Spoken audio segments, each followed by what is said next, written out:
Yeah, let's get it poppin'. James 4th, I'm back. We back, Big City. Let's get it poppin', man, I'm simply ball dropping. Let's get it poppin', man, I'm simply ball dropping. You must love us cause you can't stop watching. You must love us cause you can't stop watching. Let's get it poppin', man, I'm simply ball dropping like it's New Year's Eve. Boy, it's James IV. That's Roman numeral 4 off the top with the intro. What up, K-Sap? No cap, that's the big bro. You know the ladies hold it down for the team. We be the hottest on this YouTube screen. We got sports, media, news, that round table talk. Them other parts ain't got the same sauce. Nah, hit us in the chat, but no haters allowed. Send you to the block party, what you gotta say now? We on live, hit us up and subscribe. If you like it to share, show love instead of staring. Man behind the mic, numbers don't lie. Send me a super chat to all that may apply. Ain't no party like an SBD party. Let's get the show started, pull up, everybody. Let's get it poppin', man, I'm simply ball dropping. Let's get it poppin', man, I'm simply ball dropping. You must love us cause you can't stop watching. You must love us cause you can't stop watching.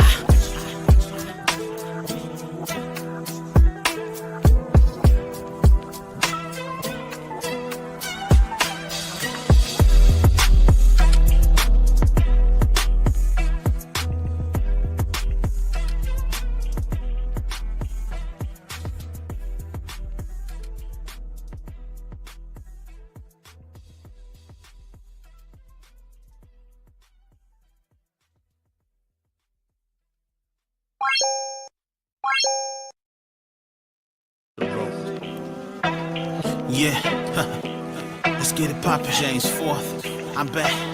We back, Big City. Let's get it poppin', man, I'm simply ball dropping. Let's get it poppin', man, I'm simply ball dropping. You must love us cause you can't stop watching. You must love us cause you can't stop watching. Let's get it poppin', man, I'm simply ball dropping like it's New Year's Eve. Boy, it's James IV. That's Roman numeral 4 off the top with the intro. What up, K-Sap? No cap, that's the big bro. You know the ladies hold it down for the team. We be the hottest on this YouTube screens. We got sports, media, news, that round table talk. Them other parts ain't got the same sauce. Nah, hit us in the chat, but no haters allowed. Send you to the block party, what you gotta say now? We on live, hit us up and subscribe. If you like it to share, show love instead of staring. Man behind the mic, numbers don't lie. Send me a super chat to all that may apply. Ain't no party like an SBD party. Let's get the show started, pull up, everybody. Let's get it poppin', man, I'm simply ball dropping. Let's get it poppin', man, I'm simply ball dropping. You must love us cause you can't stop watching. You must love us cause you can't stop watching.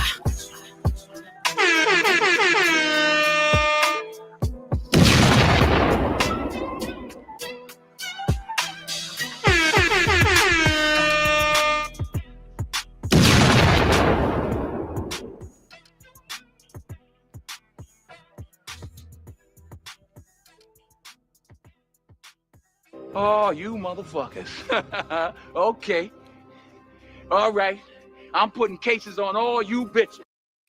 We on Simply Ball Dropping Podcast with my main man, K-Sap. The baddest podcast on planet Earth, baby.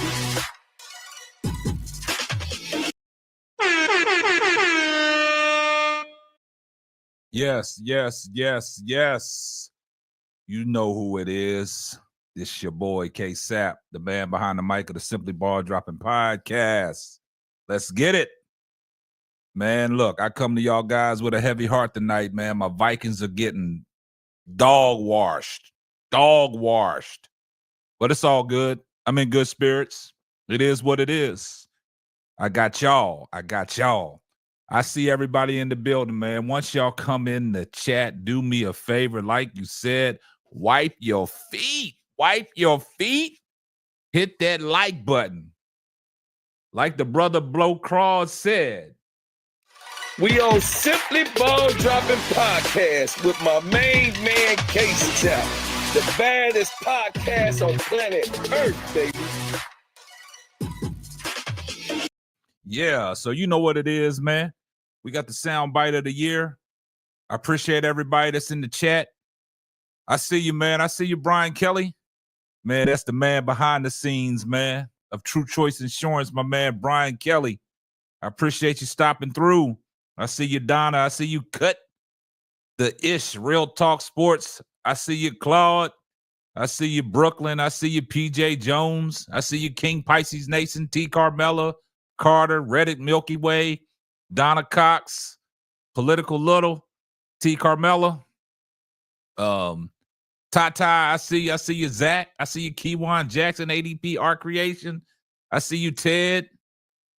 Yes, I see you, Nate. I see all my members in the building. I see all my moderators in the building holding it down. So let's get it popping, man. You see the title of the show. Angel Reese is set for life. Set for life. Out there with these brand deals, getting to the bag, getting to the money, setting her family up, financial wealth, financial security. She recently said, money ain't a thing. Money ain't a thing. Here comes the money.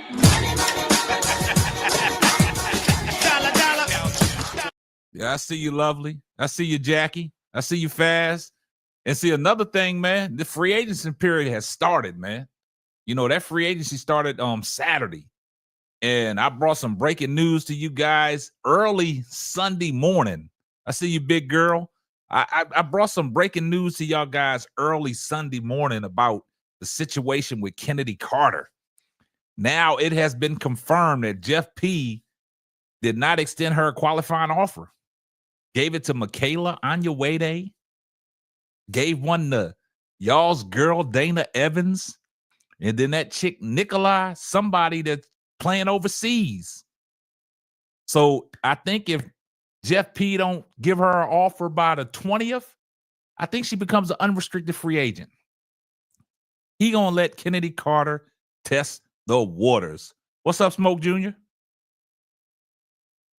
I see everybody in the building holding me down.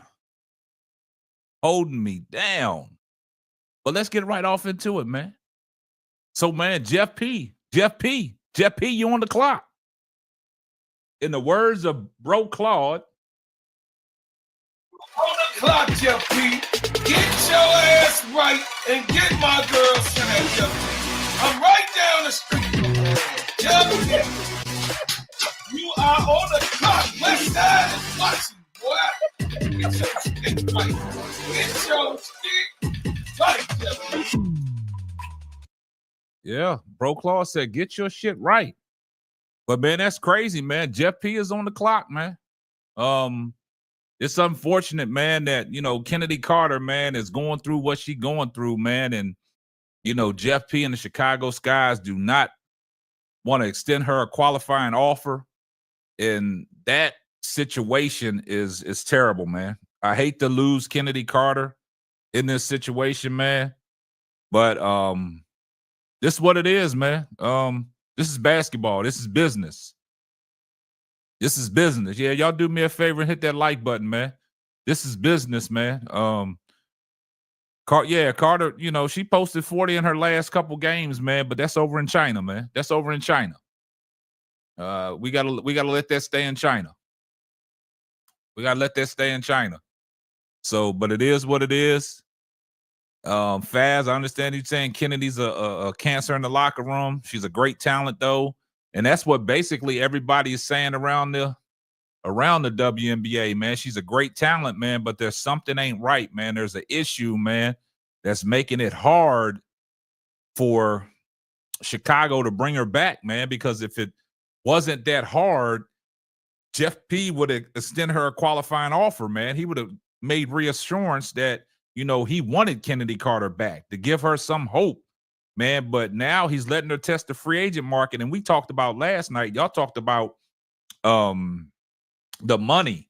I know Oka J.E. was talking about the money because we was on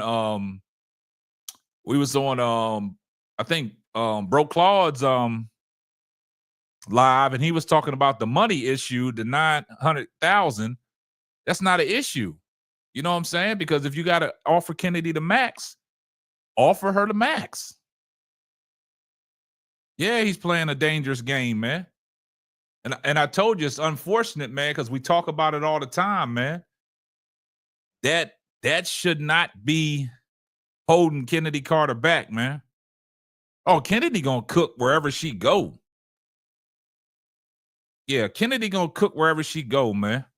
Make sure y'all go find my girl WBB Universe. I need to hear from Key. she was speaking some stuff on Cut the Ish Real Talk Sports.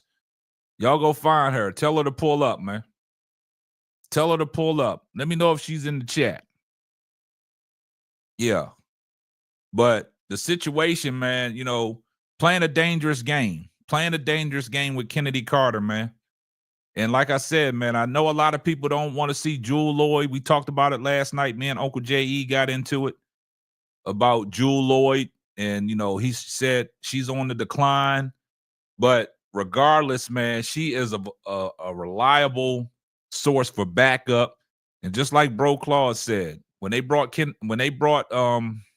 Candace Parker home, they said she was on the decline, and she brought him a championship, man. Brought him a championship. So, man, we got to you know, we got to see what's going on, man. This free agent period has, you know, opened up, and like I said, he said Jewel okay, but not Kai. I take them both, man. I take Kalia Copper too, man. See, a lot of times you just need a fresh place to start, man. You just need a fresh start, man, and things can change for you.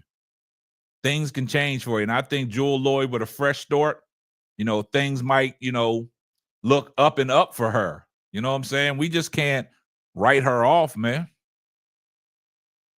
John Gray said, you know, she'll be back. Kai be back in 2026.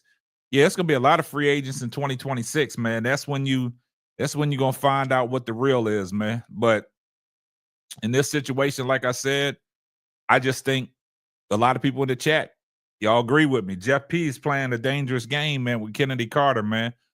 Because if he don't send her a qualifying offer, that means he's just letting her walk. He letting her walk, and we was on this notion that, you know, if we can get her signed, it'll probably be a sign and trade, but that don't even look promising right now, man. That don't even look promising right now. Tiffany and Company said Jewel Lloyd and Dana won't get along either. I don't know why Jeff keeping Dana. He's, you know, because if he's extending Dana Evans a qualifying offer, she gonna sign that qualifying offer because she knows she's on the last year. She gonna sign that thing.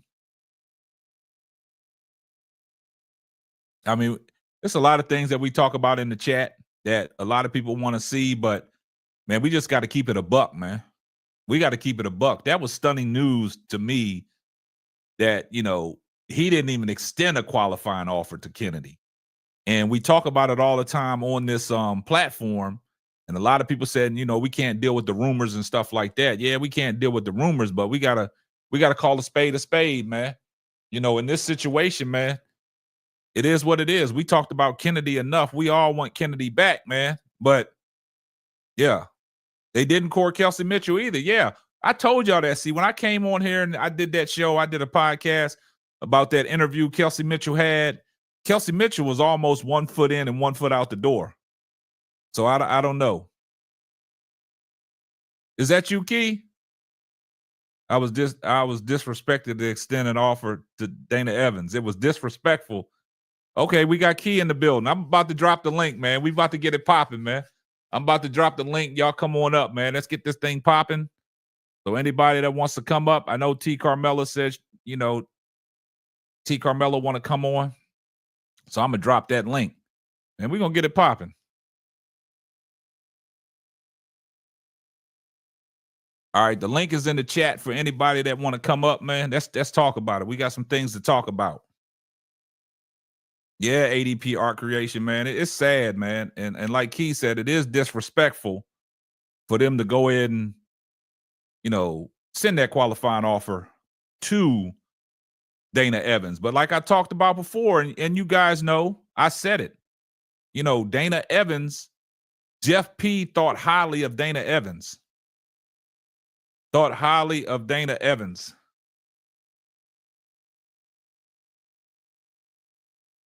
Okay, what's popping? What's popping? We got my girl L in the building. How you feeling, L? I'm feeling better. I needed a few days, but I'm feeling better. Thank you, brother. How are you? Back. I'm doing all right. I'm disappointed right here. My Vikings getting crashed, but it is what it is. And Listen, yeah, go ahead. I literally was just getting ready to text you. Nah, don't do that, y'all. But I'm getting all kinds of text messages no, tonight no, that no, I no. ain't seen before. It's not even about Kennedy. It's about the sky, but it's not about Okay, Kennedy. okay, And I was gonna text you this link to a YouTube video from NBC, their sports show called On Her Turf. okay. And before I tell you what it's about, this is the primary reason why I always tell you, you never know who's watching. I can tell you from a person who has background in television and film, these producers scour the interwebs Oh yeah, for content. This is why I'll be like, protect your platform. Don't let people just be coming up here being all crazy. yeah. Because instead of calling you in as a subject matter expert, they'll just take your content and then do it themselves.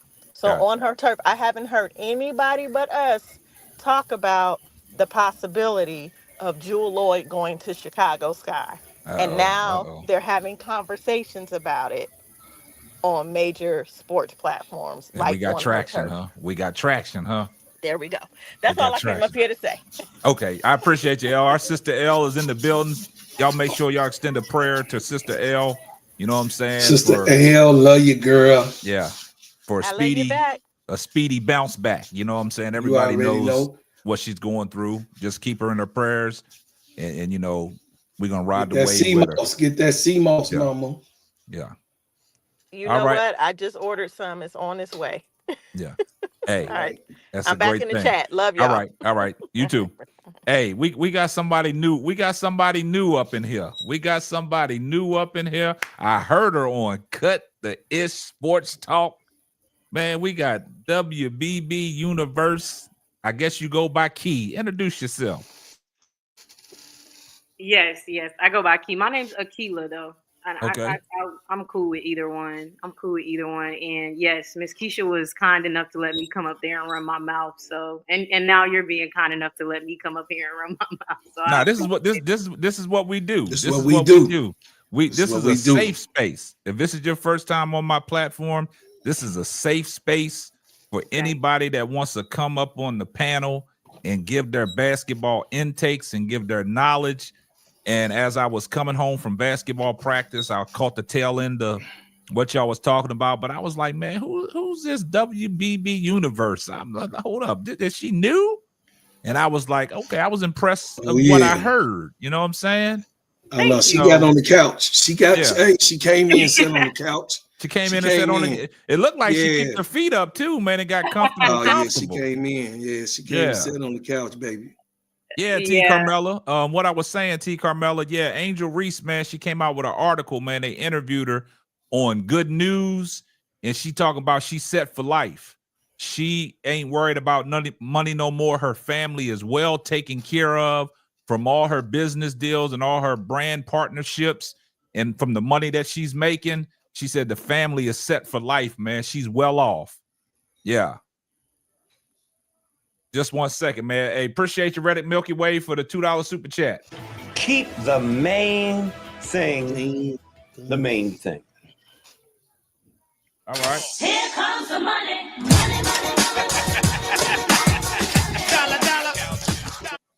All right. She said, what's Key's channel name? Okay. Yeah, we're going to introduce Key to the whole platform, and everybody's in the chat. We got 151 people watching. Make sure y'all hit the like button. Now, Key, I understand that you just started a YouTube channel. Is that correct? Yes, I just started one to do similar, to what you're doing, which is talk about all the stuff that's going on with the Chicago Sky and the WNBA and women's basketball. Well, you family now. we gonna get you there. So what is the have you got a name for your YouTube channel yet, or is it up and running? Yeah, so it's WBB Universe, Women's Basketball Universe. Let me break you in real quick. WBB Universe. See, that's what I'm talking about. Now we got a new sister covering the Chicago Skies, man. That's what it all is. It's nothing but love. And what we do over here, we give you a warm welcome. We put your channel out there. Thank you. So you can get them subscribers. So when you go live, I want people to go over there and support you just like they support me. I got 3 people that branched off and doing their thing. You've been on Cut the Ish Real Talk Sports with Lakeisha. She doing major things. She just eclipsed over 100 subscribers. We got Brooklyn. He's damn near at 300 Thank you, everyone. Yeah, damn near at 300 subscribers. And Bro Claude, he branched off. Me and him was talking behind the scenes, man, and he got off and running. He was dropping videos, late night reels, doing a lot of lives. He's over 1,000 subscribers. So this is how we do, man. We build these communities around here because right now I think we're a force to be reckoned with because a lot of people are trying to do the same thing that we doing. We got a lot of people that pull up on our platform. Shout out to Showtime on Point, I Am Zoe Media, HDTV. We got who else we got, y'all? If I'm missing somebody, y'all go ahead and shout them out. Am I missing somebody? Okay, Key. I Brooklyn 80 baby. Yeah, Brooklyn's 80 baby. Yeah. I did say Prince. I did say I Am Zoe Media. Yeah. Okay. So yeah. So if I missed anybody, make sure a Fool Line Speaks. Yeah. Make sure y'all put it in there. So I'm trying to locate your. I'm trying to locate your. Yeah, I said Showtime on Point. Mm-hmm.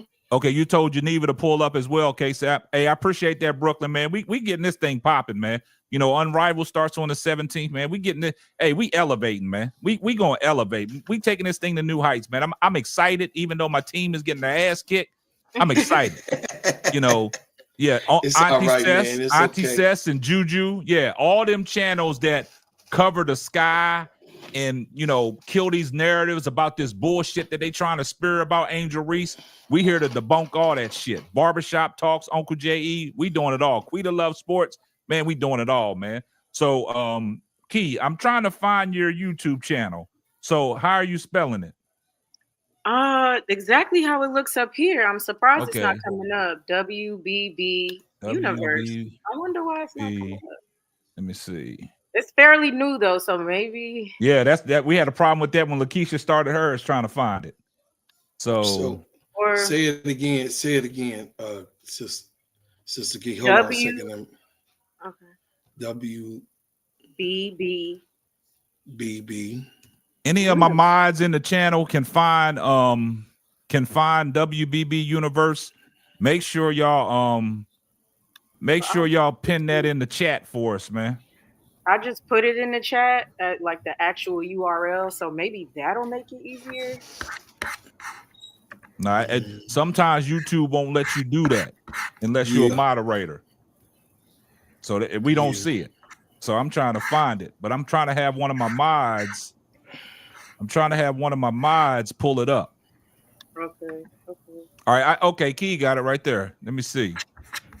She did put it. It came through. So everybody, make sure y'all click on that link that Key just posted. Okay. Reddit Milky Way put it in there. Make sure y'all go like, follow, and subscribe to her channel. Let's get her off and running. Thank you so much. Thank you. Not a problem. This is what we do over here. So we got my man Brooke. We got my man Brooklyn that just joined the panel. What up, Brooke? Yo, what's good? Hey man, we trying to elevate, man. So everybody, make sure y'all go over and follow all these channels. They already subscribing to your channel, Key. Make sure y'all new people that's in the chat. Make sure y'all follow Brooklyn 80s baby, The Perspective. Make sure you follow and Cut the Ish Real Talk Sports with Lakeisha. Make sure you following the Gingerbread Man, Serving ENT. He's doing his thing, man. He give you every coverage on rap, the world, and sports. So let's get off into what we talking about, man. I saw some news earlier today that, Angel Reese talked about the interview that she had on Good News. And she was talking about the money thing because y'all know Angel Reese came out earlier during the season and said that the WNBA could not pay her bills, right? So now that she's getting to the money, now she's came out with an interview talking about she's set for life. She's well off. Family is taken care of. Money's not a thing no more. So shout out to Shout out to Angel Reese. Also, we got to talk about this free agency, man. I did a show early Saturday morning going into Sunday. It was some breaking news. Jeff P. not trying to extend Chennedy Carter. Now it's official that, he did not extend her a qualifying offer. Gave one to Dana Evans. Also, Mikaela Anyawede that like we always talked about. And then the overseas girl, Nakila or something. I've never seen her play. So, guys, I'm going to start with you, Lakeisha. Man, what you think's going on with Jeff P? Jeff P is over there. He don't want Kennedy Carter. He don't want Kennedy Carter. I think something, like I've said before, I think something happened. I think, like I was telling them on my channel, when Kennedy Carter had that interview, the exit interview, and she said, they asked her, "Are you coming back to Chicago?" And she said, "If they'll have me." We should have known something was wrong then. Because if you feel confident that they're gonna sign you, because you know about all this from your agent. Yeah. So why would you say that?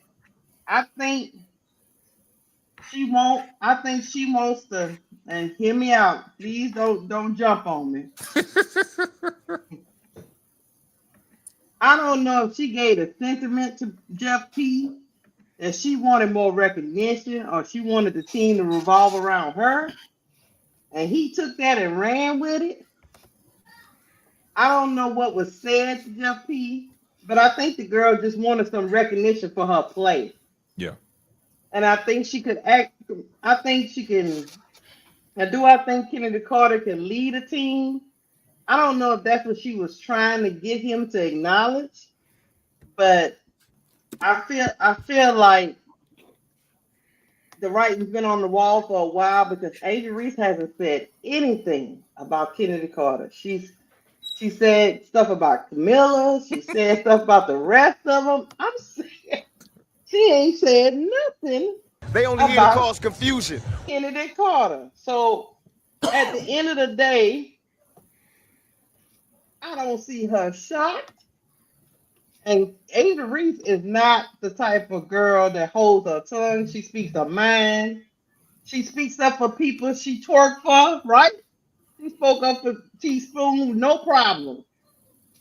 So I don't know if something happened behind the scenes, but I'm with Keith. Offering Dana Evans a contract is what we call nasty work. That's diabolical. Nasty. That's diabolical. Because she was just as toxic as anybody else in the locker room. So I don't understand how we have one standard for one player and not for the other, unless that said player ruffled the wrong people's feathers. Man, that's a good take. So, Key, I'm interested to hear what you got to say. I mean, you was over there cooking on Cut the Israel Talk Sports with Lakeisha, man. I'm interested what you saying since you said now you breaking into the forefront and you're going to cover these Chicago skies. Let me hear your perspective. I'm not talking about Brooklyn. I'm talking about your perspective. You like that, Brooklyn? Like I spun that? I like the wordplay. Go ahead, Key. We got you. Okay, my perspective. Okay, and then I gave them a little bit of background before we close. So okay. Angel Reese is my favorite player, like basketball player right now. Angel is the best basketball player, but Angel is my favorite. So right now, Chicago Sky is my team because Angel is on that team. So that's a little bit of background about like where I'm coming from and where my mind is at. Okay. So as I said earlier, I think it's disrespectful for him to send an offer to Dana, Nicola, or something like that, and Mikaela before sending one to Chennedy. Mikaela doesn't deserve one, but she's not a better player than Chennedy. So to me, to send an offer to all three of those people is just not really sending a good message to Chennedy. And I spoke on Keisha's show. I said that Dana was more of a detriment to the team than Chennedy. I realized that, Chennedy may have done some things that people, will find problematic or toxic, if you want to use that word.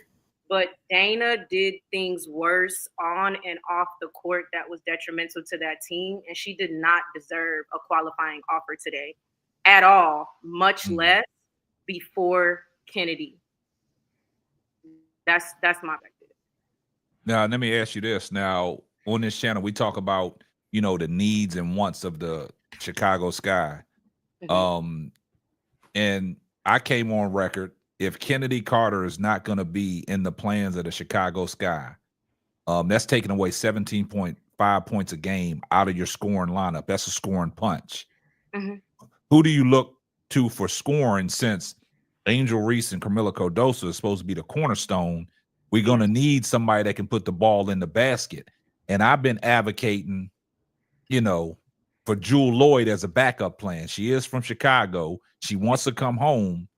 And with everybody out there in free agent land, I'm just trying to figure out, what is your backup plan? This is very hard because I'm not sold on Jewel Lloyd. Like, I'm not sold on it. Damn. I'm just not sold on it. I'm not saying it's not possible or that it may not even be a good fit. It really could end up being that. I'm just not sold on it though. I think you go for Chennedy if that's the case. I just don't understand the thought process of not re-signing Chennedy.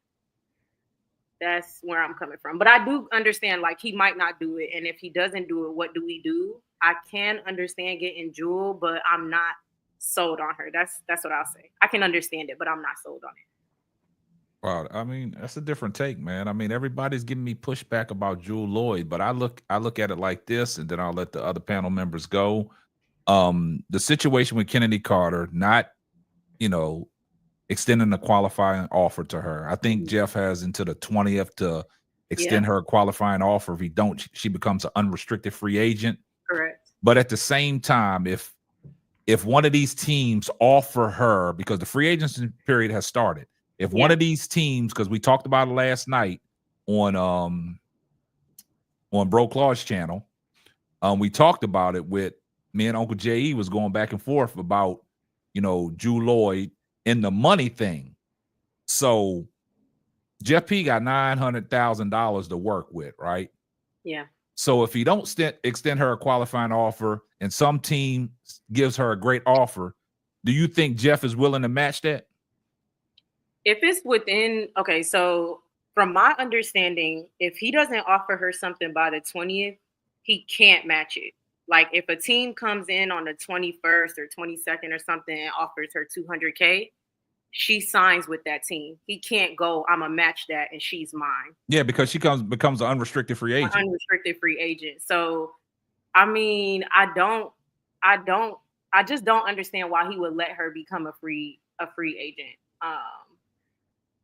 That's my perspective. I don't think he will if it's past the 20th. I don't think he fights back, and he can't technically keep her. Does that make sense? Like, he can't once the 20th comes, he can't keep her if another team offers her something. I think he could still possibly offer her something, but it wouldn't be a restricted free agent type of thing where he offers a match and he gets to keep her just based off of that alone.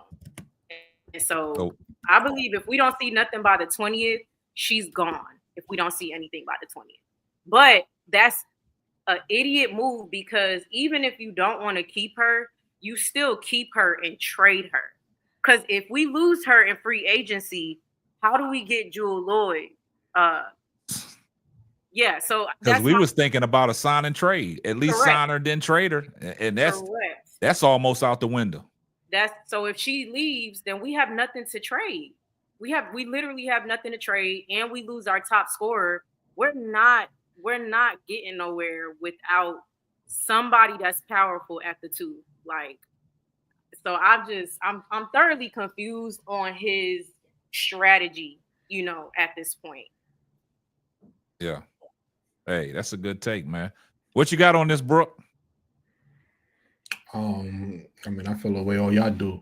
I do want to say though, I don't think that Key is giving you pushback. I think she kind of agreeing with us because I think everybody on this panel would prefer Chennedy Carter to come back.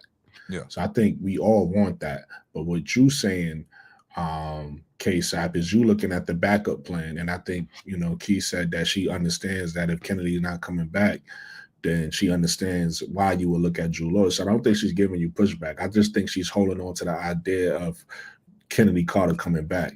But I think at this point, every step of the way, the writing keep being put on the wall. Louder and louder. So for fans, for us, we like, come on, Jeff, do the right thing.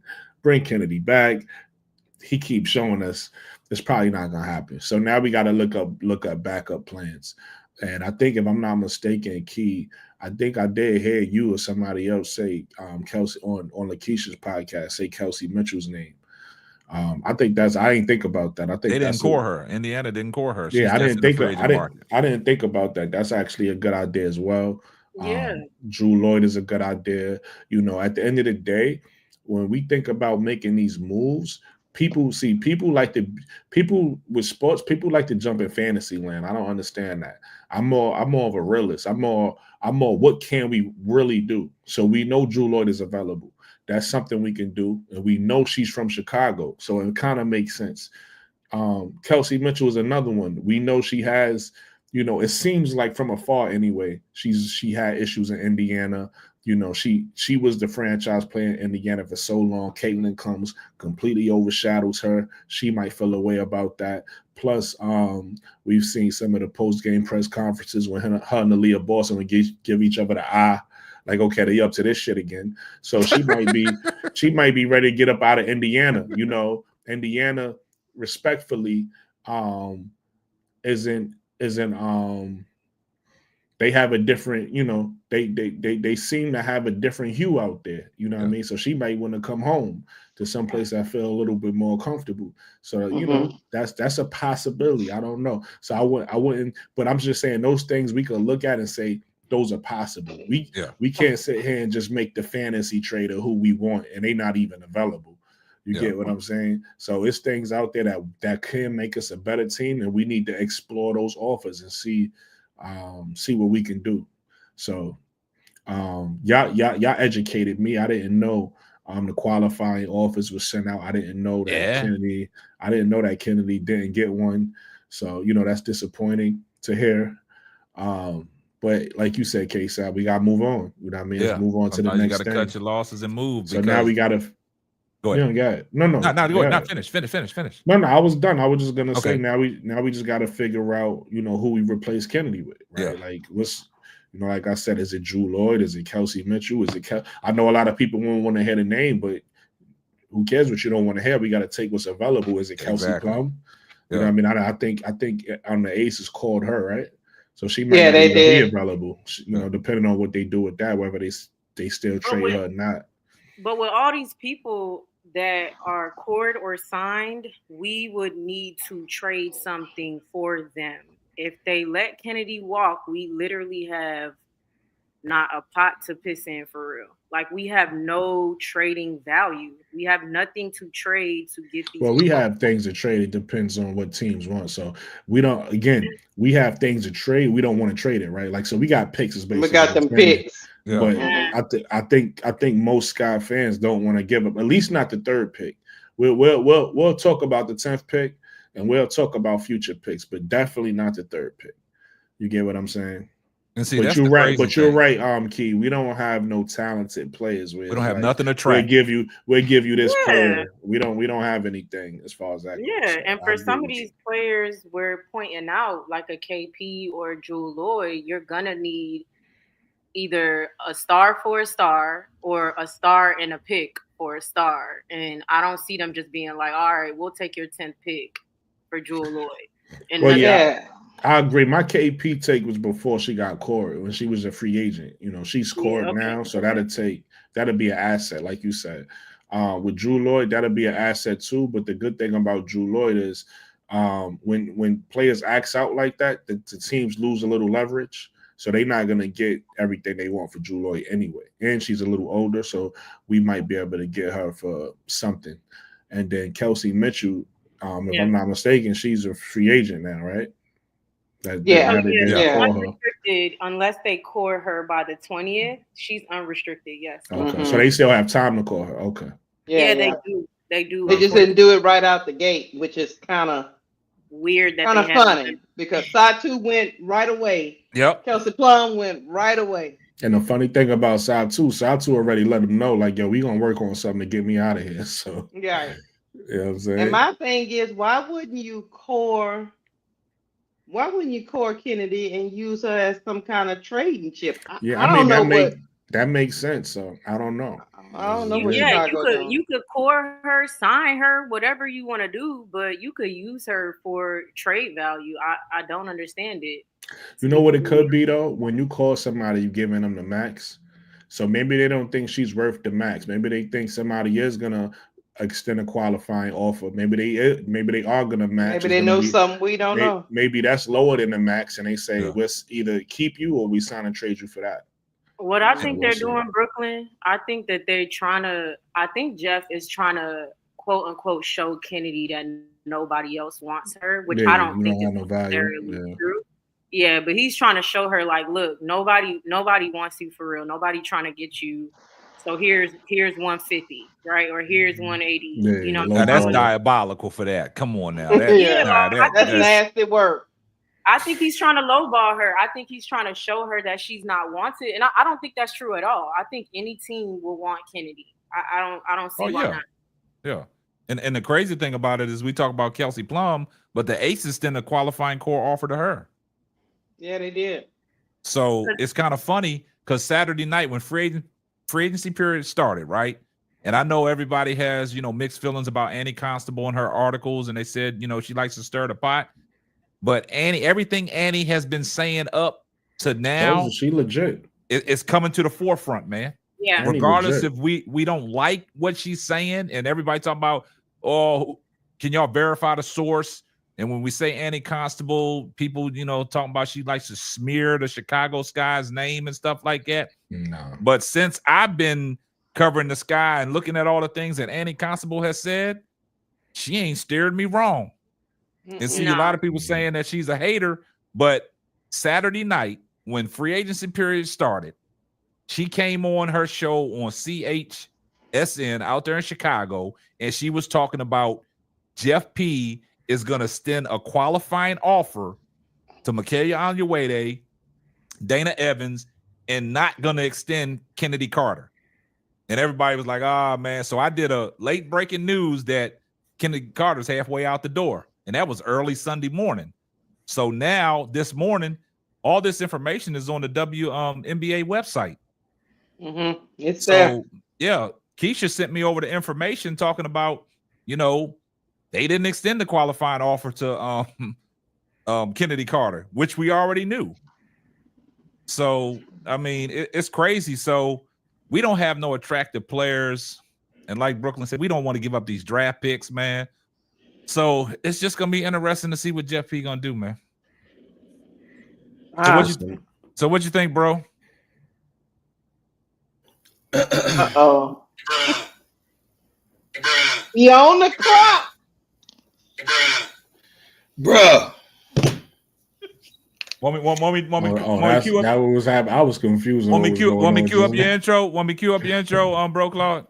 Man, I'll cue it up. Here you go. Clock, Jeff P. Get your ass right and get my girl Chennedy, Jeff P. I'm right down the street. Jeff P. You are on the clock. West Side is watching, boy. Get your stick right. Get your stick right, Jeff P. Hey, you missed. I don't know if you caught this part of the showcase that, but bro Claude was cooking. He was cooking in Lakeisha chat. Had Lakeisha twerking in the chair. Uh-oh. Listen, Keisha's over there like.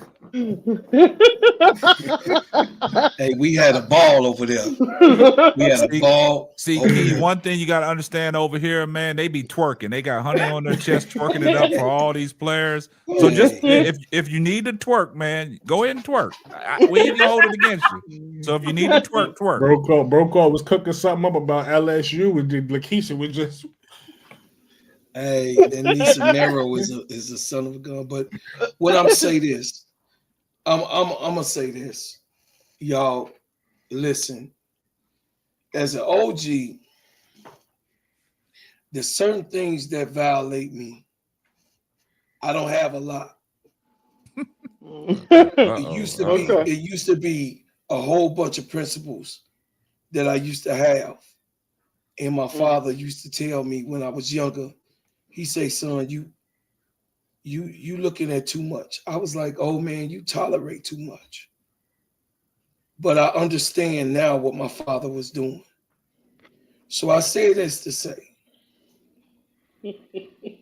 if he don't get this shit right, he already in trouble with me for as a fan and believing in what he's going to do.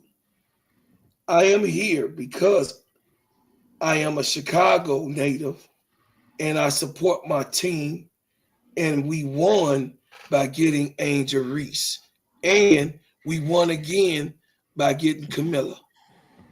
Then we won having a sleeper, Chennedy Carter. Mm-hmm. Nobody saw that coming. Nobody saw that coming. So that's why if anybody saw it coming, we wouldn't be at the stage we at right now, because they still trying to catch up. Seen it coming. No, they still trying to catch up to where we at on Chennedy Carter. I'm talking about as the organization and Jeff P as a whole. So I'm gonna say this: if they do not sign her, like I told Key, this not my be all. That's not gonna be my be all if they don't sign her. Yeah. But what they better do, which they will be in trouble, is to make sense like a Tyler Marsh came in, because I was pissed at K-Sap. I was pissed at Teaspoon being let go. But Tyler Marsh makes sense. And then as we elaborated, Teaspoon was, having this back and forth and kind of sort of insubordination with Jeff P. So that insubordination has boiled over to Chennedy Carter, which is innocent. Mm-hmm. It's innocent. And I feel like she's getting, once again, in the league of the WNBA, Chennedy Carter is getting a bad grip once again. And it's bullshit. That's how I feel.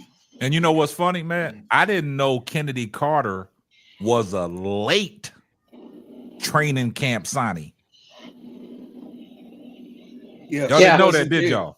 Mm-hmm. She was a late. She was a walk-on. Yeah, she was a late training camp signee. Mm-hmm. I never knew that. I wanted to touch on a little bit because I agree with everything Brokaw said, but I just want to be clear.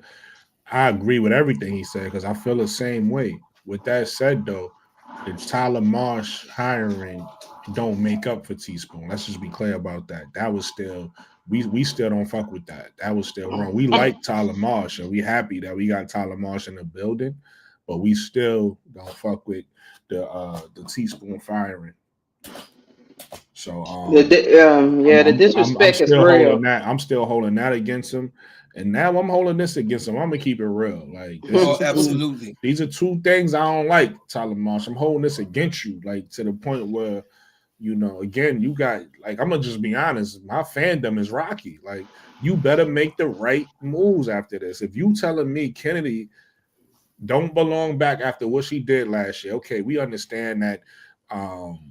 We understand her problems or whatever the case may be, but a lot of players have issues. That's part that comes with the game. Nobody said these players, male or female, is gonna be perfect human beings.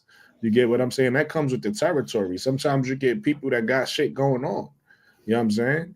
So I think she did enough on the court to earn a spot. I don't think she deserves. I don't think she deserved not to have a roster spot. So that's kind of crazy to me. So again, I'm holding this against the team, the organization. I don't like this. You know what I mean? I'm starting to look at, when I was a new fan, I was like, yo, what is Gabby Williams talking about? Right? What happened? Now I'm starting to see what Gabby Williams is talking about. I'm starting to understand Gabby Williams a little bit. Like, yo, Angel, we could play for any organization, but that one. Yeah. Okay. Yeah. I'm starting to understand what she's saying. Speak on it. Because I'm starting to feel like, I'm a new fan. I don't know how comfortable. I'm here because of Angel Reese. Yeah. Angel Reese is listen, and we keeping it all the way real about me. I would have respectfully to all the fans out there, because I don't want to ruffle no feathers. I'd have never been a WNBA fan, because stop that. Talk. No, I'm being 1,000% honest, because I was a fan of Angel Reese before I was a WNBA fan. I literally came when she got drafted. Okay. I was still in college, because I started watching that national championship game. The next year, I watched again for Angel in college. I didn't watch the WNBA. I watched for Angel in college. And then when she got drafted, I came. So my point in saying all that is, I'm literally a Sky fan because of Angel. Nothing else. You get what I'm saying? Yeah. So it's like, when I start seeing all the stuff that the Sky is doing, it's really like making me. I'm not happy here. I'm here because of Angel, but this is uncomfortable. This is almost like real. Yeah, we was here because of Angel, but we fell in love with Kennedy, and now we fell in love with the team. We fell in love with the team in general, and now we got the managers doing things. We done fired our coach. Now you're not gonna bring back the top scorer who was a part of our core. Right, so it's like, you better make the right moves, and like Bro Claw said, they made the right after they fired Teaspoon, which we still not over. They did make a right coaching move, so I'm okay with that. If you're not bringing Kennedy back, you better replace her with some quality. It better be something I can respect. Bro, they must have something that they know they can get. Yeah, exactly. That would not make us crash out on them. That's what I'm saying. I hope we got a plan. I'm waiting to see it. I'm waiting to see the vision. I hope you got. Mama Lloyd is in that office. Mama Lloyd, she drinking with Dwayne Wade right now. Drew Lloyd ain't gonna be enough. She ain't gonna be enough. It's gonna take Drew Lloyd. I think better have a plan. Not Tyler Moore. Excuse me, Jeff P. You better have a plan. So if Drew Lloyd is a part of that plan, cool. But you better have a plan, bro. Because the way I'm looking at this, I'm gonna land my plan with this right here. The way I'm looking at this, real talk, is I feel disrespected. Not by anybody other than the fans, right? The fans that don't know shit, because anybody with eyes could see Caitlyn went into basically like an all-star team, right? You got all these great players. Angel didn't. So now you got these stupid ass fans saying, look, Angel can't win a game. Angel didn't have a team, right? So now I'm looking forward to season 2 where Angel gets her team, and now we can see what's what with the whole league. Now we can really match up when Angel has a team, because everybody wanted to pile on Angel when she didn't have a team. So I want Angel to have a squad next year. I'm looking forward to her having a squad just so she could compete. I'm not expecting her to win no championship, but I want her to be able to compete with these teams and not be bullied because we got people out there that can't, Diamond the Shields, great on defense, ain't doing nothing for us on offense. Then we got point guards out there that don't know how to point guard, don't know how to pass the ball. We don't got no shooters. Nobody can make a shot, right? So that's what I'm saying. I want Angel just to have a team where she got some people with her. Surprise, so Tyler Marsh not Tyler Marsh, excuse me. Jeff P better have a plan, because I'm looking have a great plan, man. I'm looking forward to having a solid team next year where we could compete with anybody. Hey, and Kennedy was part of that for me. So hey, let me ask you this, K-Sap. Brother to brother. Does this shit remind you of the bullshit that went on with the Bulls? Don't this shit, The ownership, yeah. don't this shit feel similar I was to gonna take it what a the little. I was hell gonna we take it went further through? than that, bro, Claude. I was gonna take it when you talking about upper management and general manager and stuff like that. Not letting these coaches, get the players that they want, and not letting these coaches play. I'm thinking about the Dallas Cowboys with Jerry Jones, always getting in the way. You know what I'm saying? So you bring a coach like Tyler Marsh into your equation, right? Let's see what Tyler Marsh is made of, man. Let's see if Tyler Marsh can make some decisions, man. That's right. If he covered some of these players, he should be able to go to Jeff P and be like, look, no, we're not moving that way. We're not moving that way. I want Chennedy Carter back. You know what I'm saying? So when he took the job, why he didn't fight for her? That's what I'm saying. Like you said, Keisha, when he took the job, I think they already knew what the situation was with Chennedy Carter. Yeah, they had to have a conversation. You could tell by the silence. It was a conversation had about Chennedy Carter privately. Oh no, they listen. Let me tell you something. I don't think Tyler Marsh is on board with this. I don't. No, he's not. But he's not on board with it, but he's not stopping it either. Let me say this. You can't stop it. That's your boss. Yeah, he can't stop it. But I don't think he didn't make it clear that he would want Chennedy Carter on his team. You better one than me, because I don't think I would have took the job. Tyler Marsh will take on that challenge to work with Chennedy Carter 100,000%. He is a cultivating type of coach. He's center mass. He's very, very smart. He's worked with he said it millions of times. He's worked with all sorts of athletes that was on the basketball court. If we want to challenge Tyler Marsh's character on taking on people that will challenge him, because Chennedy is a challenge. I won't sit here and act like the sister is all clean, like we were talking about over on Cut That Ish. So make you aware, brother K-Sap, Brooklyn was over there with us, but allegedly, let me say that because I know L is very, very much on that. Allegedly, and brother Nate can back me up. When I went out today, allegedly, Chennedy Carter's people been effing up too. They've been saying shit and throwing bricks that is not good for Chennedy Carter. So her people, she just got new management. Those people are gone. So let me stand on 10 toes with it. Those people are gone now. She just got new management over there in China right now.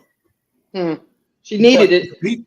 Her prior people, which was probably a goddamn cousin Pookie, was throwing shit out to the Skies organization. This is what I'm telling you. Me and Nate heard it separately, so it's not a lie. It's actual facts of what we heard. Allegedly, it's supposed to be true. So when you have a shit show already, and then you got family members, so-called people, representatives, or the thugged out nation saying little shit also to the organization that she's supposed to come back to work for, it's kind of making it hard for us. And if y'all listening, shut your ass up. God damn, man. The girl already, no, seriously, they watch. Shut y'all ass up, man. We're trying to get our girl on the team. But we're trying to have a good situation for us as a whole in a collective. So what you saying? Your ass up. What you saying, bro, Claude? They not just taking pictures with the mascot. They out there talking ish to old Jeff. Man, they got bricks in their hand. They got bricks in their hands. I want to play devil's advocate. Yeah, Key. I'm gonna go after you. Go ahead, Key. What I say is the reason why I can't get behind this whole Chennedy is an issue thing is because, as I stated previously, Dana was also an issue. Dana's agent was on Twitter doing the most. I think you got to call a spade a spade. Jeff just doesn't like Chennedy. I don't know if he just don't like the way she chew, the way she bounce a basketball. It could be we don't know what it is, but to me, it gives he just doesn't like her because she is not anything that Dana hasn't done but worse, or you like Dana though, or like another player has done. And on top of being frustrated with her or whatever, she also is a great player. Dana isn't even a good enough player to be doing all that she be doing, to be letting her agent be on Twitter doing all that she be doing. And then the last thing I want to say is Chennedy is not doing anything that another passionate player hasn't done. When DT and them lost in Chicago Sky, she broke Chicago Sky's door. She broke the door in their arena when they lost. DT broke that shit. Yeah, I can see DT doing that. Yeah, like they have. There's every team. If we go down each team, I could guarantee we could point a player out that's a crash out. That's an issue. That be doing the most. That be this or that or whatever the case may be. On every team, there's a player like that. Why ostracize Chennedy Carter? Because she has the personality of 15 other players in the league. Like she's not doing anything any different. That's why I'm just more than that. But you know what? I will say this. I will say this. My mama always. Hold on, Sister Keisha, so she can understand what I'm saying. It's more people than that are, because Skylar Dickens ain't no goddamn punk either. That's what I'm saying. But that's what I'm saying. If we go to each team, we can pick a person. Alyssa Thomas. Right. We could go to each team and pick a problematic ass person. But hold on. This is what I was gonna say. Go ahead. My mama always said, when you like a person, you tolerate a lot. When you don't like a person, you pick out everything that they do wrong. Because you don't like them. So if you don't, it's nothing you can do when you don't like someone. He just don't like the way they move. You don't like them. And one last thing. Mm-hmm. The Phoenix is the team that has the highest technical fouls in the league. Phoenix has the highest technical fouls in the league. Yeah, they crash out. They crash out the entire team. Think about that. And maybe so that's where she's gonna go. Maybe they're gonna extend the qualifying off. Well, Nathan's like, I'll deal with it. At least we'll have a good 2-guard next to Kai. You remember Kai crashed out at the Olympics. She crashed out. I want to play devil's advocate a little bit. And again, this is just me speculating. I don't know this to be the case at all. But also, we upset at Jeff P, rightfully so. But this also could be her teammates feeling some type of way and not wanting to play with her either. You know what I'm saying? Got you. Again, I don't know this to be the case at all. I do remember a couple things I thought was weird. Like I remember one time, this is early in the season. I remember one time Chennedy got like an and one or something. Something happened and she was walking off to the bench and Michaela tried to go high five her. She just kept walking past Michaela. That was hilarious to me because I'm like, damn, Chennedy, like you ain't have to do that. So again, I don't know that to be the case at all. But I'm saying that also could be a possibility too, because another thing that a lot of these GMs is doing again is everybody forgetting about 2026 for whatever reason. They acting like these are just normal years. A lot of GMs is gonna be fighting for free agents next year, right? A lot of teams is going to be trying to create their big three if they can next year. And if they feel like somebody, whether it be a coach, right? Because I think that's part of the reason why Teaspoon got fired, right? Whether it be a coach or whether it be a player, why they think those free agents don't want to come to their team, they're not going to bring them back. They're not going to you're going to get rid of them. So that also could be part of the reason why Kennedy is going through a little bit what she's going through with the Chicago Sky. So what you're saying is they believe Dana Evans over Kennedy Carter, huh? I don't think Dana's coming back either, to be honest with you. I think she's not turning down. No, I don't think that offer. So why extend her an offer though? She's not turning down that offer. All right, so here's why I don't think she's coming back though. She asked to be traded last year. So why bring her back? So even if she's not turning down the offer, even if she takes the offer, I still think she don't come back. That's just how I feel. I could be wrong. So you think they can actually trade Dana Evans? If she accepts the offer, she's on the squad. If she's, I mean, I'm saying she could be on the squad. It's possible. I'm not saying it's impossible for her to be on the squad. I'm just saying the way I feel is I don't think she comes back. Now she might come back, and if she come back, and we just not gonna be happy with that decision. But what I'm saying is Mabry asked out last year and they got her out. They tried to get Dana out. I don't know if y'all remember. That was the first. Yeah. That was the first. We didn't even know about Mabry. We heard about Dana. So that's why I don't think Dana comes back. Even if I think the only way she comes back and stays if they don't have no other choice. But that don't make sense because you got Lindsey Allen and Mariah Jefferson. And if we get a point guard in the draft, that's 4 point guards. And two of them is 5'6". So I don't see. I'm with listen, P. Listen, Why this is Jeff P's doing, right? I'm just saying this don't make sense. What Jeff P doing right now doesn't make sense because there's no other WNBA team that got 2 5'6" guards up in Chicago. All right, just 1 second, guys. 1 second, real quick. That's true. Hey, shout out to L for the $5 super chat. Here comes the money.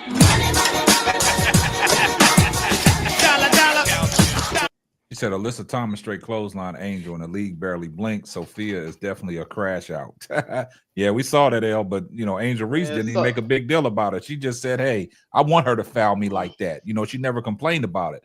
But let's get back to what this Dana Evans qualifying offer means, right? So Jeff P extended her a qualifying offer.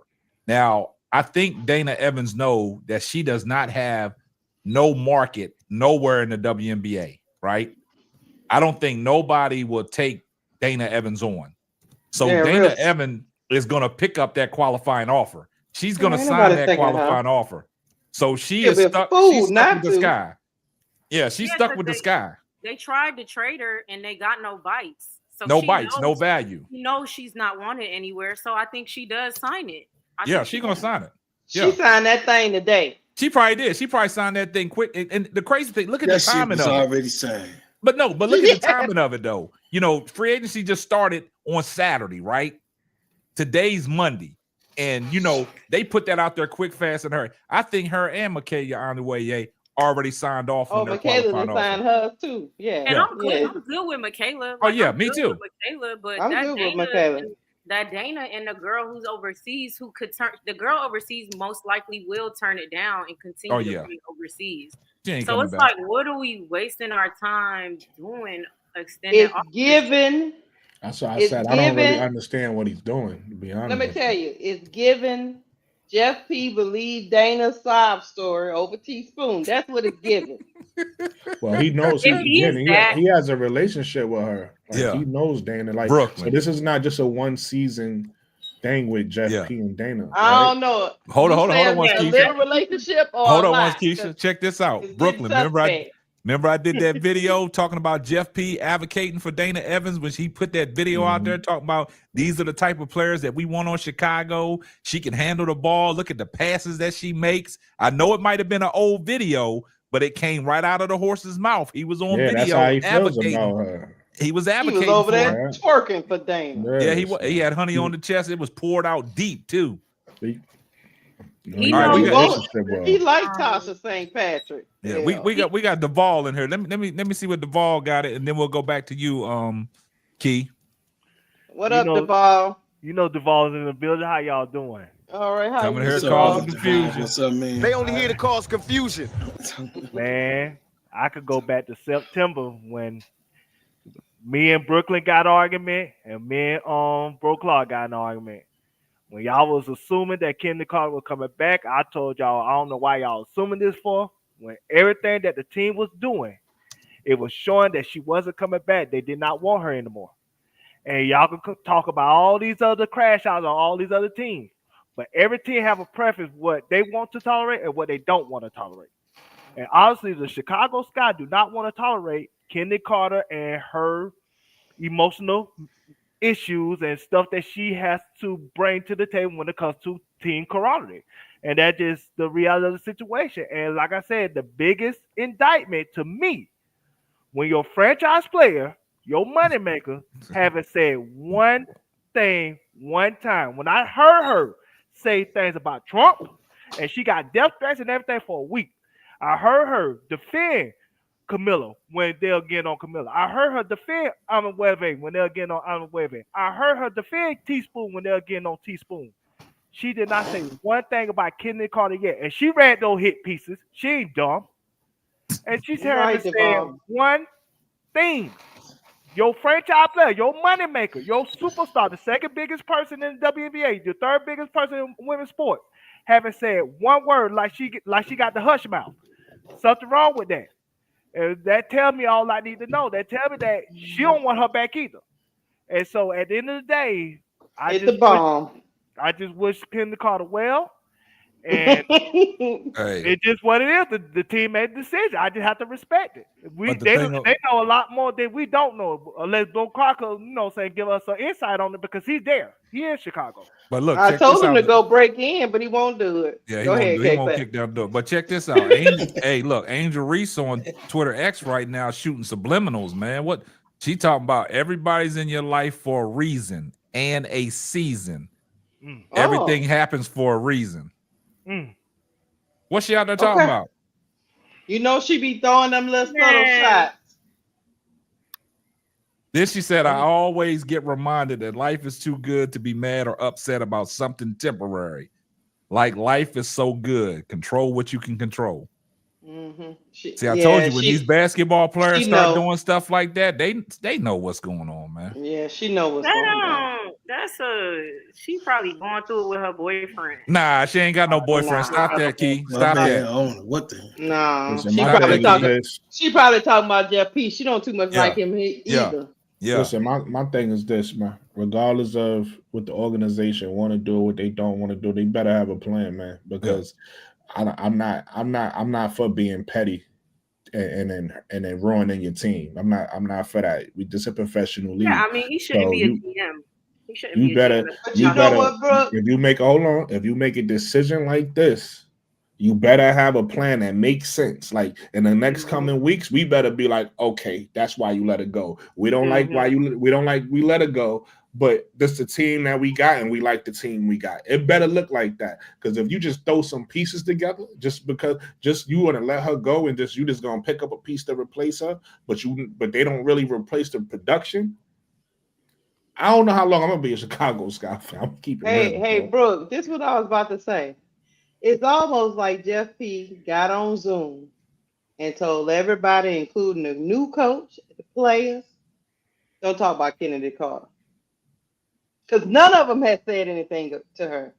Camilla is over there in China with her and ain't said nothing about Chennedy Carter. Even when they go. No, let me ask you a question, Lakeisha. You think they could tell the franchise player, the second biggest person in WNBA, the third biggest person in women's sports, to not say shit? She gonna say what she wants to say. She's the franchise player. She want soul food in the arena, they gonna have soul food in the arena. She could do what she want to do. Let me tell you this, Devon. One thing about Angel Reese, I get what you're saying. You're 100% correct. But Angel Reese is a team builder. If she knows that it would be detriment for her to come out and do that, she is not going to do that. She's going to because she comes from a Kim Mulkey system, and she's going to let them work behind the scenes, and she's not going to cause no problem because it would mess up the camaraderie of her teammates. She's going to let them be the bad guy, because that's exactly what I would do. I would let them be the bad guy. I would not come out and say shit about this foolishness that Jeff P is doing. I would stay out of it. This particular thing, she is choosing to stay out of it. You are right, Duvall. But I think she's smart enough to know that this is a business, and this thing right here, I can't really speak on. If it was Camille, she would have spoke. I'm telling you, she did not sign off on Chennedy Carter leaving. Angel did not sign off on that shit. Okay. Y'all He did not sign off on that shit. Angel cares about winning championships more than anything. She did not sign off on Chennedy Carter leaving. That's and y'all also think about that. There's more than one way to skin a cat. Mm-hmm. And that just be out of the situation. Like I said, what to say that Chennedy Carter ain't think she was David Ruffin and not David Ruffin. What to make you think that she David Ruffin and everybody else the Temptations? I mean, ain't nobody came to see you, Otis. Listen, I don't disagree with you, Duvall, but when you say that, my only thing is, what other superstar, whatever star on their team is doing what you asking Angel to do? Nobody is talking. You get what I'm saying? Asia Wilson ain't speaking up for her free agents. Nobody is talking in Connecticut. Exactly. Ain't nobody saying shit in Indy. Exactly. So it's like, I hear what you're saying. I'm not saying you wrong, but it's almost like you got expectations on Angel that's not on nobody else in the league. You get what I'm saying? Okay. I think they kind of told them and let them work, because one thing about Angel, if she says anything, you know what kind of the shitstorm is coming, Duvall. But they ain't stop her before. She always say something. She never get her tongue on nobody. She has not. That's why she got the unapologetic on her arm. She always speaks her mind. You think somebody gonna stop her from speaking what she feel? Like I said, this woman spoke against Trump the next day. She got death threats for a week. Now the easy thing to do is just shut up on that. Yeah. That's the easy thing to do is shut up on something like that. No, but Duvall, she's not. I can't. Duvall, she's not in management, bro. So she can speak up if she wants to. But if she don't want to, Duvall, if she don't want to speak, and I'm not saying that you're wrong. I'm not. Just be clear what I'm saying. I'm trying to give you perspective right now. I'm not even disagreeing with you, right? I don't know that. I don't know. I don't know what's in Angel's mind. So I don't know if she's. I'm just telling you, her silence doesn't necessarily mean what you're saying. It could, but it doesn't necessarily mean what you're saying, because you got to realize Angel is a businesswoman. Off the court, she got 100 things she got to deal with. She don't got time to be sitting down every day worrying what Jeff P is doing. Angel is a business on her own, bro. So again, I'm not saying that you're wrong. I'm just saying that you might not necessarily be right, because it's what you're saying is other things to explain what you're saying. One thing could be what you're saying, which is she don't want to back certain players, so she don't want back. It could be that. Or she could just be focused on the next brand deal that we don't know, because Angel is strategic. She got shit lined up. She could be focused on the next thing that's coming up that we don't even know is happening. And you think she thinking about Kennedy. Kennedy is probably the last thing on her mind. Brooklyn, I'm gonna put this in a relationship form, brother. Go ahead. Woman got all these other things and she don't got time to call you. She don't want you. Okay. They don't need to cause confusion. Still making my point. What you saying? Listen, I'm gonna land the plane with this. You telling me that Angel Reese wake up with Chennedy Carter on her mind? Right. Angel know what's going on. If Angel Reese wanted Chennedy Carter, Angel Reese. Even if she does know what's going on, Duvall, Angel Reese with everything she got. And again, I'm not saying you wrong. I'm just trying to get you to think bigger than what you're thinking, right? Angel Reese with everything she got going on. You think she just want to talk about Kennedy? Like, you think she just want to go tweet something about Kennedy? She got 100 things going on, bro. Like, she's not thinking about. I would say this. She could have said something to the effect of, "I want Kennedy back." And then what does that do? Hey, Lakeisha, she could have said she wanted Teaspoon back. What would it have done? Well, exactly. But she showed love to Teaspoon, though. Every chance she went. Angel Reese is a player on the team. When Kennedy was out sick, what did Angel say when Kennedy was out sick? What did Angel say? We need Kennedy. Because she was already on the team. what did Angel Wilson say about Kelsey Plum this whole time? Not a thing. So why the hell we worried about what Angel was saying? Exactly. I agree. What could Angel have said? I'm just saying I understand Duvall's point. That's what I'm saying. I'm not saying he's Yeah. wrong. I'm just saying there's other reasons why she could be silent too. That has nothing to do with And she that. hasn't You know what I spoken mean? since the teaspoons firing. She has not spoken on anyone on the team since then. That's what I'm saying. Like she's not. No, that's to say that Angel don't got shit to do, but to try to be a GM and she a player. Did she say at the end of the season press conference she gonna be the mini GM? She out there GMing right now, trying to get people to come. As far as signing, as far as getting new talent, let me add this, well, she hasn't mentioned anything about Camilla. None of that. She hasn't mentioned. She did any mention of Camilla. The players. She mentioned Camilla. Hold on. Let me get ADP in here real quick, and then we'll get back to you, Duvall. Go ahead, ADP.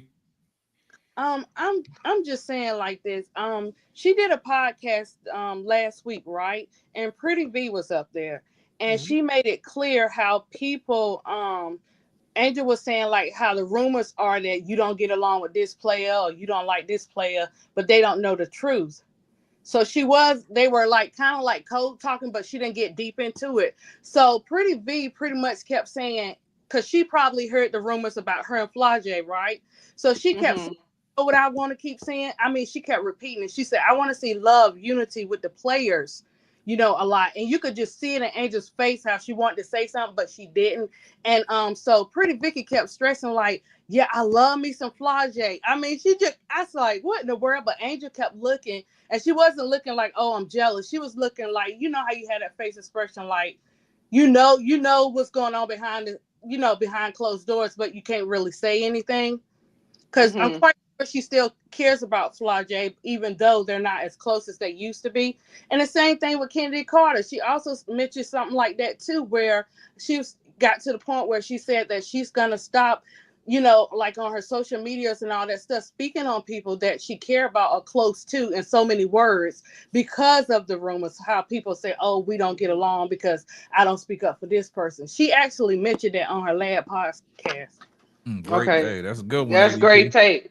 Yeah. And then another again, let me just land my plane with this to Duvall, because I know you like kind of go back. I'm not disagreeing with you, bro. I was just trying to give you some other things to think about. I'm not saying that you're wrong in what you're thinking. You could be right, but it could be other reasons as well, is what I was saying to you.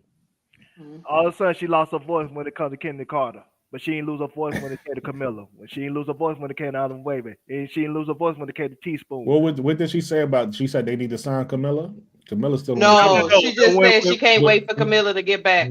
Yeah, that's nothing. That's like, come on. But even during the season when Camilla was getting criticized, she was like, y'all not gonna criticize Camilla. She defended Camilla. She stepped up for Kennedy during the season too, bro. She stepped up for Kennedy. But I would say, why she not stepping up for Kennedy now? You don't have to. Because I'm on her podcast that if somebody is her, like in so many words, if we are tight like that, and I know you guys are eating her up out, on social media, why would I put that out there like that? Come on now, let's be for real. If we tight and close like that, why would I do that? Right. And then on top of what she's saying, most players do this, Duvall. Like this, and again, I'm getting this from the Mel's game because I've been watching the Mel's game a lot longer. Most players, when it comes down to these type of decisions, they don't get involved, right? Because they they want the player. So if I'm your teammate, Duvall, and you up for free agent or whatever the case may be, I want you to make the best decision for your family. Whether that's coming back to play with me or that's going to another team. You get what I'm saying? I want you to make the best decision for you and your family. And then two, most players don't get involved in that because that's not their job. A lot of fans want players to start speaking up and doing that, but that's really not their job. They're players. They don't make the decisions who get signed to the team or not. Mm-hmm. They have no control. So most players stay out of that. They just be like, you know what? I'm gonna let the GMs and the people, the management, I'm gonna let them handle that. I'm gonna do my job. Yeah, so she again, might be I'm not working even behind the scenes. I'm gonna land with this, Duvall, because I know you want to die on your hill. I'm not saying that you're wrong. I'm just giving you other things to think about. I'm not saying that you're wrong. I'm saying it could be more than just what you're thinking of. You never know. We won't know till Angel say something. I'm gonna just say her silence is hurting Chennedy Carter's value, and I'm gonna put it that way. And y'all know I'm the biggest Angel Reese fan probably on this planet, but I'm gonna criticize her when she needs to be criticized. If that's somebody you really want on your team, you need to speak up behind the scenes and publicly. You need to put the public pressure as the franchise player to sign. So do you hold that to all franchise players, just Angel? Yeah, all of them. Okay, even that's why I keep asking you questions about who else is doing what you asking Angel to do. Okay, like even you say Angel Wilson, we don't know that Kelsey Plum even want to go back there. We know Kelsey Plum got but Asia didn't speak up though. But we know Chennedy Carter want to come back to the sky. We know that.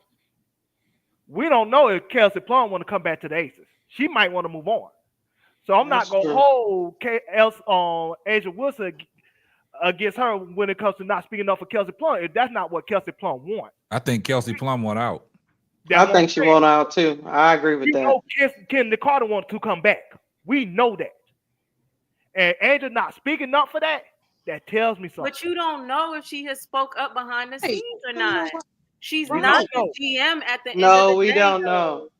She's not. No, we don't know. She can't say I'm gonna be a mini GM on 1 minute and then all of a sudden I got the hush mouth in another minute. The mini GM. First of all, let me clear that up for you. When she said I'm gonna be a mini GM, she just meant I'm gonna have a relationship with Jeff P. That again, like the young lady just said, that could be a private conversation. That's not for the public. What she meant is her and Jeff P is gonna have a relationship. That didn't mean that she's gonna come out on her Twitter and tell Duvall everything she's thinking. Uncle J.E. causing confusion. Case that. Well, look, check it out. Check it out, y'all. Hear me out. History.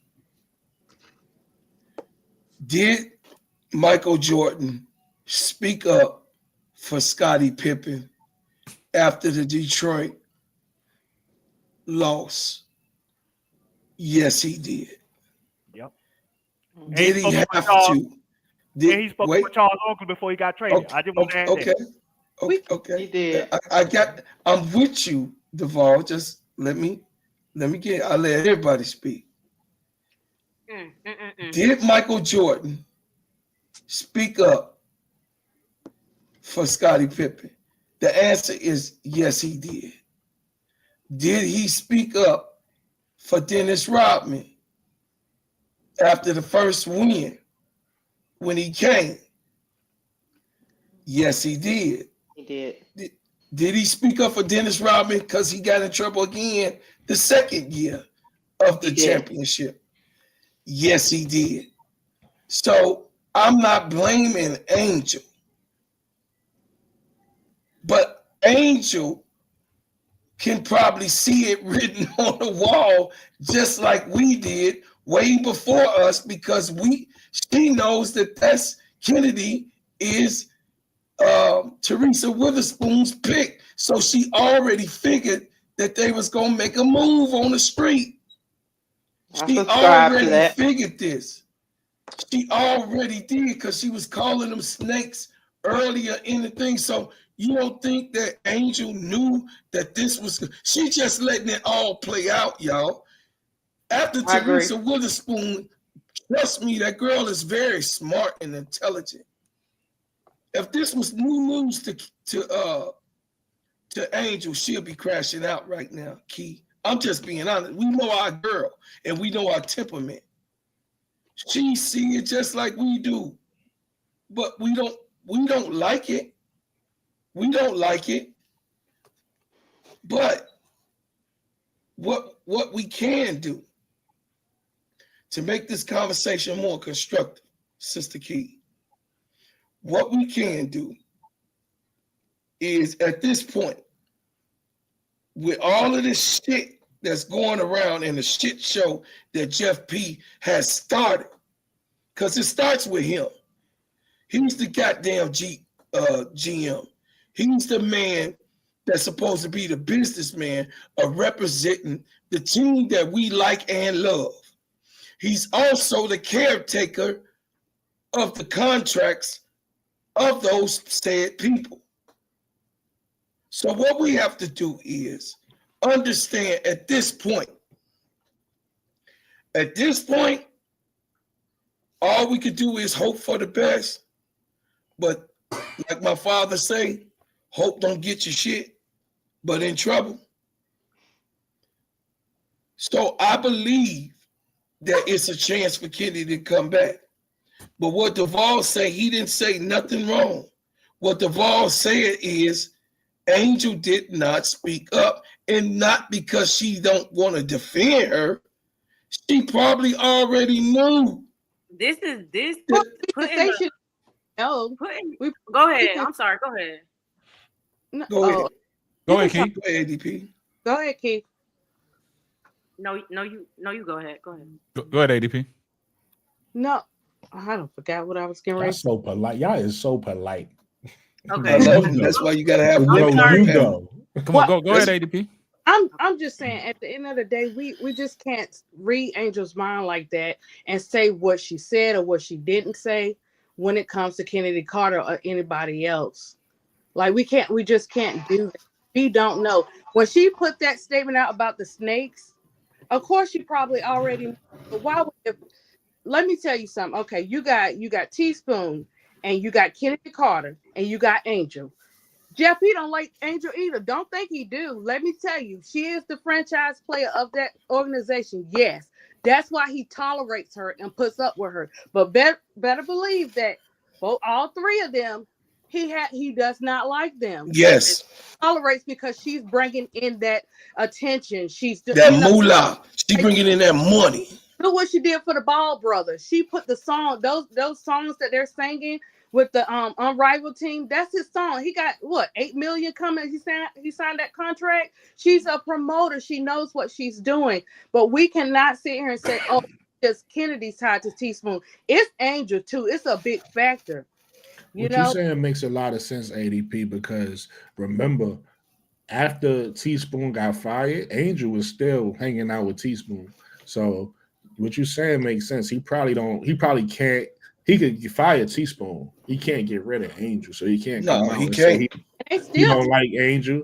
Because Angel and Teaspoon still like this. They still hanging out. You know what I mean? They still they went Unrivaled together. They still close. So and then Jeff not stupid. Jeff probably know Angel looking at him sideways because of that. You fired my girl, right? Like I don't know if Jeff ain't stupid. Hey, hold on once, guys, real quick. Hey, Duvall, I'm gonna drop you down real quick. Let me bring L up, but stay in the background. I'm gonna bring you back up. All right, just let me drop you down. And let me bring L up real quick. She want to say something, then I'm going to bring you right back up. Yeah. All right, go ahead, L. I don't know about Jeff P. Hey, y'all. Hey, Keith. Hey, L. Look at L. I don't know about this Jeff P character. I don't. So I was hoping that you would leave Duvall up because that's who I wanted to address. But I'm going to just say this. Yeah. He can hear you. Him harping on Angel didn't speak up for Kennedy, and everybody has already said it. Brooklyn made a really great example, or gave a really great example, rather. Let's talk about like Asia Wilson and Kate Martin. Everybody knows that was her rookie. She loved her some Kate Martin. Did you see Asia going ham on social media once the Aces left her unprotected and she got picked up by the Valkyrie? She made one comment and that was it. These women have to, let me give you a lesson of personal branding 101. What you say and do, who you attach yourself to, the nonsense that you attach yourself to can have an impact on your personal brand, whether it be positive or personal. Angel is a businesswoman. Yes, she's 22. Yes, she's still young, but she's very smart. More importantly, she's got her mama by her side. You best believe Mama Angel is in her ear. And she's got a good management team around her. It would behoove her to get in the dirt with Jeff P and them and even the fans commentary about what's going on with Kennedy. There's nothing that shows us that Kennedy and Angel had beef. When Kennedy made the statement about not being picked up for All-Star, when she made the comment about the rankings that came out, everybody immediately wanted to attach that what she was saying to Angel.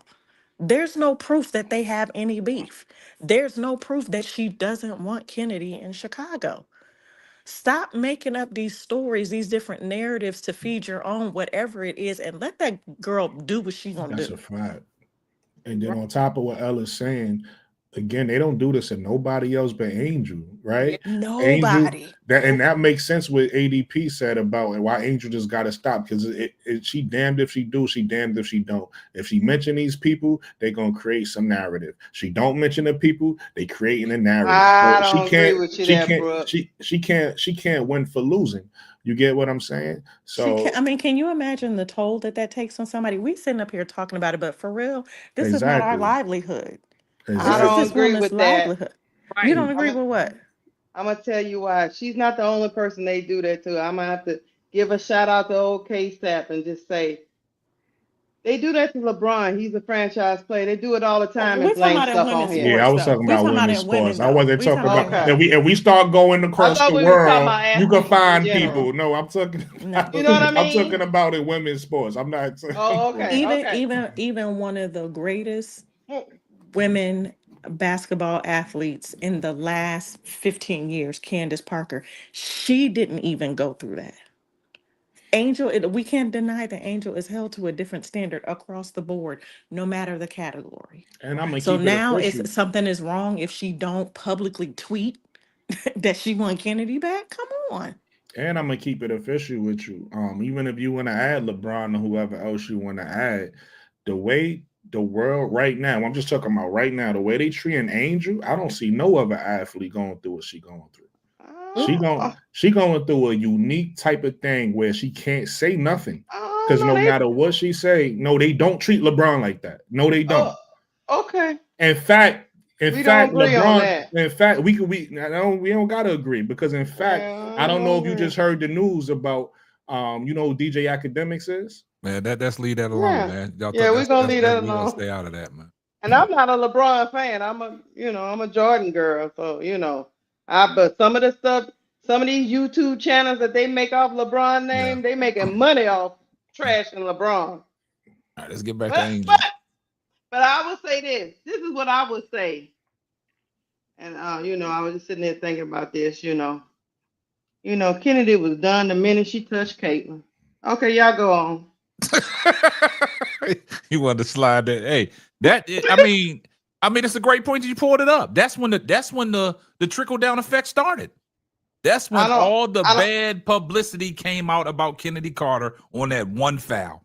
I think they trying to clean up their image. Yep, they made everything about Chennedy Carter. Anything that she did, they tried to attach Chennedy Carter's name with it. A locker room blow up, that's Chennedy Carter because of the play she had on the court with Caitlin Clark.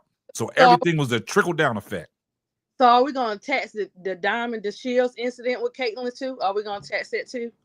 No. What we're saying is Keisha made a valid point about Chennedy Carter. Once Chennedy Carter committed that foul on Caitlin Clark and the way the media blew it up and the way they dissected on that she committed a felony murder charge out there on Caitlin Clark, that's when everything went downhill from Chennedy Carter, because anything that happened with the Chicago Sky, they said it had to be something that was dealing with Chennedy Carter.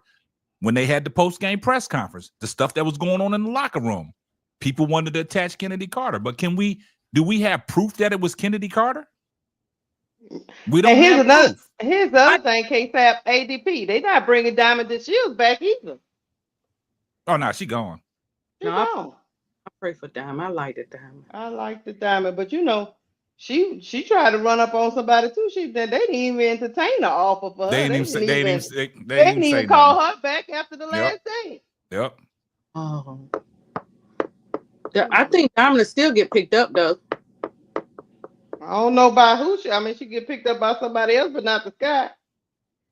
She gone. It's just unfortunate, man. Yeah. That's what I'm saying. We're not even sure, how everybody was thinking Diamond was gonna come back and kill it, after her. We don't even know what E Will getting ready to do. Great point. Oh yeah, they gave her a contract immediately. As soon as the season was over, they extended her. Look, right, and I know some people might throw some stones or whatever in this case, but I do not trust E Will. I'm with you. I feel you on that. I think that E Will, I'm sorry if you're watching this, but I'm just saying I think you acting like a little, I just I think E. Will is another one of them players like Dana that Jeff likes. Exactly. Jeff P has to see something in E. Will that soon as the season was over, coming off an injury, we don't even know what the state of her injury is right now. We don't know if she's healed, if she's going to be ready to go. But as soon as the season was over, news came out. E. Will has been extended.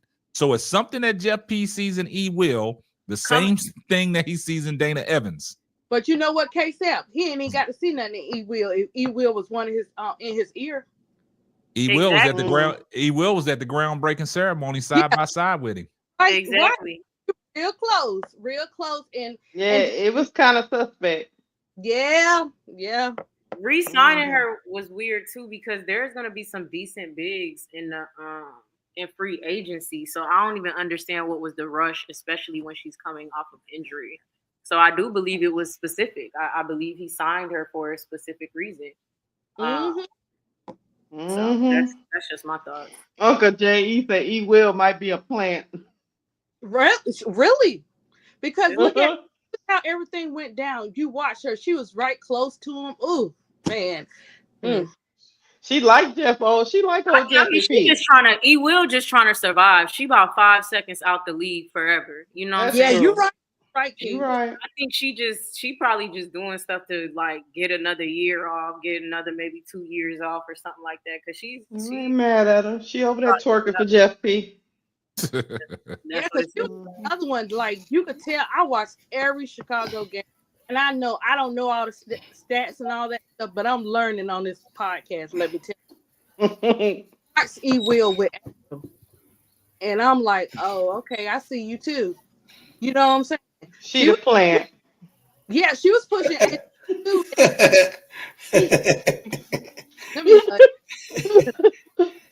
Hey, ADP, I love you. Hey, ADP, I don't want to be investigated, so I better shut up for a little bit. Hey, ADP, I love you, baby. Listen. We games, you know what I'm saying? We watch them too. You know what I'm saying? Actions speak louder than words. I always thought I said that a couple times. Like E. Will getting signed right after the season was kind of weird. Was a little suspect. Yeah, So yeah, I don't think E. Will was different than any other vets. Like they did not care for Angel and Camilla. I personally think. What is Bro Claude over there doing? You might have fell out of his chair. And the sad part about this is that when they had interviews and all that, I'm here.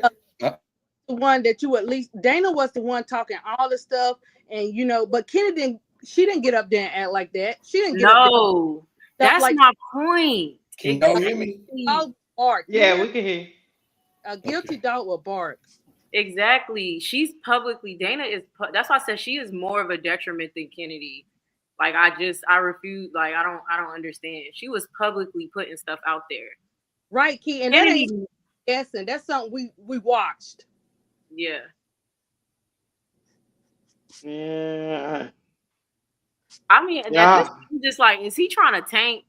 Because I mean, it just doesn't make sense. He says he wants to win now, but it's not making sense. I'm just trying not to crash out. He's not gonna have us crash now. I had to go back and do 3 more comments. I thought about that thing. I was like, what in the world? Oh my gosh, I had honey on my chest. It's bad when you start. It's bad when you're stalking the WNBA website. And I said, K-Sap, there it is. Yep. I was right looking on for them to call. I was looking for them to call her. I was like, they're gonna call Chennedy Carter. They're gonna call her. They're gonna do it. I just gotta keep looking. And I already did Kelsey Plum because I've seen the stuff on Twitter. I went to that website. I said, what in the hell is this? Yep. But that says something. But they don't do that. This is bullshit alone. Nah, he can't be that. I don't want to hear that tanking stuff, man. I ain't got time to be tanking, man. I know 2026 is gonna be, but I know 2026 is gonna be the year. But still, man, you still got to go out there and put a good product on the floor for your fans to enjoy. We don't want to come out the gate because the beginning of the schedule is rough. And you don't want to come out the gate 0-5, 0-6, and put yourself behind the 8 ball. And then what if you lose 5 times? We got a tough schedule. Yeah, and then the fans are gonna be like, well, shit, Teaspoon started off better than this. Right. You know what I'm saying? Then they're gonna start trying to put Teaspoon. Well, you should never fire Teaspoon. Why Tyler Marsh in there? So something got to shake. Hold on, KSF. That's why I said what I said about Tyler Marsh. Tyler Marsh better know he coming out the gate. He got to play the Fever 5 straight times. He lose all them games. Tyler Marsh gonna get fired. Hey, look, Quita Love Sports got what? What she got? She just got a new post. She say, "What are the Sky doing?" She looking. So I know they looking at us, KSAP. I know what. Listen, we all when over I tell you, I know they looking at us. I got the same shit on top of my thing, and me and you talk about this in depth on the channel. And I'm gonna tell y'all this. Look, listen. Don't get butt hurt. Don't get butt hurt. Because well, I'm talking to my sister Key in particularly. I know ADP gonna roll with us. She learning. I just want to go slap Jeff P. Once I get that out of my system, I'll be all right. I mean, cause this enough shit. Y'all know me. This enough shit for me to crash the fuck out. I'm just being honest with y'all. Nah, we don't need you crashing out, man. Don't crash out, man. It's pissing me off. Nah, just keep a civil head, man. Come on, right. come on. I'm just saying, I'm getting pissed off about this shit. Nah, there's no reason. You getting butt hurt. Nah, you calm down. You gonna be all right, man. I'm cool. I'm cool. Don't let it affect you, man. Though. Nah, you don't need that, man. Just look. It is what it is, man. Sometimes you got to cut your losses and move on. I understand how it's affecting everybody, man. Everybody's passionate about it, man. But don't let them see you rattled, man. Yeah, but if they, I think. Oh, go ahead, Duval. I was gonna say a couple things. First of all, they're not tanking. They charged a double season ticket prices, and they sold out. They not trying to take. They gonna have a plan. I don't know what the plan is, but they gonna try to do something. But I don't think they intentionally tanking. And secondly, when it comes to this Chennedy Carter decisions, it's not just Jeff P. That's the person we want to blame because he's the head of the decision making. But we don't know who else have an input into that decision. We don't know if Tyler Marsh have an input in that decision. So like I said, just like y'all told me, we have to let it play out. Mm-hmm. Because nobody's speaking out about it. And that was, head scratcher to me. And I don't think Chennedy Carter got a market. So she might come back anyway, but might come back at a low ball type style. And she wouldn't make it but 76,000 anyway. How much lower they gonna do, my girl? No, I think the low balling isn't that they're gonna give her lower than what she has. I think the low balling is she feels like she's a 200K talent and they give her 150. That's. But like I said, I don't think money is an issue, man. He got 9K to work with, man. He just doesn't like her. Like that's just the facts. And it's the way they went about doing the whole thing. Like, no, he don't like her. You don't like people and stuff like that. But it's the way they went about doing it about Chennedy Carter. Yeah. Nobody really likes her, y'all, because it's like they are making Chennedy Carter the skunk. Okay. So when you have a skunk type of thing on your background, no one wants a stinker in a locker room. I mean, this is spread throughout the whole WNBA. If it wasn't, she would have not had to be walked in while practice was going on to be a part of Chicago Sky that made a phone call, make a phone call, then able to bring her in. So what I'm saying is that they have a narrative about this little sister right now throughout the whole WNBA that nobody would want her, okay? But it is somebody it is somebody that will offer her money, but they got the narrative that this sister gonna get lowballed across the board. I believe that, and I believe it's a talk through the association. I believe now this is my conspiracy case out. Are you They thinking they always about to have. blackball her? They are so no, they already blackballed the sister Keisha. You behind. You behind right now. Listen to what I'm saying. They have already blackballed this sister out the league that the commissioner stood on until last year. Yep. It was a phone call to a phone call that made a phone call to make an appearance. Yep. When that type of ish start happening, you are blackballed in anything, music. It's for everything. It's for everything. So what I'm trying to tell y'all is they already did spread this girl, this sister's name across the whole entire league to the owners that this is a bad apple. And what makes she it maybe worse? she in Chicago Sky is maybe the only one to reform her. I'm just telling you how these sick motherfuckers he is. But you know what, guys? I done heard it before. You know what, guys? Though before Duval go, for them to Key's point, for them to give an offer to Dana Evans. You know what? To be honest with y'all, Dana Evans and Chennedy Carter can't coexist. They don't get along. No. What They makes don't. it worse when it comes to Chennedy Carter, like now it's 3 teams they ain't want her no more.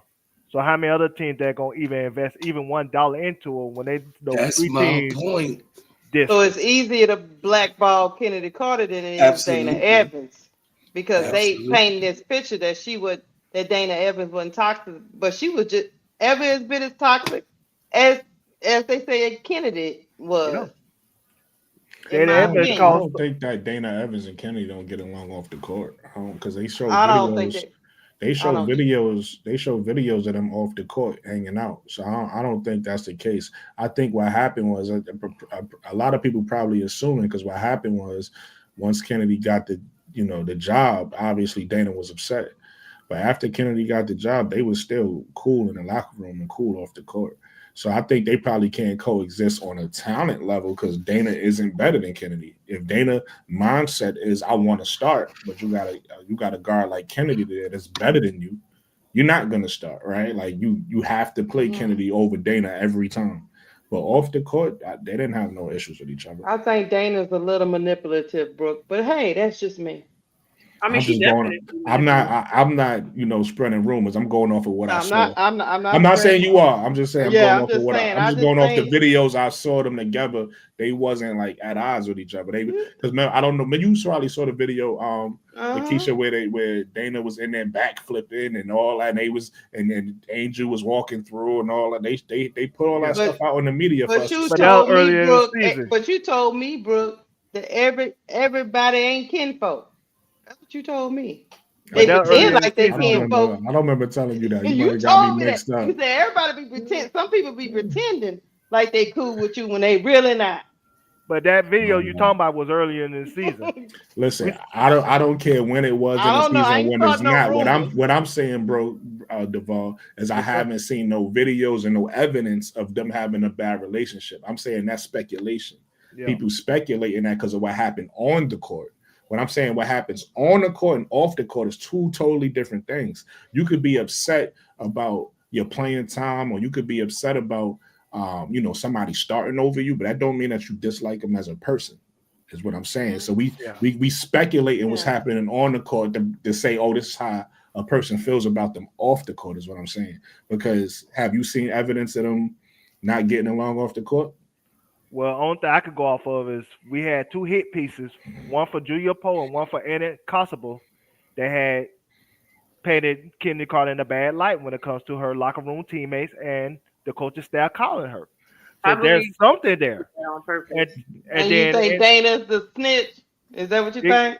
It could be Dana. It could be Who knows? It could be Marina Mabry when she left. I mean, we don't know. That's my point. We don't know, but we start speculating like we do know. Well, I point. mean, we do understand We don't know. that Kennedy and Mabry had a little, a little altercation at one time once she left the team. We did see that, right?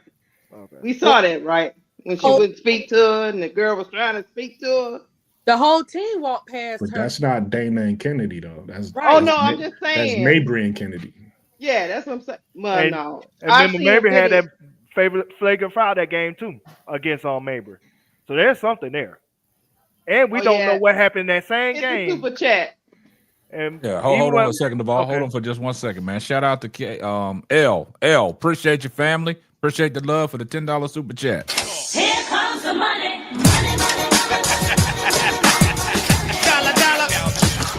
She said nobody talks about Dana cussing Camilla out in the game, but constantly talks about Chennedy Carter's behavior. Dana shoved her ass on and off the court, but she's cool. Now, to your point, L, the crazy thing about it is, why is Chennedy Carter getting all this negative press? Why are they writing these things about Chennedy Carter? Like I said, where there's smoke, there's fire. They addressing a lot of things. So I think this is bigger than what we may think it is.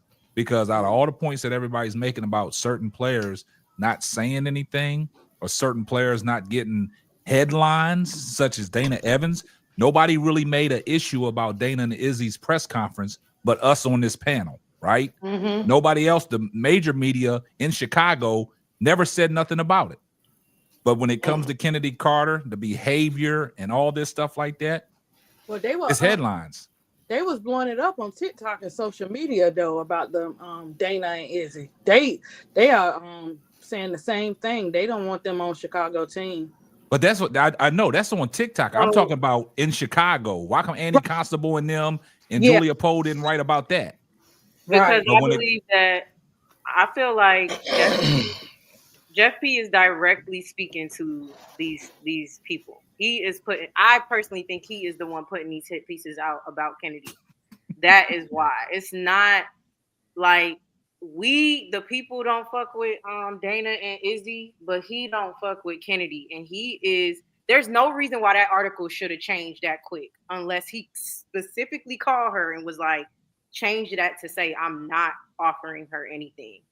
Jeff P is putting out hit pieces about Kennedy so that we'll change our minds and jump on his band, because he saw the backlash he got from Teaspoon.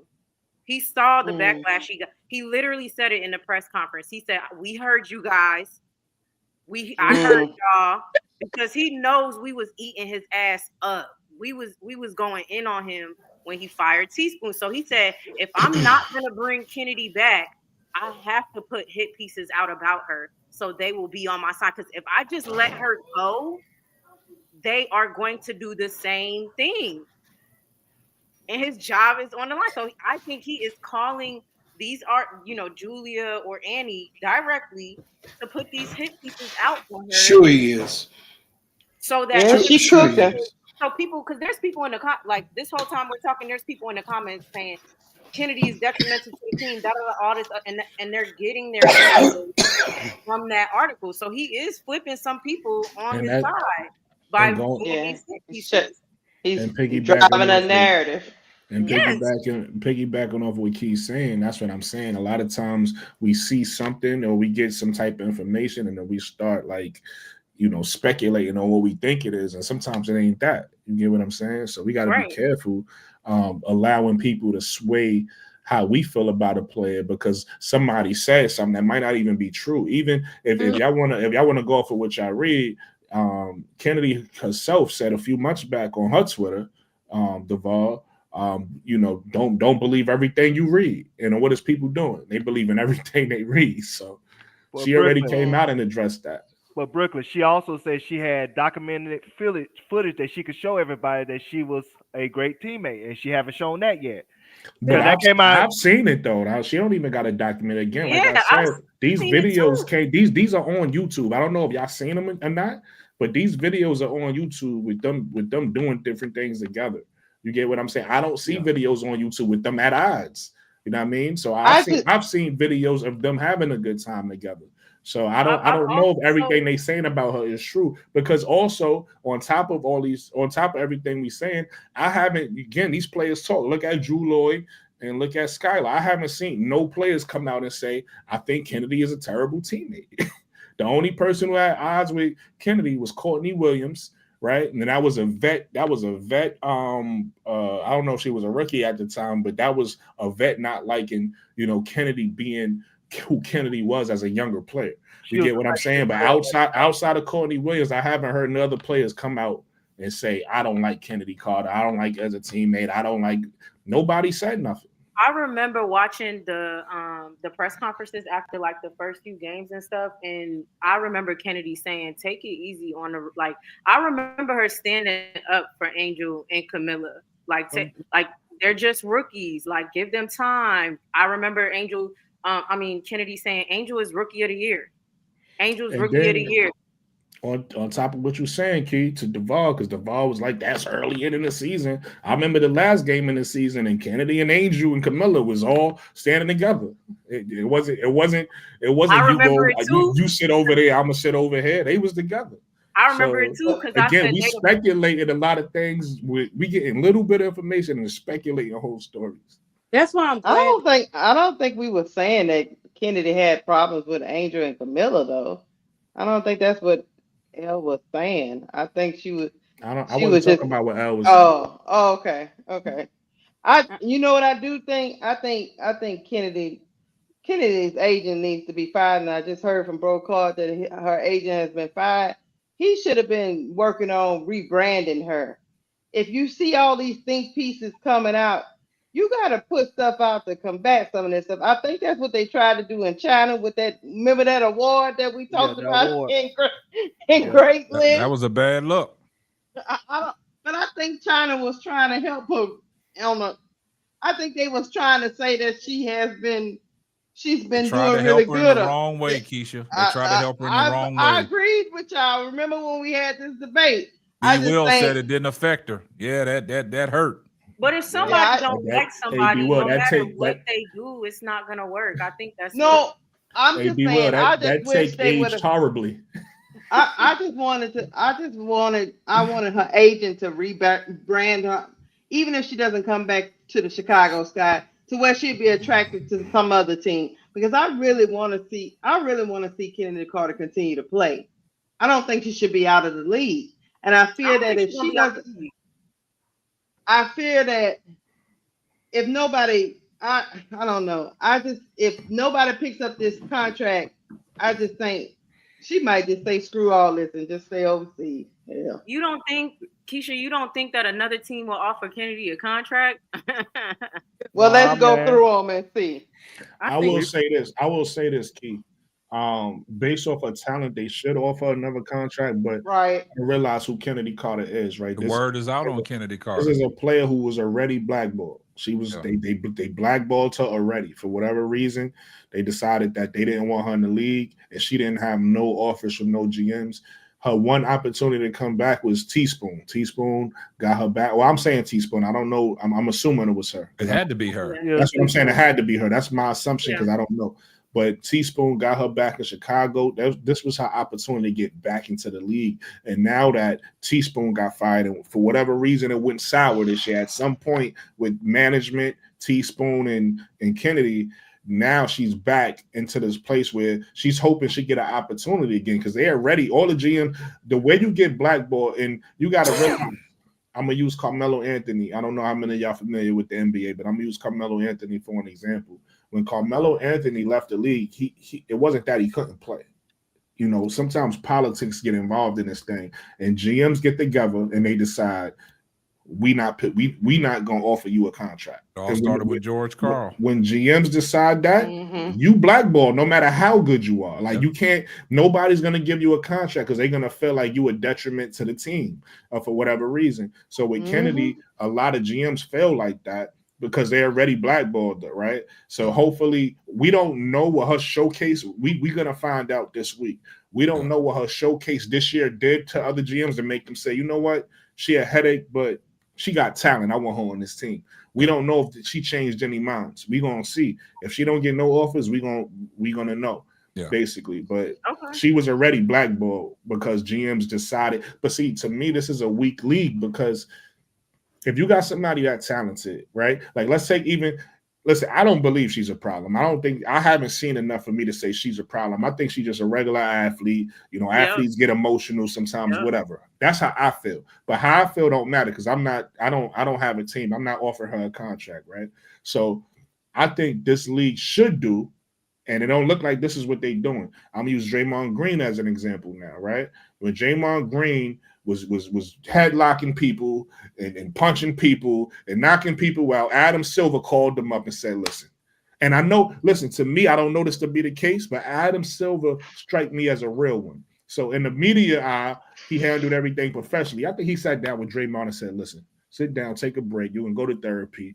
Stop hitting people. We're gonna get you back into back. I think that's how he had the conversation with him. Right. But long story short, what in the public eye, what Draymond had to do was go do a couple therapy sessions. He had to sit down and really talk about why he was so angry, and he had to work all that stuff out. And then he came back and he was with the Warriors, and we don't talk about him headlocking people no more. I think they need to sit Kennedy down and say, listen, Kennedy, this is what we're gonna do. You've been having a couple issues around the league. We're gonna get you hooked up with a therapist. You need to, do a couple sessions with that therapist. We're gonna watch your progress. We're gonna get you back onto a team. I think that's what they need to do. And because it's gonna take both. It ain't just Kennedy is a grown woman, so she got to take some accountability on herself for her actions. I don't think she is as bad as everybody painting her to be, but you still got to take accountability as an adult. So Kennedy got to change her image. She got to come out and do the the same with presidents and stuff, the kissing babies thing or whatever. She got to come out and show people, hey, listen, I'm a changed woman. Look at me. She got to come out and try to show that image so people could stop with this whole bullshit narrative that she's such a problem. You know what I mean? Like people like us don't view she a problem. Like I done seen worse. Like, come on, like to me. But again, it's not up to me because I don't have a team. So she needs to come out and she needs to do that. The league needs to work with her. Hopefully she get back. That's what. Listen, Jeff P. so stupid because if he would have did that, it would have made people look at Chicago better. Because if people would have been like, "Oh, Chicago was changing," but now people was looking at Chicago like, "Oh, same old Chicago." You know what I'm saying? And see, Brooklyn made a good point, man, and it goes back to what I said earlier about a lot of people didn't know that Chennedy Carter was a late training camp signee. Now, we all know she got talent, so that's telling you about the general managers that are in the league, what they think about her. You know what I'm saying? It's just saying it says pure talent, fatal flaw. You know what I'm saying? You got talent, but there's some flaws, right? And that's stuff that's off the court. Your image, right? And I go back to that movie Above the Rim, Tommy Shepard, the ghost of Tommy Shepard. Pure talent, fatal flaw. Knew what he could do on the court. I know it was just a movie, but it comes into real life now. And that's like the real life Chennedy Carter. She got pure talent, man, but there's something that these general managers see in Chennedy Carter that they don't want to take a chance on her. And that's just the bottom line, man. According to when it comes to Chennedy Carter, like I said, it's gonna be 3 for 3 teams that don't want her, so that gonna really scare some teams off.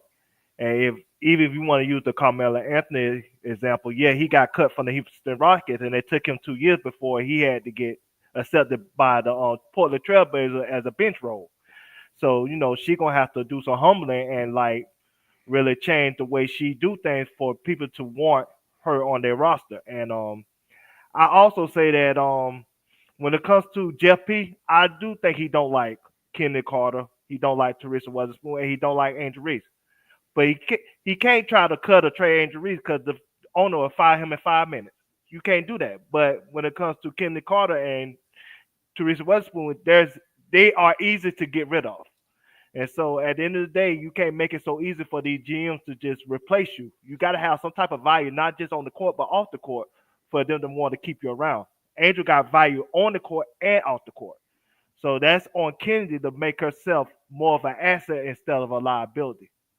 And just 1 second. We're a second, ADP. Shout out to Sports 263 for the $2 super chat. Here comes the money.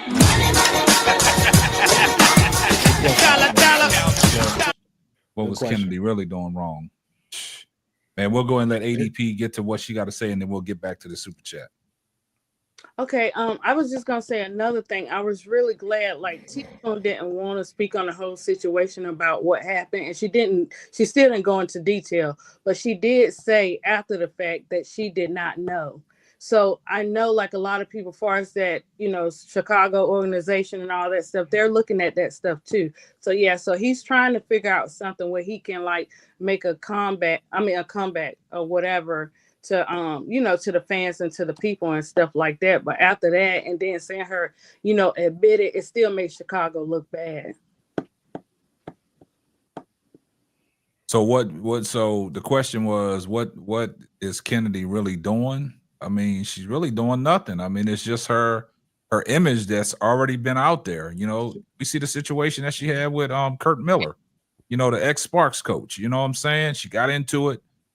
A situation happened. I think it had was it around the Liz Cambridge situation or something like that? Yeah. I don't know what happened. There was some things that went down, and then the next day, Chennedy Carter was released.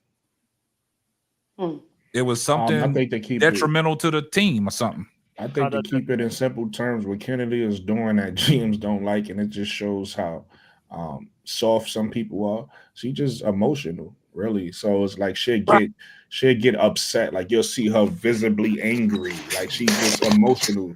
She's very emotional. She's a very emotional. When you take a look at the Mabry file, see how she showed to check Mabry. When you see what happened with, and then the funny thing is, a lot of Kennedy is misunderstood. One. But she also just make bad decisions sometimes because it's like let's take the Caitlyn situation, right? I don't know how much y'all really know what happened with that situation. Some people probably know the whole situation. Some people probably don't. Caitlyn started that, and the reason why I say she make bad decisions is you supposed to say, okay, I got you. I'm gonna get you back within the game. Like you supposed to get. She just went straight and just ran, and it's like. Nobody like in the moment. I didn't know Caitlyn started it. I just see Kennedy bumped, and a lot of people just kept that narrative like, "Oh, look at her, she's bumping Caitlyn for no reason. She must hate her, right?" But then once you watch the replay and you see everything that happened, you say, "Oh, okay, Kennedy was elbowing. Caitlyn was elbowing Kennedy, throwing a bat. She did, and then turned around, talk shit. So Kennedy should have kept her cool and said, "Okay, I'm gonna get you back." What she do? She got emotional. She got emotional and just rammed her. You get what I'm saying? So that's what people don't like about Kennedy. She wear emotions on her sleeve, and she just go. She 100%, and that's what they don't like. So, like I said, part of that's on Kennedy. Kennedy got to start being smart and move more cerebral. But people also I think they really just. I don't know if it's because she a woman, because a lot of men do that. So I don't know if they holding a grudge against her because she's a woman doing it. What I don't know. I'm new to the WNBA, so it's like I don't know if that's what it is. I don't know if they feel like women, shouldn't act like that. I don't know, but that's what it is. She's emotional. No, we can't do that, Brooklyn, because they do it to men too. Why you think T.O. career was cut short? I don't watch football. I'm going off of basketball examples. Well, I'm going off of sports in general. You said they don't do it to men. T.O. was the same type of way. T.O. had a good 2-3 years left in him. Probably would have called Jerry Rice records if he could. How long was Ron Artest's career? Ron Artest, they did the same thing to him. They blackballed him out the league? No, they ain't blackballed out the league, but his career came up shorter than what he wanted to. No, it didn't. Yeah, Ron Artest wanted to continue to play, man. Yeah. After the championship with the Lakers, how long was his career though? It doesn't matter how long. Chennedy Carter only played about 3 years, bro. No, we understand that, but we just talking about. Ron Artest had a whole career. I know, but I understand what you're saying, Brooke, and I understand what Duvall is saying. After he won the championship with the Lakers when they beat Boston, two different things. No, he wanted to continue, but nobody wanted to take a chance on him. But what y'all missing is the politics part. I said a lot of players get cut. They careers get.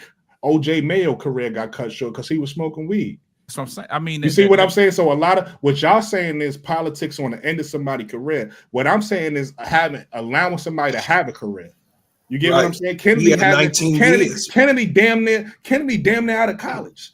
She ain't really had a career. Ron Artest had a whole career before they did that. So I'm just saying it all goes in the same buck it because of the politics in sports. You know what I'm saying? Like, and what? No, I can't. Okay, we can agree to disagree. No, you right. You right on that. We can agree to disagree. That, and just like he brought the point about T.O. T.O. was blackballed out the league. He was blackballed from the Hall of Fames. How long did T.O. play? It doesn't. I understand what you're saying, Brooklyn. That Kennedy Doesn't Carter matter. He can still play. That's why I said we're having two different conversations. No, we're not. Yeah, That's not two different conversations. I get what Brooklyn I understand is what he's saying. Man, I don't understand what I'm saying. So If y'all comparing somebody who had a whole career versus somebody that played 2 or 3 years, we talking about the crazy. We talking about the politics. I'm not talking about politics. That's a different conversation. Is what I keep saying. He got blackballed out the league. I'm talking about somebody who's able to have a career versus somebody who's not even able to have a career. A blackball is a blackball. Well, Brooklyn, I think, and Brooklyn said this at the beginning of what his statement. I don't know if it's because of her gender, right? So they had a longer career. They allowed them more chances than Kennedy because it's possible because they were men. And the way they doing Kennedy, he's wondering, he don't know, but he's wondering if it's because of her. She's not even allowed a lot of chances for real.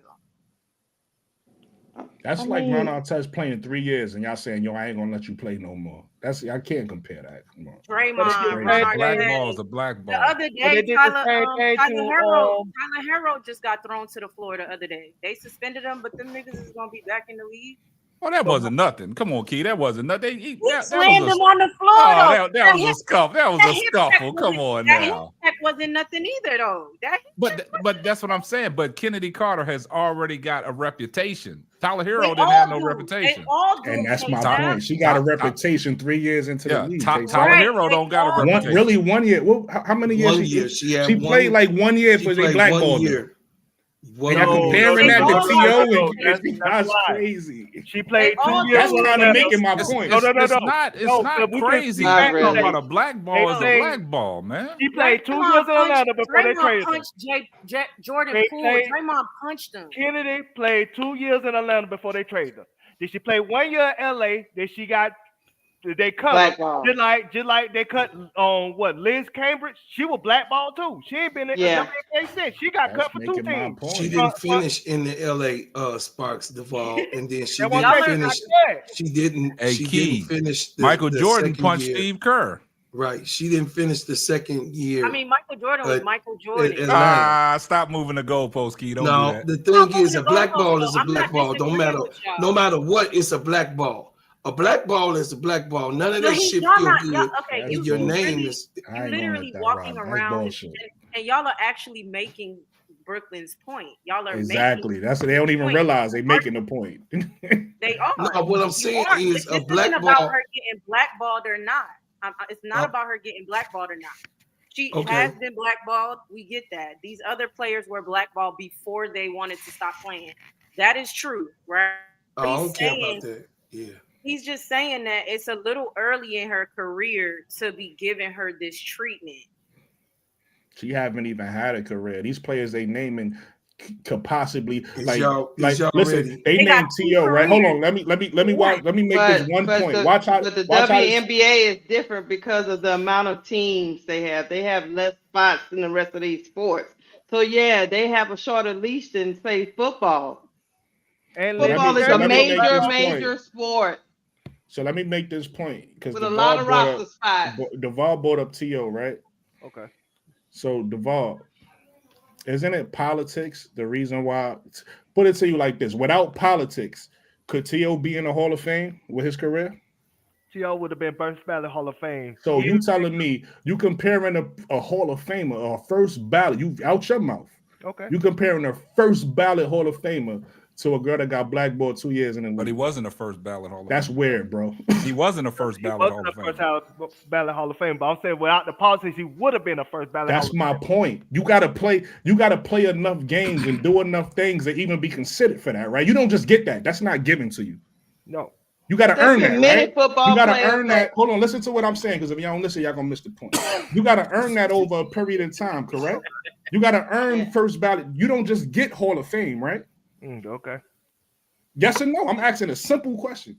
No, Yes or You no? know how many football players that played 2 years and got put Lakeisha, out I'm the asking league? Devar. Hold on, Devar. I'm asking Devar. I got a counterpoint for him, but yes, you don't Right? think he's a Hall of Fame? Yes. Yes. All right. Has Chennedy Carter played enough time to be a Hall of Famer? She played enough time. She should be an All NBA player. I said a Hall of Famer, bro. No. But if what you're we talking about? if you're an All NBA player, you're gonna eventually be a Hall of Famer. I'm not talking about eventually. We talking about the time T.O. put in and the time Kennedy put in. Y'all comparing them. So okay. You said that the time T.O. put in, he has enough accolades to be a first ballot Hall of Famer. In your words, correct? Yes. Has Chennedy Carter put in enough time to be a third ballot Hall of Famer? No, but she have enough. Why we comparing the two? That don't make sense. That just don't add up. Okay, bro. That's math. Okay, put it this way. How about Liz Cambridge? Explain that. What about Liz Cambridge? Listen. Check it out, Liz man. Cambridge played how many years? She played how many years? And Cambridge, I'm gonna make this point. Then I'm gonna shut up. Liz Cambridge, if she would have continued to play, she would have been a Hall of Famer. But she played how many years? What she was? 3, 4, 5 4 years? Because she won with the Aces, and she was a perennial all-star with the Aces. And we comparing two different things, right? Because if I'm not mistaken, correct me if I'm wrong, because I'm not an expert on the WNBA. Didn't Liz Cambridge get kicked out the league because she disrespected the Nigerian team? No, she got kicked out of the league because of the LA situation. Her and Chennedy Carter was on the same team. They both got kicked out at the same time. But then she went to the play with the Australian team, and they got kicked off that team because of what she did with the Nigerian people, right? We talking about WNBA. She got kicked off. We talking about women's basketball. We talking about being blackballed. Oh, come on now. We talking about being black. Okay. Let's use. Let's use a Spark situation. I'm talking about a situation I don't know the Spark situation because I didn't give a fuck about the WNBA at that time. So why did she get kicked off the Sparks? Because I know it was something her teammates didn't like her. I heard some stories about teammates didn't like her. Carter got kicked off the Sparks. We're not talking about Kennedy. You brought up Liz. You wanted to talk about her. So I'm asking you about Liz. Why did she get kicked off? Why she got kicked off?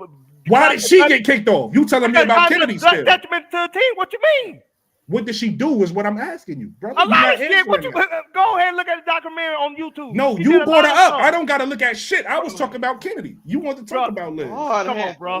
You move the goalpost and shit. You got it, bro. I'm moving the goalpost. You got it, bro. You're the politician. You got it. You got it, bro. She said she got kicked out at the same time Chennedy Carter did. Hey, look. And I keep asking the same question. Lakeisha, what did she do?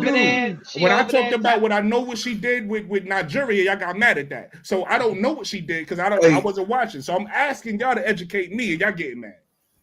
No, y'all brought her up. I ain't want to talk about Liz. My voice has never elevated, baby. I'm not mad about Liz Cambridge. Hey, check it out. Hey, y'all, check it out. Check it out. Yo, but I know she kicked you bring somebody up and don't want to talk about it.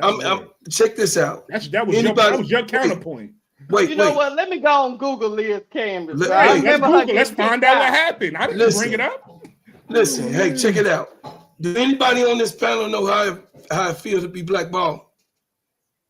Yeah. I'm asking. Yeah. Huh? Yes. Yeah, I do. That's okay. why. So what? Oh, wait, hold on. Just hear me out. What major industry, being entertainment, sports, have you all been blackballed on that type of platform? Y'all know that's another level, right?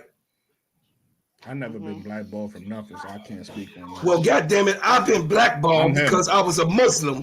I'm him. They like me. People like me. Hold on a second. Hold on. You talking to men that roll with cash money? They like me too, but I still got blackballed. Hold on. I'm just hear me out. It's a difference. When y'all hear when y'all hear my music, no, it ain't. When some people don't like you, they just don't fucking like you. That's what I'm saying. Y'all hear my goddamn music. When they don't want to fuck with you, they don't want to fuck with y'all. When they don't want to mess with you, ain't got nothing to do with whether they like you or not. They spread it all. But it depends on who they is too. Because I don't give a fuck about people who don't want to fuck with me, especially if you're not on my level. Brooklyn, because my music is motherfucking A1 grade. Period. We talking about my sound, my music, my production. everything, my showmanship, everything is on point. You can hear it in my voice right now because I'm dominant on anything that I get on the record.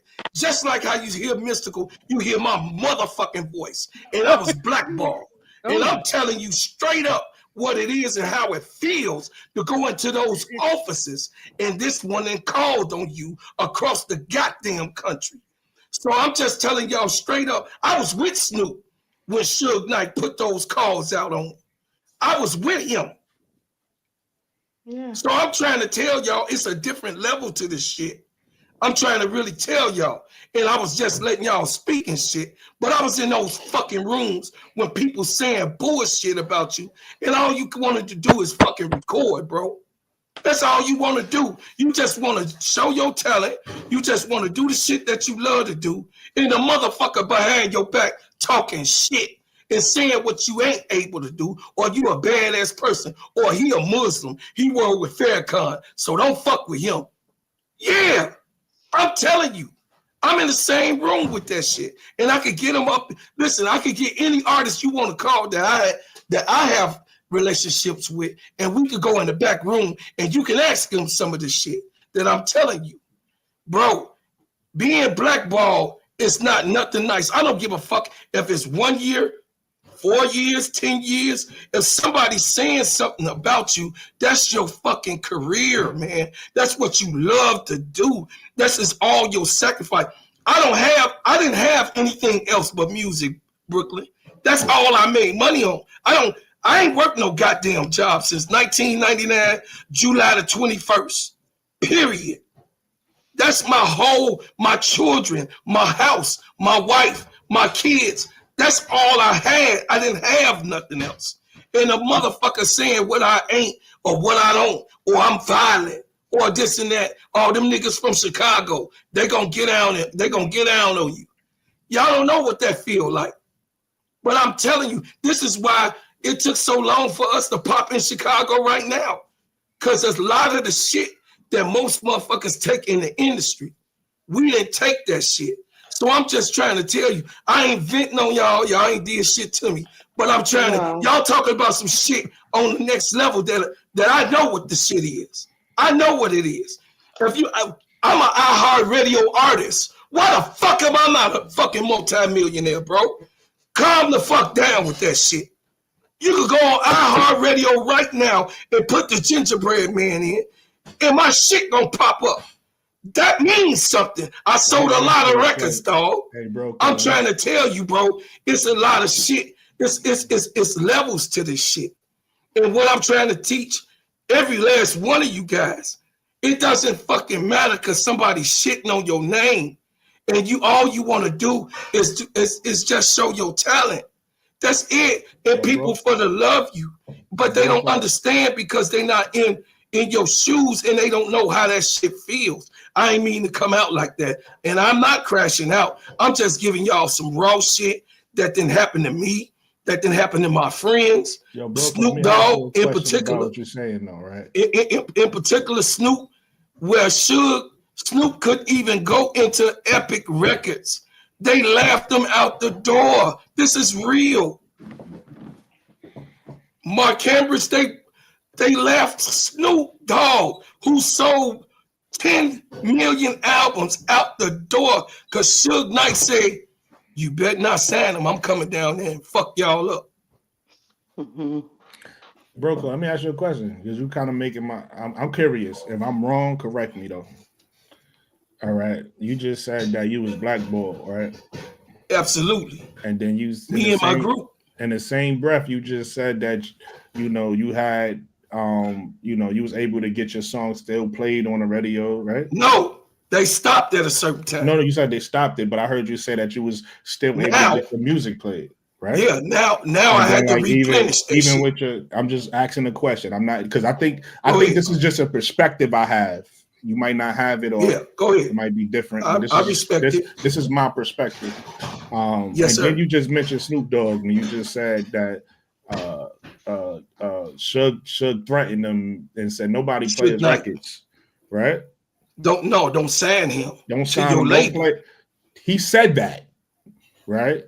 Oh yeah. Snoop is still the Snoop we know today, correct? Because of Master P. Regardless of why. Because of Percy Miller wasn't afraid. Let me make my point. Go ahead. Let me make my point. My point is somebody tried to stop him.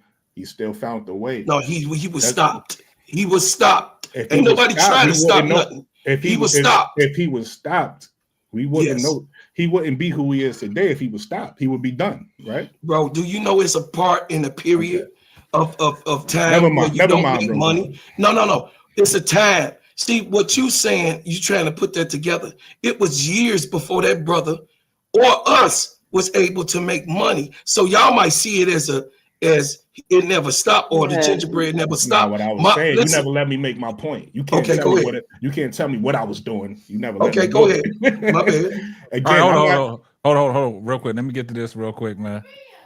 Shout out to Sports 263. Here comes the money.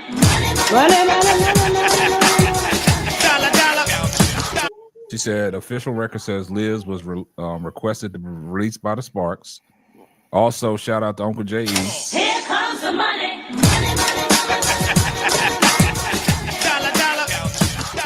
Said preach, bro, Claude. And one last thing I want to say, hey, Key, don't run from us now. I just hate that you had to be in here in this passionate moment tonight, but don't run from it. I don't even know why we here. We were talking about Kennedy. I'm not running because But Brooke, you know how it gets, Brooke. You know, we thing about being, hey, listen, I'm just flowing. I'm flowing with it. I'm flowing with it. You know how you can get blackballed and still eventually overcome it. But that doesn't stop the fact that you was blackballed. My mama was blackballed in her job. Because y'all keep Go ahead, man. Y'all never let me make the point, but then y'all keep responding to the point I never made. Let them go, Keisha. Go ahead. I'm gonna let y'all make y'all points, and then I'm gonna actually make the point that I was making. Go ahead, make your point. You got it. Right, no, cool. I was because Sports 263 with the super chat, she said Liz took herself out the league. Liz was not kicked out of the league. She took herself out of the league. Once she got released from the Sparks, nobody tried to sense it. You talking about somebody that was Angel Wilson good.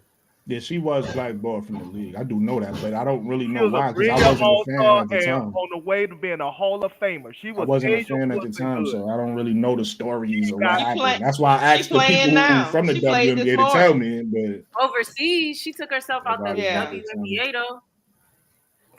You know, sometimes people take themselves out when they know shit going down. That's fair. That's fair. You know. So the point I was making. Go ahead. You got it. The point I was trying to make.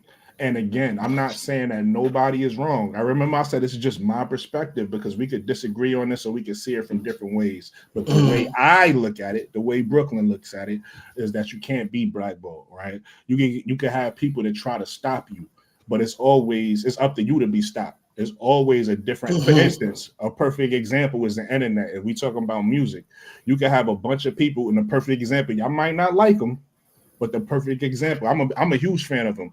You know what I mean? I've been a fan of him since 2003. That's me personally. I probably don't like him because I heard how y'all talked about him, but a perfect example is Joe Buttons. They tried to blackball him from the industry, and he took his brand to the internet.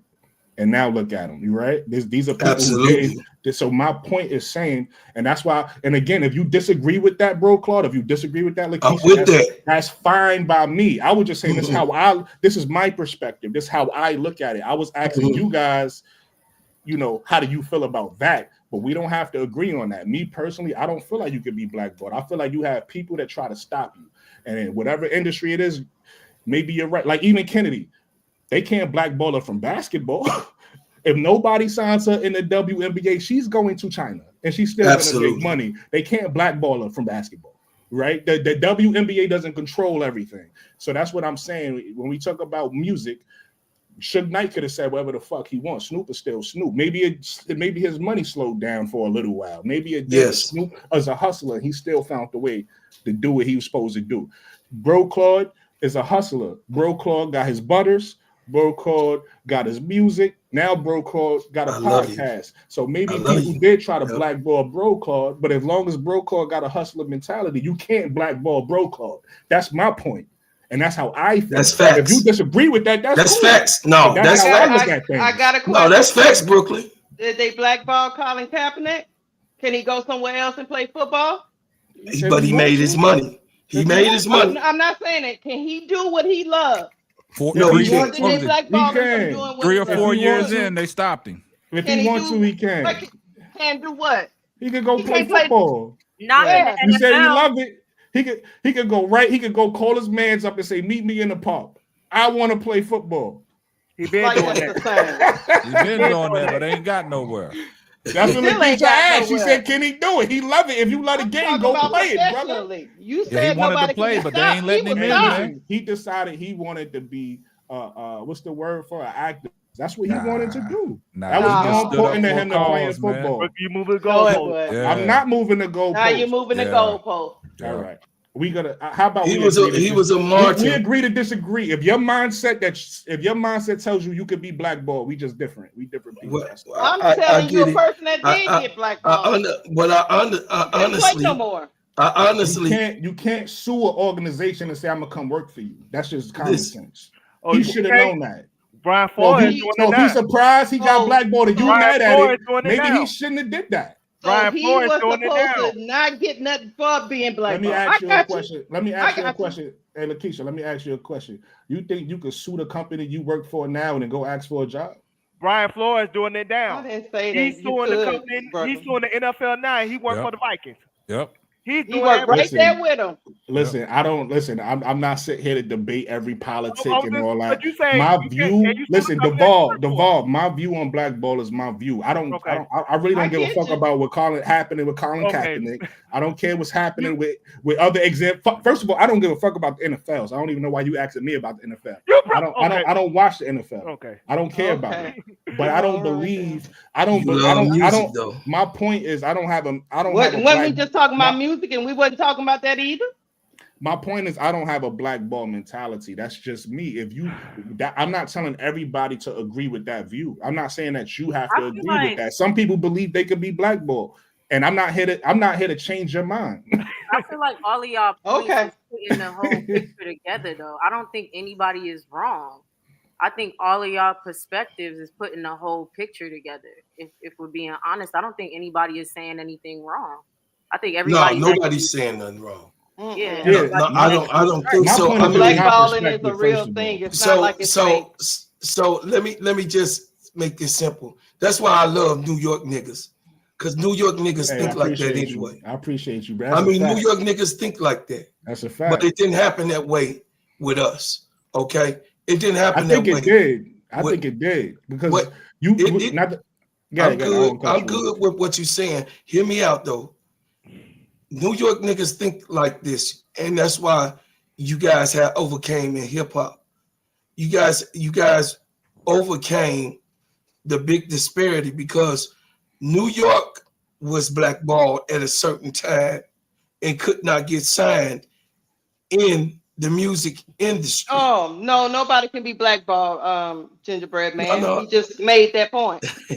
No, I'm just this coming from me. This ain't coming from Brooklyn. This coming from me now. But again, Lakeisha, don't move the goalpost. I'm gonna let you. You said nobody can be blackballed. But I'm speaking right now, though.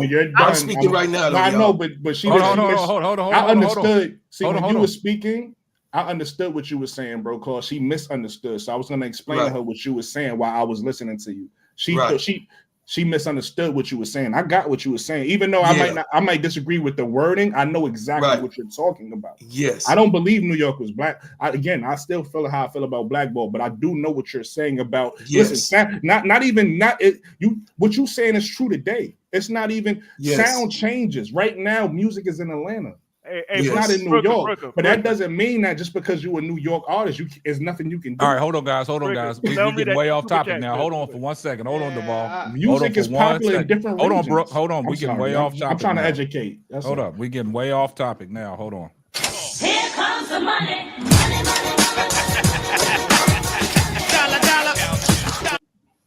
Sports 263. Shout out for the $2 super chick. There is no enough reason to blackball Kennedy, which we all agree. You know, it is what it is at this point. Shout out to MR for the $5 super chat. Can we get back to the main thing?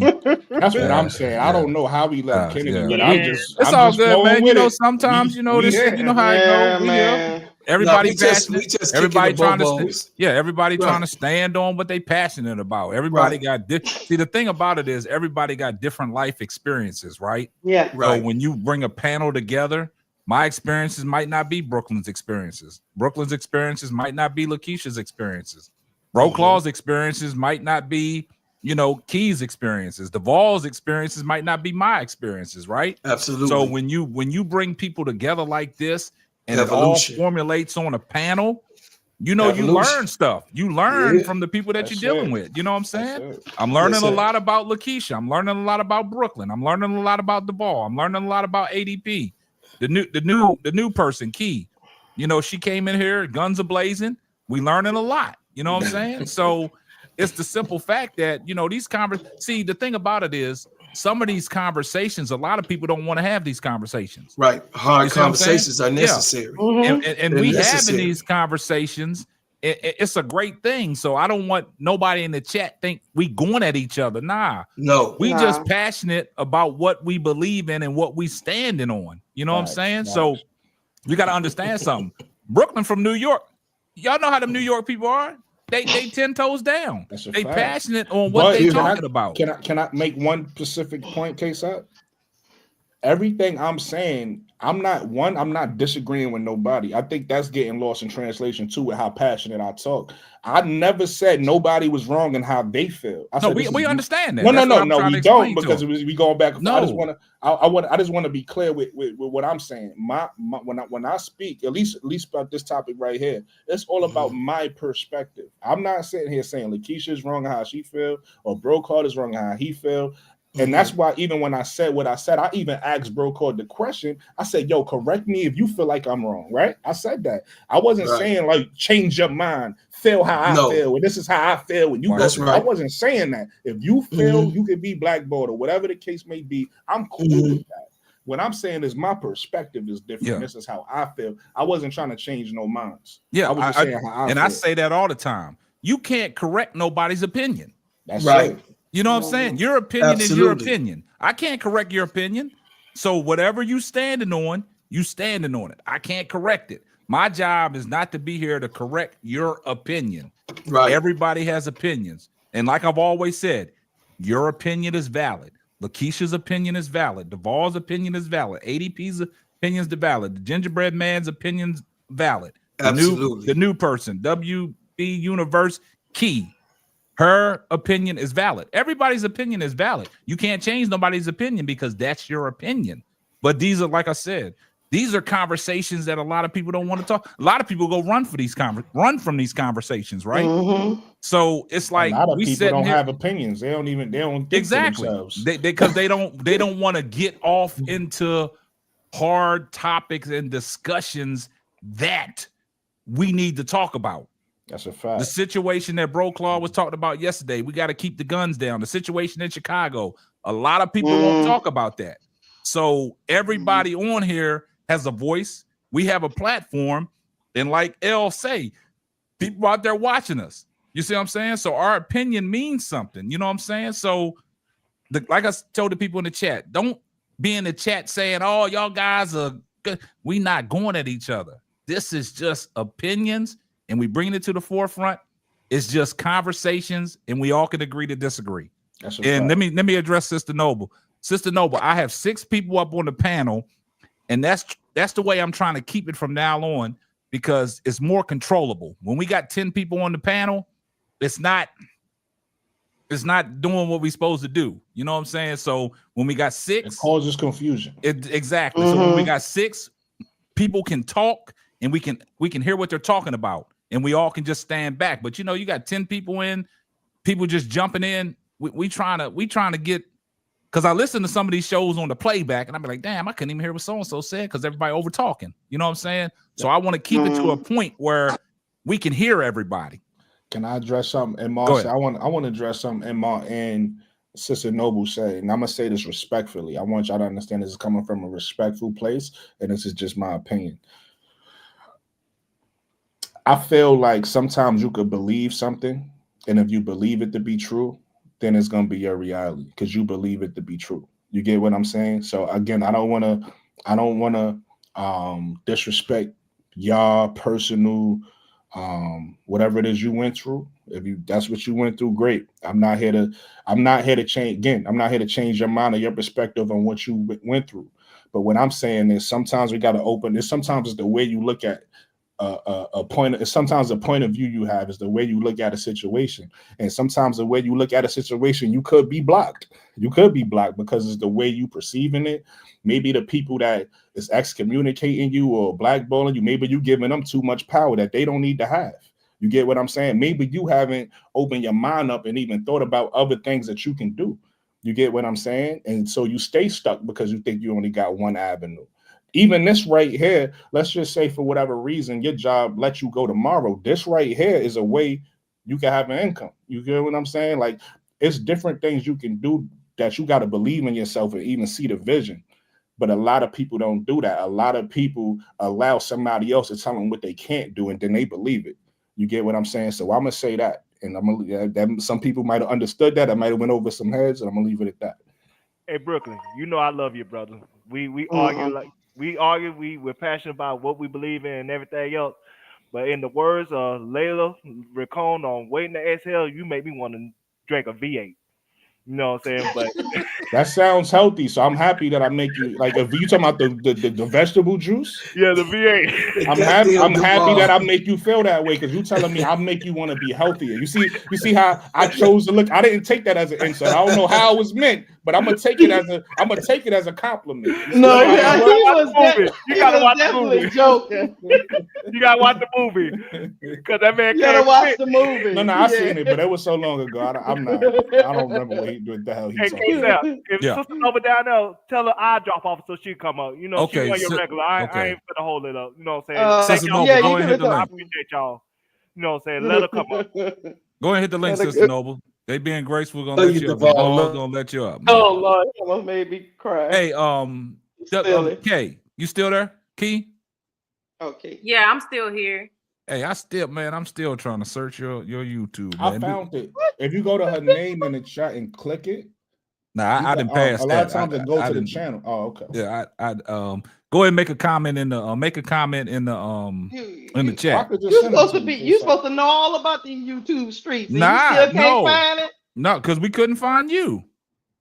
You know what? When you first on started, the link though that they had in the chat. I didn't get a chance. Yeah, I didn't get a chance. That's why I told her to do it now so I can just post something in the chat and then I can get it. Okay. Yeah, because hold on, because I just subscribed. Yeah, I got to get over there. ADP, go ahead and say what you got to say. I'll send it to your IG. Cover Unrivaled game on okay, Friday. I got it. Appreciate you, Brooklyn. Yeah, I think I want to call it with a panel, but you know, I gotta talk. That to would be these nice. little, I would love that. I gotta talk to these 2 or 3 because they like the Bro Claude over there doing his thing and y'all got to get like, you and Bro Claude got to get that together. Y'all was calling the same game at the same time. They was competing. I'm like, why are we competing? I'm like, hold up, what's going on here? CB Will said he couldn't find it. Okay, you got Keisha put it in the chat. But Brooklyn already sent it to me. I got it now. Appreciate it. Yeah, I was like, and then I was trying to get Bro Claude on the Instagram, but he ain't accept my request with that Bro Claude. I was trying to get you. I was trying to do the same thing, Sister Keisha. So I was really trying to get in contact with you.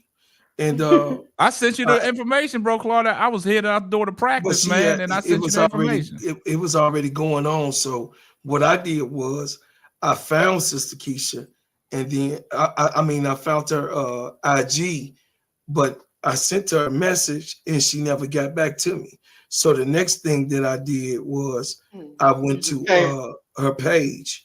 And once I went to her page, I hit her and told her, hey, just bring me up and I'm gonna merge. Yeah, because Brooke, I had people waiting in the chat going, what's up? We live or what? I was like, I can't be waiting on Bro Claude no more. Really quick, Keek. Case I probably about to tell you the same thing because I went to your page. I was gonna leave a comment, but you got your page on for kids. For kids, you got your comments as well. So you gotta, for kids? No, Key WBB Universe. Okay. So make sure you do that so that we can leave comments under your videos. Yeah, you gotta get that right, Key. When you upload the video, you gotta check not made for kids. Oh man, okay. That's how you feel, Emma. I disagree with you, Emma. And you I got did that a couple of times, Keith. You gotta be confident. You gotta be confident in yourself, and stop. You know. Oh man. It sounds like you got limits. It sounds like you limit yourself. You gotta be confident, brother. There's always another avenue. He said you got. Even you if you got blackball shot from the by a industry, stray there's always bullet? another How was industry that to go into. Like, I don't think like that, bro. I'm open minded. Absolutely. Yeah, you know, I'm telling you, but I Yeah, of broke. course. We always figure it out. That doesn't just. All I was saying is you always figure it out. Nobody stops That's what moving I'm forward. saying. You always move. If But you that think like doesn't that, you mean that can't be blackballed. that In my doesn't mean the opinion. things In my you was opinion. doing that you didn't want to I continue mean, doing. you know, Sometimes there's a you lot of just people that get the Lord blackballed. is just Sometimes, opening up listen, another you gonna love door. this, Lakeisha. You Oh, gonna who is love that? Is this. that Sister Noble? Go Oh, ahead, yeah, Yeah, that's right, there's Sister a Noble. lot of Hold on, people real that quick. get Let me say this one thing. Let Sister Number go. Sis, Lakeisha, you gonna love this. Listen, sometimes we want things that God don't want for us. So you gotta let that thing go, even if you want it, and move on to the next thing. I was And just So gonna say sometimes it that. ain't about what we but You want. read my sometimes mind. sometimes the Lord But is again, that's using your that open situation. minded. You gotta. Hold on. Sometimes the Lord is using your situation to shine light on injustice too. That's a fact. That's a fact. But look, that brings So, us but you back to got to what call Colin out. You got to Kaepernick. call it out. Colin, that You can't. brings us back to the Colin Kaepernick You can't be situation. sitting up there talking about, no, I'm just gonna keep treading along. No, I'm gonna tell you what you're doing, player. Let me go on to HR. Let me go on to HR and let them know, and then I'll keep it moving. But I'm not gonna just act like I'm not my ancestors. I'm not gonna be running around here. Oh I yeah, feel. let me just go Listen, on to the next thing. No, I'm gonna call it out. hey, Emma, if you like it, I love it, brother. I'm not here to change your mind. And with Yeah, whatever you believe, Oh, whatever your philosophies is, if that worked for you, I'm happy for you. If you like it, I love it. What up, Zoe? What up, Zoe? all right, All right, So all hey, right, Sister hey, real Nova. quick. Real quick. I'm Go telling ahead, you, Sister Nova. You got something to say. What you got? I'm telling you, I came up on the panel in the middle of Bro Claude. I ain't never heard Bro Claude going in like that before. I said, oh shit, you know, I was like, I was I was taken aback because I've never heard Bro Claude, you know, He love speak us. the passionate voice. You know, he talks passionately about his family, you know, his wife and kids, and I was like, you know, I love it. Okay, and it reminded me of the time when I lost my career as a paralegal, and you know, I actually had got hired at this law firm in Midtown Atlanta before I even graduated out of college, and 6 months later they let my ass go. Okay, they said I was not the right fit for the culture of the firm. That's what they said. Okay, that was the reason that, you know, the lady gave me as to why she let me go. I was not the right fit for the culture of their firm. That's what she said Interesting. specifically. Yeah, and I will never forget what she said. And I was, you know, I'm not gonna lie. After that, I just gave up. I gave up. You know what I mean? I gave up that career path altogether. You know, because I had gone through so much prior to being let go from that law firm. You know, and I got to be honest. I gave up on that. I gave You up, had and it. You had enough. I didn't want to deal. Yeah, I didn't want to deal with it anymore. You know, but as far as being blackballed, I have been blackballed out of, you know, another industry. I really don't want to go into detail about it. You know, but you know, some of y'all know I'm a writer. I like to write a lot. Okay, and you know, I'm not making excuses for anything because a lot of times certain things, it may not be for you. I do agree with, you know, Brooklyn about certain things may not be for you. Maybe God has another path for you to follow. That's not the right path. But it's something sometimes, you know, where we want certain things. We want certain things to work out for us, you know, for our own satisfaction, for our own gratification. And when those things don't work out in our favor, it's like we lose faith. You know, we lose faith. I'm not talking about losing faith in God. I'm talking about losing faith in ourselves and our ability, you know, and sometimes that can be stifling. It can be a hindrance to you moving on, you know, and going into other fields, going into other industries. And that's all I wanted to say, really. I'm not a long-winded person. I don't, you know, y'all know I'm not a long-winded person. Okay. I just want to make my point and move on. Okay. And that's all I really wanted to say. Got you, man. I'm with you, Sister Nova. I mean, I come from a mama that always say keep going no matter what happens. But but I do also, because I'm from the South. I'm not from Brooklyn. I'm from the South where I'm still gonna call you out, but I'm gonna keep it moving. Yeah, I'm gonna tell you what you did. Yeah. So others don't go through the same thing I went through. Yeah. Sometimes you can help another person. Listen, I'm gonna cause a little bit confusion and bring us back to the actual topic and what we was talking about. Chennedy Carter. I still don't know if it's because she a woman. They blackballing her so damn early. She ain't even have a fucking career yet before they kicking her out the league. Like I said, we done seen this from other athletes before. Done had full careers that was problem athletes. And they didn't get kicked out the league. All the GMs didn't just write them off 3 years into the league. So 2 years into the league. So I still say something has to have happened that we don't know about. Yeah, it's something else. Because it's bigger than what this is. The history we've been talking about for the last hour or so, I don't see how that's worse. Her getting kicked out. Me neither. I'm at a loss, so I don't know. She was just drafted in 2001. She was drafted in 2001, right? No, not 2001. 2020. 2020. 20, I think it's 2020. 2020 during COVID, maybe. Yeah. So was it before 2019? When did Kennedy? I believe it was 2020. I think you're right. I think it was 2020. And here we are, 2025, and we talking about she might not get an offer from nobody. It just makes me think had to do something. She came out in the 2020 draft. Yeah. That's what. All right, hold on. Let me address this from our girl L. That's $5 super chat. Here comes the money. I don't even know where. She said if the draft was happening tomorrow, who's going where? Very interesting question. We're gonna get to that in just 1 second, but I gotta say something to Key, right? Key. You better go ahead and purchase that StreamYard subscription. Get that StreamYard off your thing. Oh, okay. Crazy. Brooklyn, stop laughing, man. It's an eyesore, right? Yeah, you have to see that little duck. Yeah, get that duck off of there. Yeah, when I saw that duck, I was like, okay, so they gonna make me buy this. Listen, but I'm not mad at Key. You got to start somewhere. That's what I was doing.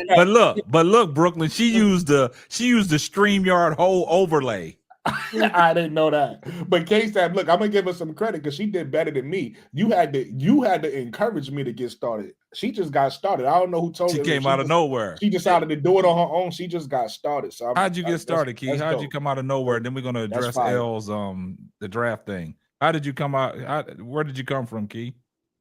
Well, I mean, I really love women's basketball and I love Angel. And I've been talking about all of these things with my friend. And we were talking about it like starting an Instagram page or something like that to start, keeping up with the women's basketball news and pop culture and stuff like that. But you know how like you and your friend talking, but your friend really not, like they really not on their like they not really on their stuff.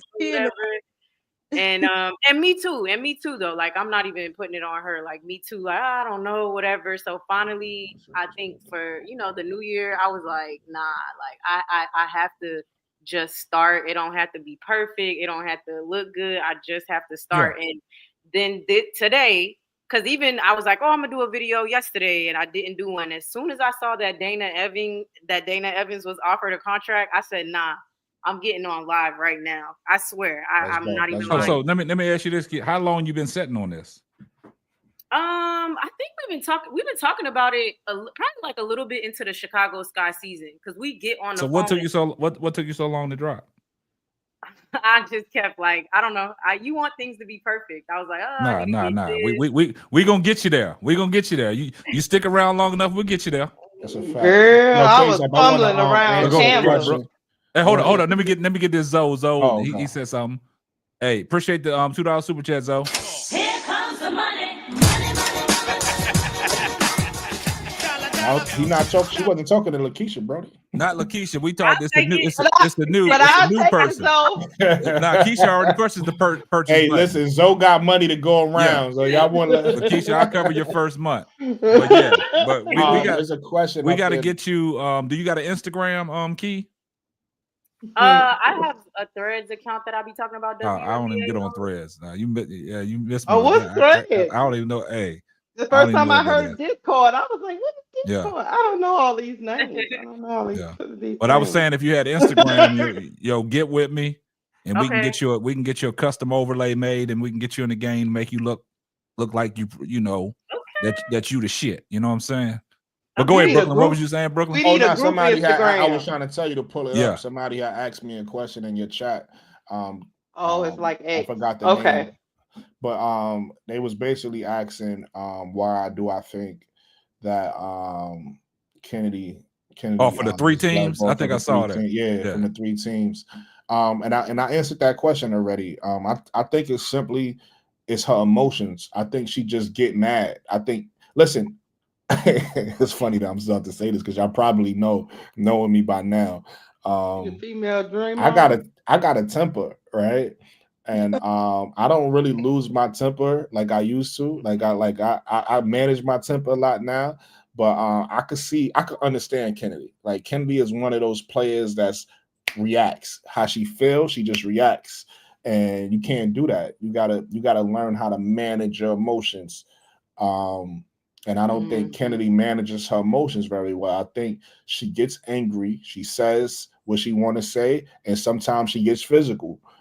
So do I know if she got physical with any players? No, I don't know that. But what I'm saying is when you have that type of energy, it makes certain people uncomfortable, especially when you got certain people that's you got confrontational people in this world and you got non-confrontational people in this world. And you got certain non-confrontational people in this world that like to do a lot of talking, but they just want to continue. So when you get somebody who get tired of talking and then they want to start reacting, Kennedy is like, and again, I'm just to make my point, it's a total speculation here. If you take a look at what happened with Mabry and Kennedy in that game that Lakeisha brought up, Mabry looks like the type that'll tell you off, but I don't really see her hitting nobody. And you see Kennedy made it physical. You know what I mean? She hit her with a nice hard shoulder. Kennedy made it physical. So it's just like that makes people uncomfortable when you get angry and emotional and you even willing to get physical and stuff like that. So I think that's what makes people say, "Oh no, she's too much," and that's why I compared it to other players because I don't want to mess up this story, but if I'm not mistaken, Ron Artest knocked out Elton Brand like his second year in the league in practice. Like we just said that Jordan punched Steve Kerr. My point is this shit happens for men. That brings back to my point earlier, Lakeisha. Like, is it because she's a woman that we like? We got to get her out the league. I don't know. Men scruffing 2 years in, because I'm like, I've heard Lakeisha. I've heard these stories before. Like, this is not athletes aren't perfect. You got certain athletes that's like, and again, I'm gonna use basketball because I know basketball. You got the Tim Duncan athlete who's the real mal-mannered guy, right? And then you got the KG who's super emotional. But then you got the Ron Artest that's a little crazy. You get what I'm saying? These are athletes, people. Like this is so when you go into the girls' game, you don't think that we got a little bit of crazy ones and a little bit. You feel what I'm saying? So Kennedy is super emotional, and sometimes people can't handle that. You know what I mean? Like I said, I even laughed the one time I seen her on the floor and Michaela went over there with the high five. She was like this, like trying to be a great teammate. Yo, Kennedy just walked past her, because she was tight about something. I know she ain't doing it on purpose, but she was mad about it. She ain't give the teammate a high five. That's crazy. Like most people would be like, so I don't know. And the crazy thing about it is, man, that's a great point, man. But it's just unfortunate, man. It's unfortunate for Kennedy. I hope things will work out. I hope that that for some reason, I hope they're just trying to humble her. Yeah, I hope like what Key said that giving her that money at the last minute to entice her to come back. I hope that's what the plan is. I hope Jeff B is fooling us all. You know what I'm saying? Trying to play his cards right, seeing what the market is for Chennedy Carter. But we're gonna know by the 20th. We're gonna know about the 20th and see what's really popping. So to address L's question, if the draft is starting tomorrow with the players that we know that are in the draft, what's that draft order look like, guys? Oh Lord! You want to make this fun and make it Like and, what and make you want to make people GMs? Like you want the top Like, 10, or you want like the we're top going 5? top 10. The draft order. Okay, or top 13 or top 12 really.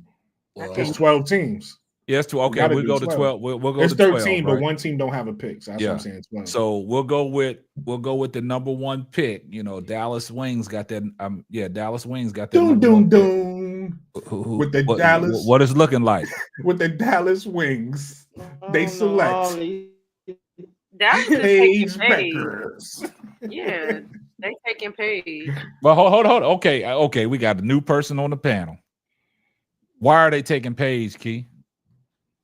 I mean, I think that at this point, Paige is just solidified. She would have to do something really egregious to not be solidified at 1. I think they're going to take her at 1 for their market. Dallas is technically a small market. Paige is a big name. And so I think they take Paige and start to build around her. Do you think these rumors about her not wanting to go to Dallas is true? Yes, I do not think that if Paige had a choice that she would go to Dallas. I think she would have went to LA if she had a choice.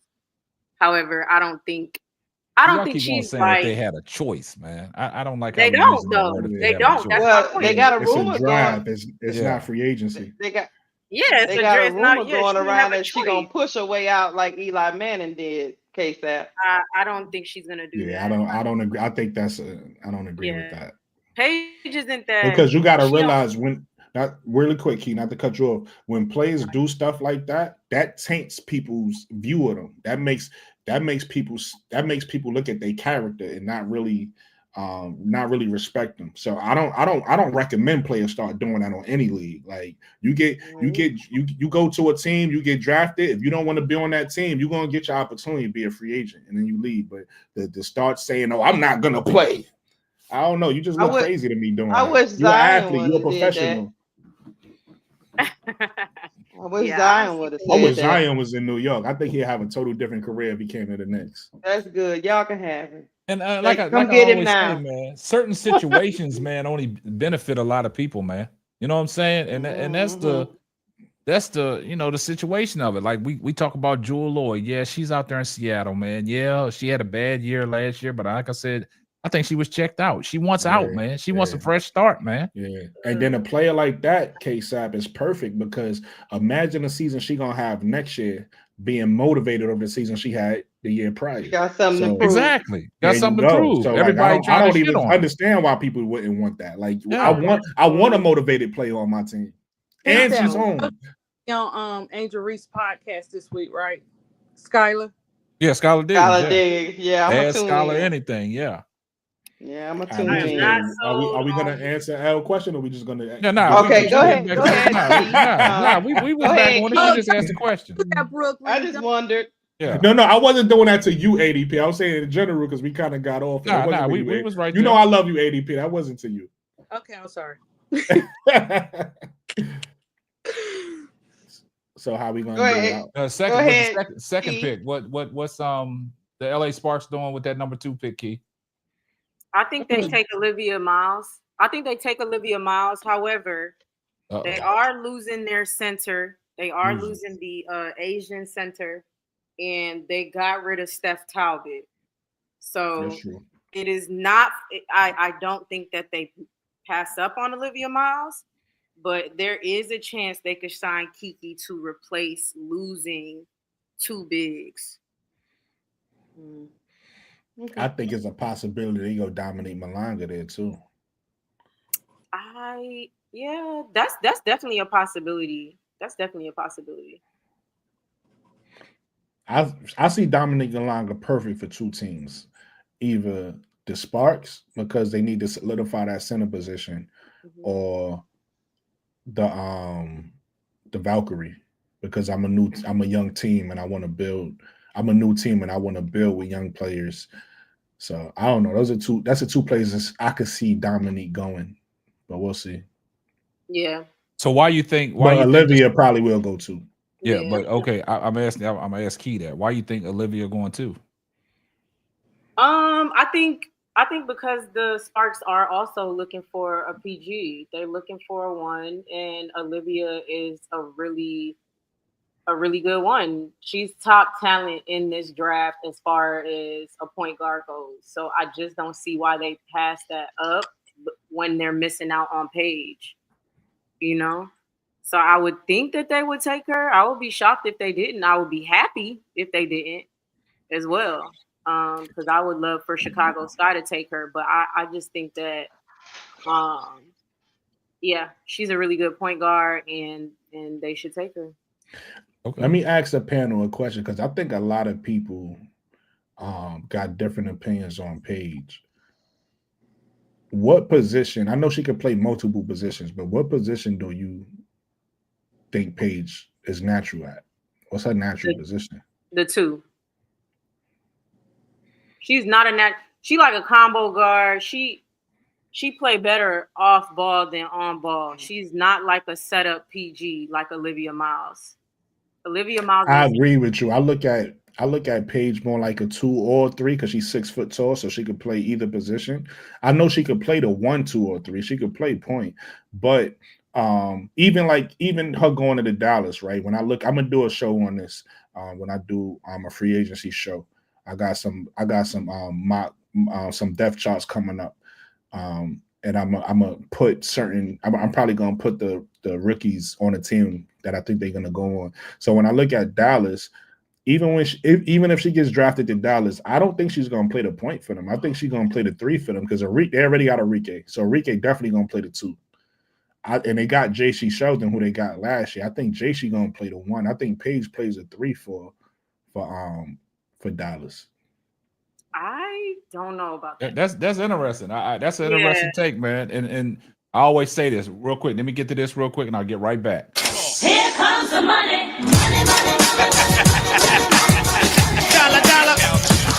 Shout out to L for the $5 super chat. She said Dallas just hired Angels Rose BB head coach as an assistant coach for the wing. Y'all just trying to start confusion. Now what y'all doing tonight? Y'all starting confusion, man. Now we got a lot of mixed emotions about who the Sky should get. We don't want Citron. We don't want Jewel Lloyd. So look, I'm gonna flip it to you, ADP. The number 1 pick is going Paige Beckers. Key said the number 2 pick that they going with Olivia Miles. So what does the Sky do at the number 3 pick, ADP? I'm gonna put you on the spot. I think I want to say Anisha at number 3. I'll let Bro Claw jump on that one. Bro Claw gonna twerk with you on that one. But do you think Anisha Morrow is a good fit for the Chicago Sky? Huh? Do you think she's a good fit for the Sky? She could be. She would have to have a 3 ball. She can't hit from 3. she did it. Bro, Claude, I'm getting tired, so I can't twerk with you right now. But I second your emotion.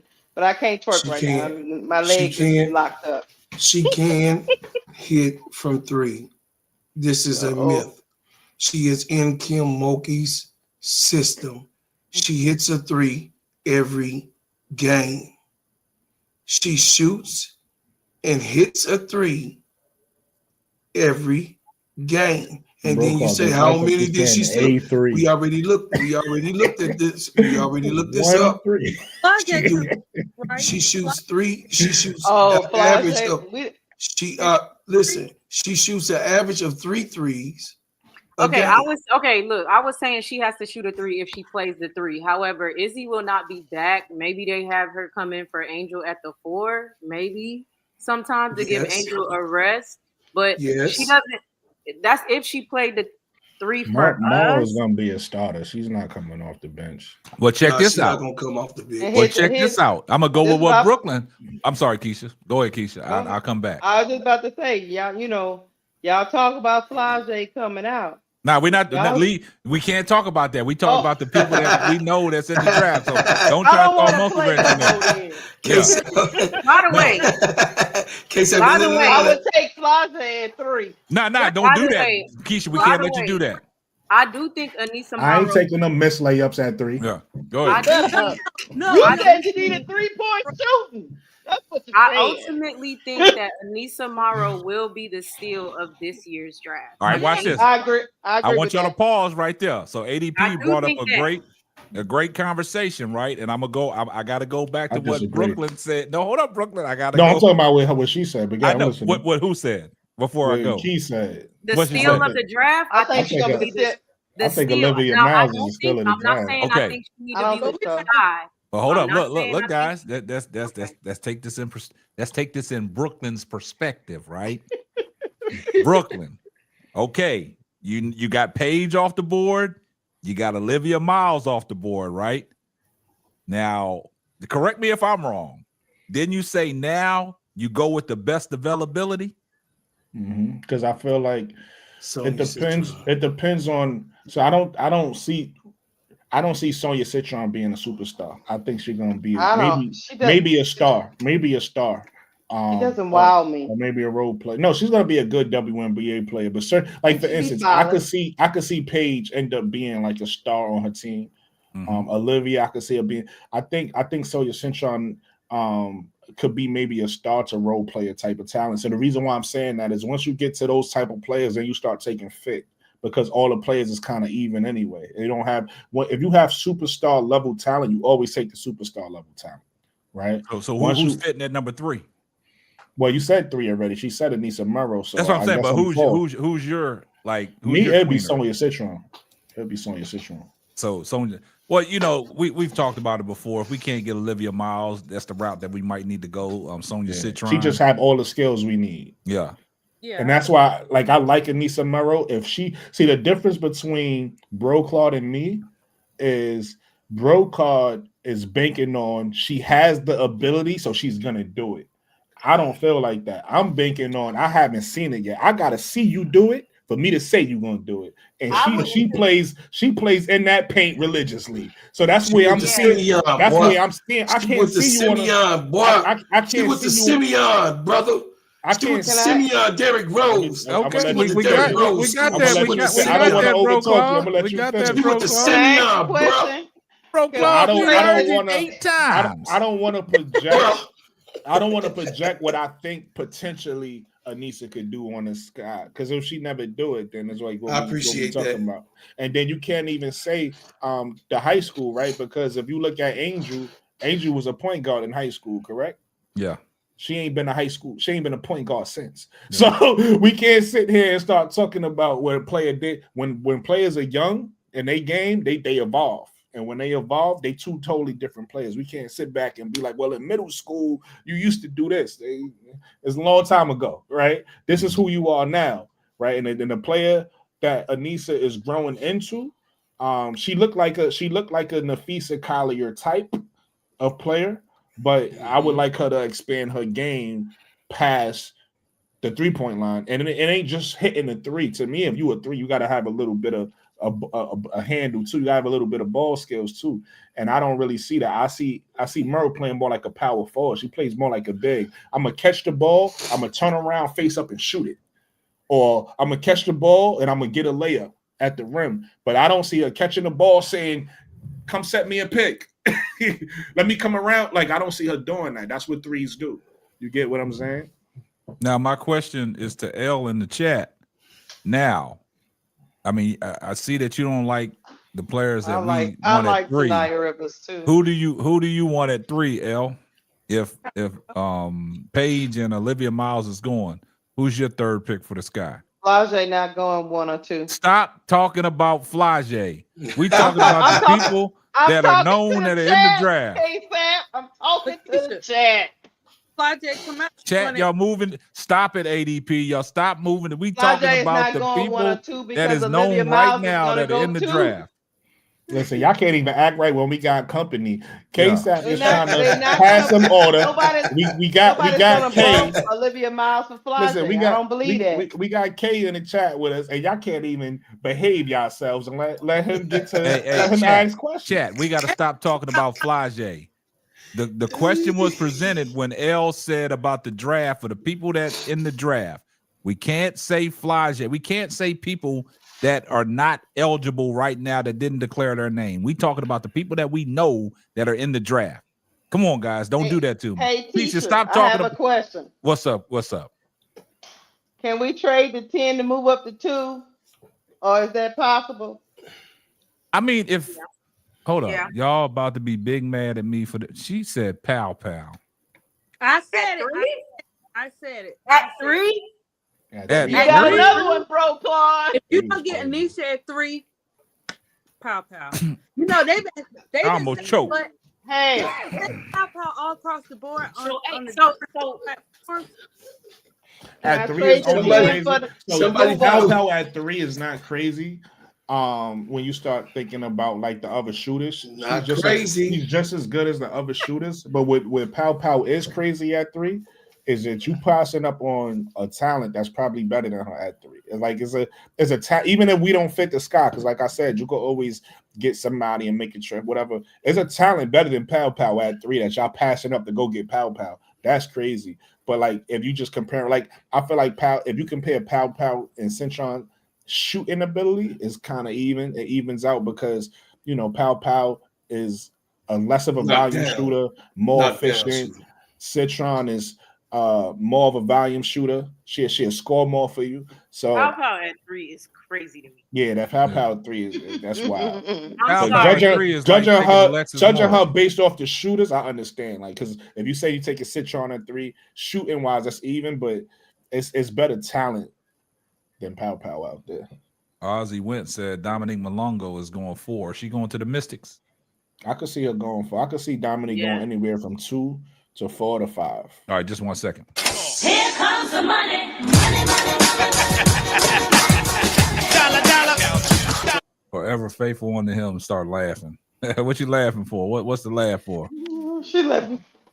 Oh, L said she said. Hey, L said what she said, y'all.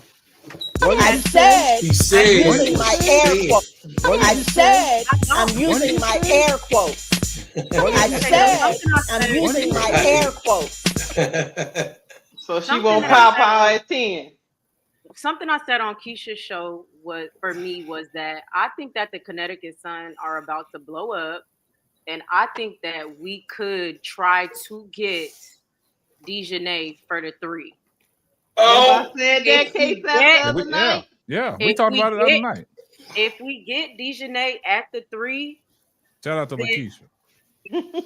Then personally, I feel like you have more room with your draft picks because you'll have Michaela coming off the bench and then Dejanay starting. And I think Tyler Perry could help Dejanay with her Tyler 3. Perry? Tyler Perry, he didn't step it up, baby.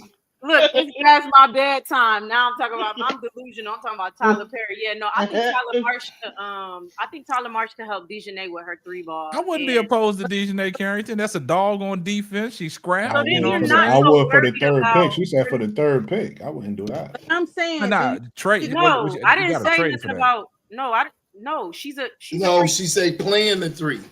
She said, that's where my bad. I thought you said for the 3rd pick. That's my mistake. Dejanay in free agency, restricted free agency. You could go at her and see if you could get her. Okay, so you're not worried. You're not worried about trying to find a wing in the draft. You're not so consumed by that, and you have a little bit more room to play with your 3 and 10 pick to get some decent.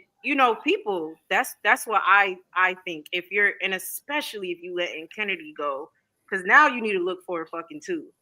And I heard what you said on Lakeisha podcast. I was in the chat, so I couldn't agree with you, but I agree with Sanaa Rivers. I agree with what you were saying. Exactly. You go get No, you saying Jewel Lloyd? We ain't even signed Kennedy to get who we trading to get Jewel Lloyd.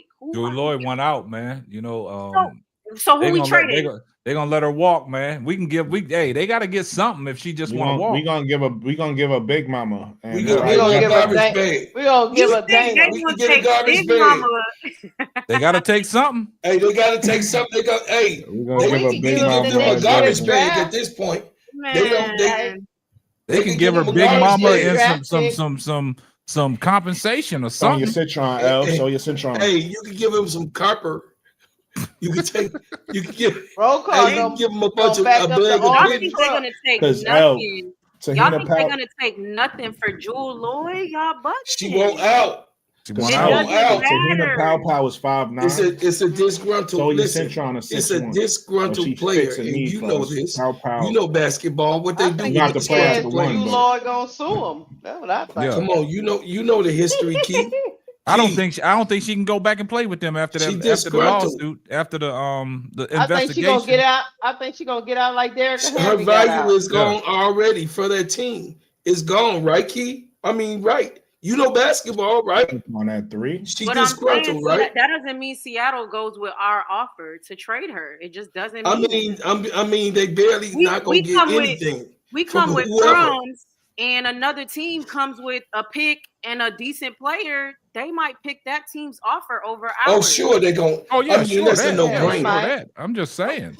But you got to entertain it, though. You got to entertain it. Yeah. All right. Man, why is everybody down on Jewel Lloyd? I just don't understand. Why are you so sold on her? I'm not sold on her. Why are you not sold on her? Why are you sold on Jewel? Man, Jewel got a lot left in the tank. When you're in a situation where you don't want to be there, you just don't want to be there. You know what I'm saying? You can rewrite your career. The same thing they said about Candace Parker when she came home. They thought she was done. Brought a championship to Chicago.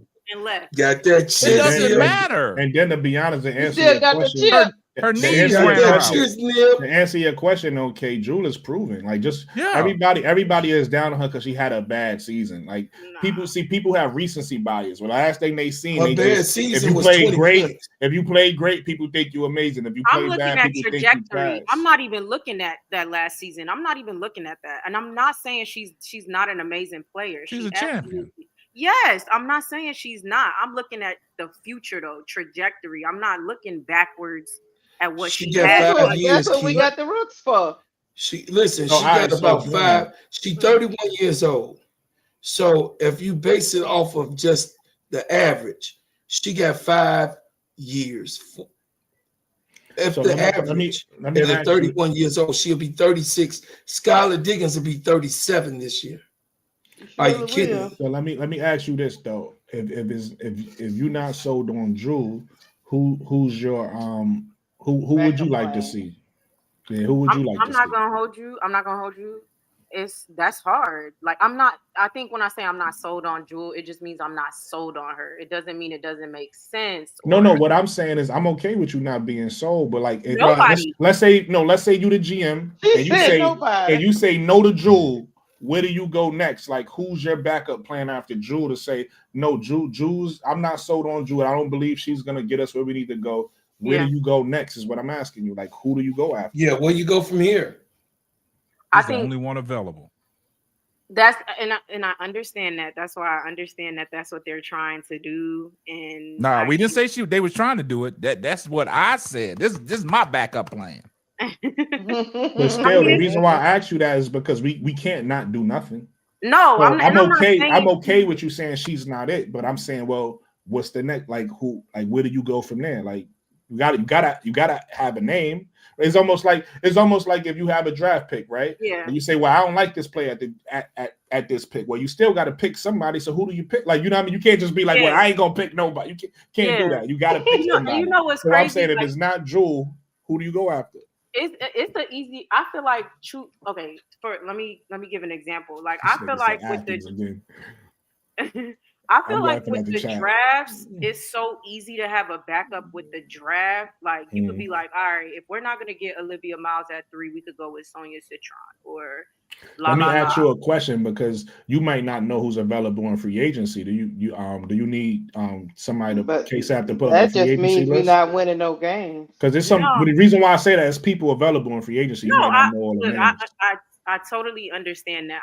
I guess I'm trying to give my perspective. This is what I'm saying. Okay. I'm trying to give my perspective. With the draft, it's easy to plug someone else in for the person you actually want. With Olivia Miles, you want Olivia Miles, but you say, okay, we got Sonia Citron as a backup or La La La as a backup. Number 10, Right. I do want Sanaya Rivers, but you got Pow Pow maybe as a backup or this person as a backup. Right. I feel like it's so hard to pick a backup for Chennedy Carter. I genuinely feel like it's very hard to pick up a backup for her. So I think I know why you're saying that. Correct me if I'm wrong. Are you saying that because you thinking whatever backup you get is supposed to replace her production? not necessarily replace Okay. her production, right? I think that whoever her backup is, it's much more than just her production. I obviously think they're picking somebody who they think will mesh well better, right? Like they think that that person's temperament is going to mesh well or whatever. It's to just simply say it's the output on the field. Like I'm not ignorant enough to think that's just what it is. Or on the court. But it's just hard because just her play, like I think just it's not just about the numbers. It's just everything about her to me and her age and the trajectory of the Sky. I'm not looking at them to win it next year. I'm looking at them to win it maybe year 3, 4. So I'm thinking trajectory, like where they're going, and she can go there with them. So I'm having a hard time saying Kelsey Plum, right? Like that's hard. Like she's gonna get cooked on defense, and she's a streaky player, and she's a little bit older as well at this point. It's hard to be sold on Jewel Lloyd, like with the trajectory. It's hard to be sold on even Kelsey Mitchell. I like Kelsey Mitchell actually. God damn, you're not sold on nobody. I understand what she's saying. That's all I'm saying. I'm not even saying that I'm not sold on anyone. It's not just Jewel Lloyd. I get what she's saying. I'm gonna give her some perspective after Lakeisha go. Go ahead, Lakeisha. Let me just say this one thing. I said this a couple of nights ago. Let me know, Key, if you understand where I'm coming from. Yeah. Even if you don't say we just gonna take Jewel Lloyd, Kelsey Mitchell, all those people out, and we just build through the draft. Okay. The way our team is presently constructed, we will be asking 2 rookies to start because the rest of the people on our team is boo-boo. So we're asking Angel to go through another season of not winning because we don't know them 2 people that's coming through the draft. We don't even know if they WNBA ready. Let's don't start. Okay, the next year, you talk about projecting. We'll still have them 2 players. We'll have Camila Cardoso and Angel Reese in their 3rd year, and we'll have those rookies, whether they make it or not, in their 2nd year. Plus Dana Evans and all the boo-boo players. I'm sorry. That is not a winning team. And by the time Angel gets to her contract, She probably won out. She won't out. That's not my okay. So okay, no, that's not what I'm thinking. I'm not thinking that. Okay. I understood what she was saying. What she's saying No, is yeah, like I get what you're saying though, Keisha, but that's actually the opposite of what I'm thinking, of what I was thinking, or like expressing and what I see in the team. That's not what I'm not thinking we get rookies and be starting them and all of that. That's not my thought process. So then you got to go get veterans. Yes, you do, but we don't have that. I think y'all think Chicago is a place that veterans want to come to right now. And Well, they don't want to come here. You got to make me understand something, Key. I'm kind of lost. I'm getting confused though. I'm confused because you said trajectory, right? Yes. Okay. So your trajectory, do you realize Angel Reese, after 3 years, she can one out?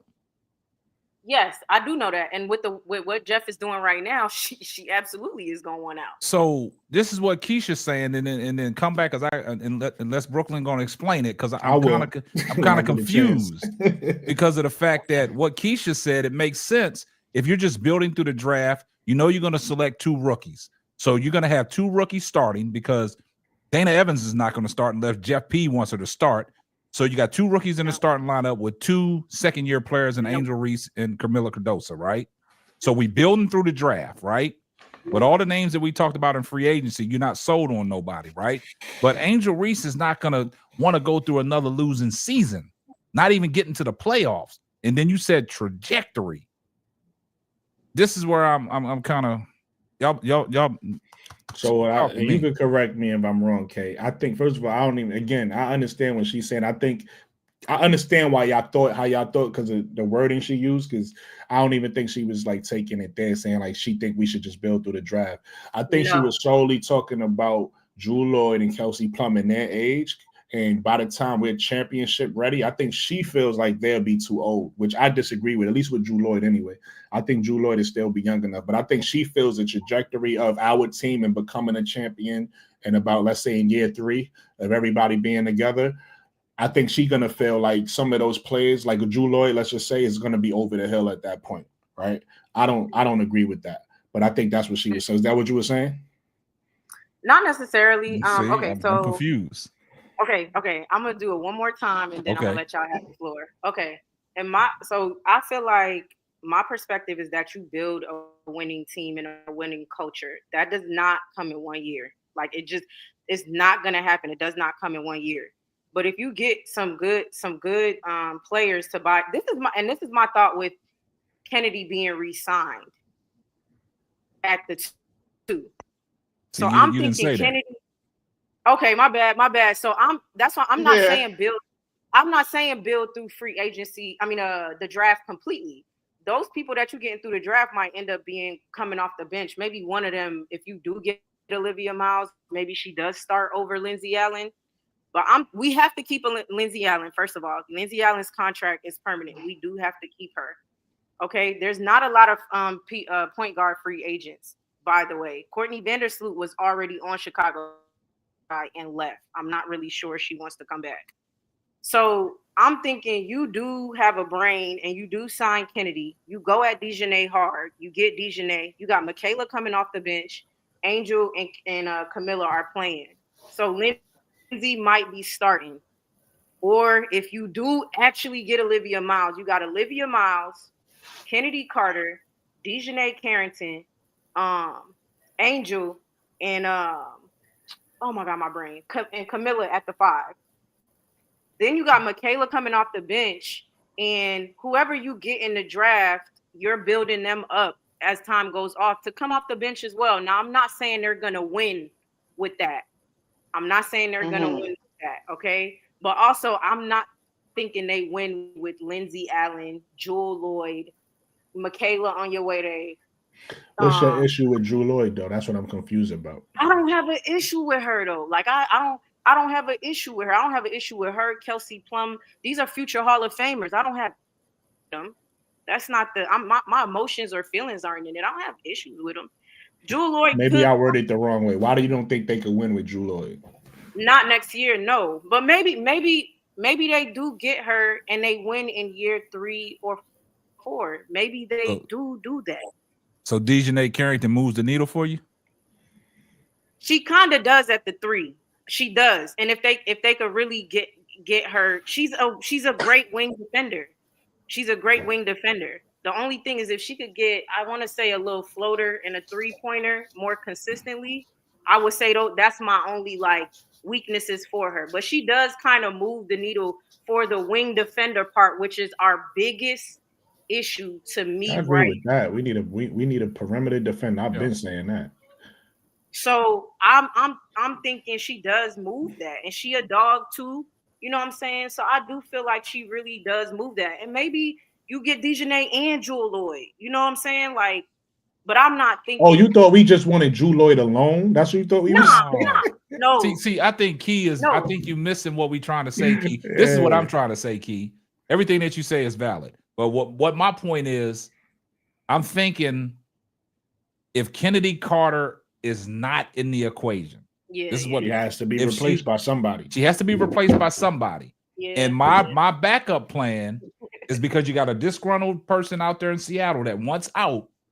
He's from Chicago. Mama Lloyd already been at the Chicago Sky's party, twerking it all up with honey all over her chest, right? So this is what I'm saying. That's my backup plan. But I'm not worried about Drew Lloyd if Chennedy Carter is still there. I wouldn't even be bringing up Drew Lloyd. But if they could get Drew Lloyd, that is just some veteran leadership that can, if she don't start, can come off the bench and still give you 15 to 20 off the bench. Chicago Sky had a problem last year with bench scoring. We got nothing off the bench. And like you said earlier in your soliloquy about Dana Evans and her agent going bonsai berserker on Twitter X, making Dana Evans look bad. And then that next game, when she talked about all my client needs to be playing, Teresa Weatherspoon put her in the game, right? And she played 23 minutes and only had 3 points. Yeah. So that's what I'm saying. So my backup plan without Chennedy Carter in the equation, my backup plan is Drew Lloyd. And that's my take. Okay. And that's fair. I'm not saying that is not a good decision. I'm just not sold on it. That's all. Okay. I'm just trying to replace her production. She That's said all I'm she's trying not to do. buying my it. thing, though. Don't bring it. She Don't said something, bring I it think to I her. understand, and then she say, "No, that's not it." Right? So, okay. Who said Drew Lloyd be coming off when the bench? K-Sap says that's his backup plan to get Drew Lloyd, that doesn't mean that we don't still could go get a Dejanay that you say you like. You get what I'm saying? So what I'm saying is, if we got a Olivia Miles because we use a third pick, right? Somehow we get Drew Lloyd. I don't know how we're gonna get it because I thought it was gonna be a signing trade. But whatever, right? And let's see. Let's say we get the Dejanay. I don't know how all this happened. Y'all guys is creative, which I embrace. I do not know how, but let's just say we get that lineup. We got Olivia, Drew, Dejanay, Angel, Camilla. That's a team that you like, right? Or you not sold because of Drew Lloyd's name? I said that's a team. I said that's a lineup that like you it like, too. right? Yeah. Or No, I you're like not it. sold because of Drew Lloyd's name. Because that's what we keep getting confused about. You keep saying, because when K-Sap says Drew Lloyd is a backup plan, he's not saying that that's the only person he wants. I think two things could be true. I like it. I like Drew Lloyd, Dejanay, Angel, and Camilla. I like it. Right. I don't know. I can't explain it. I don't know. I think y'all would have to know me as a. I think I understand it though, but you said no. If it happens, I'm not like, oh my God, they fucked up terribly. Like, I don't think that. No, but I'm not. But you like, said the word trajectory, correct? I'm not about to get up here and start being like, yeah, Drew Lloyd. Nah. No. We understand that. This is what you confuse. That is for me to do, Key. That is for me to do. Listen, this is what you confuse Keisha and K-Sap with. You said the word trajectory, correct? Yeah. And what I assumed you meant by trajectory, you said no. But what I assumed you meant was based off Drew Lloyd's age, by the time Chicago is prepared in year 3 or 4, like you said, is prepared to win a title. I thought you were saying that you feel like Drew Lloyd at that time will be over the hill and you don't think she'll be able to contribute. That's what I thought you were saying, but you said no. And the reason why they was confused is because you said the word trajectory. That's why they went to the draft, because they thought you were saying that you want younger players out the draft. We don't even know if she will be here them years. That's what I'm saying. We don't even know if she will actually even be here those years. I think it's a good bet because she's from Chicago and she wants to come home. Yeah. I think she signs long term. This is not somebody that we just hoping. This is someplace she wants to come. Yeah. Right? That's so I think it's a good bet she'll be here. We could think and hope and wish, right? Like that's all I'm saying. But there's the other side of the coin where it's a possibility that does not happen. That's all I'm saying. I'm playing out all scenarios. Right. But we also can make educated decisions too, right? So, like, say for instance, somebody like Sabali, that's a complete guess. We don't know what Sabali wants to do. But somebody like Drew Lloyd is basically telling us, her mom is telling us, this is where I want to be. So because she want to get out of Seattle. She's saying that because she wants to get out of Seattle. But it's 12 other places to get out of Seattle. Why come home if you don't want to stay? That don't even make sense. It does to me. Okay. we got a lively one, y'all. We got a lively one. It makes sense to me. I mean, Chicago's a weak camp. We a weak camp. We already know week that. what? We've been talked about it. We're a week camp. We have So you could come to Chicago as a Jewel Lloyd because free agents don't want to come here. So Chicago is gonna hop on taking a Jewel Lloyd. Well, shit, that's the only thing that's I out don't there. know. That's A lot of players enjoy playing in front of their cities. You think Dejanay Carrington want to come to the pits? Yes, I do. Oh no! Key, you moving the No, you moving the goal. No, You no, moving no, the no, goal no, post, Key. No, I'm not moving the She only goalpost. here to cause confusion. I think we could get Dejanay to come play in the pits of hell. I absolutely do think that because Connecticut is about to blow the fuck up. It's about to blow. She don't want to stay there with that. But not Jewel Lloyd, though. Did you think Jewel Lloyd want to stay there with her shit blowing up? No, I don't think she want to stay there. I didn't say that. I didn't say Jewel Lloyd wants to stay in Seattle. No, I'm saying she does not want to stay there. I know that she don't want to stay there. no. What do you think she wants to come? Here to Chicago. I'm not Why? disagreeing with that. I never Why? disagreed with that. No, I'm saying why? Why do you think, or do you know? I know, but I want to know why do you think? I know too. Yes, I know because y'all have told me I don't even know how many times why she wants to come here. So yes, I know why.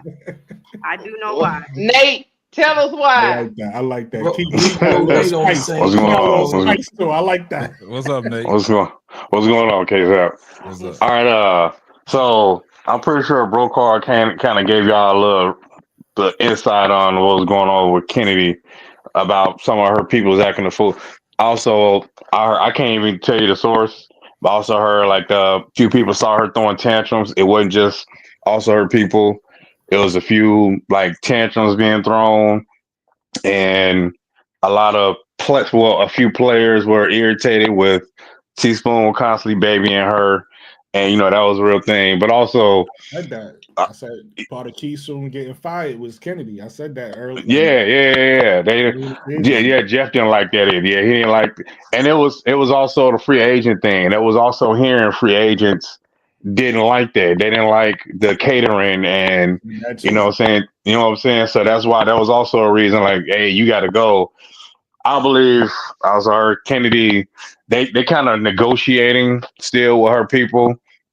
I think the Storm is right now negotiating with Kennedy and Chicago, trying to negotiate a sign and trade, like kind of working out the dollars, and then like working the sign and trade that way. Because like you said, they have to the 20th, and people will trade for a 1-year rental. Because Seattle did the same thing. They negotiated.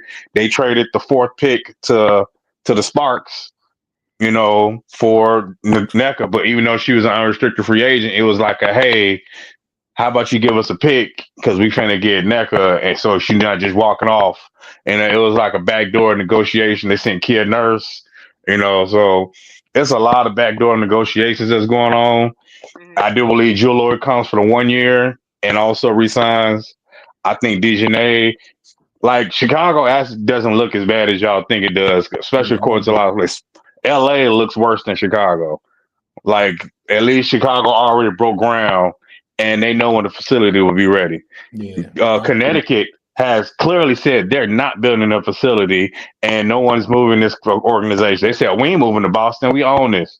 Like they're super stubborn. So I definitely see Dejanay leaving there.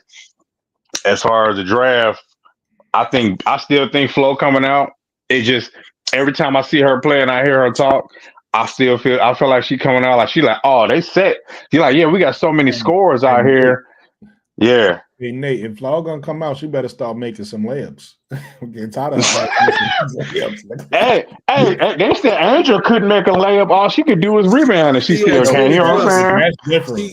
She had 20 plus and she only missed 3 layups. Right, she played good today. They different players. I'm talking about I need Flo to be more efficient. Now in that second to the third quarter, she was boo-boo ass, but by the 4th quarter, she turned it around. Hey, listen, I ain't trying to hit it. I just need her to be more efficient. You want that? Hey, listen. Check this out. Hey, Hey, 8, 9 shots. Hey, so Paige can average 10 points the rest of this tournament, the year, and will still be pick 1, right?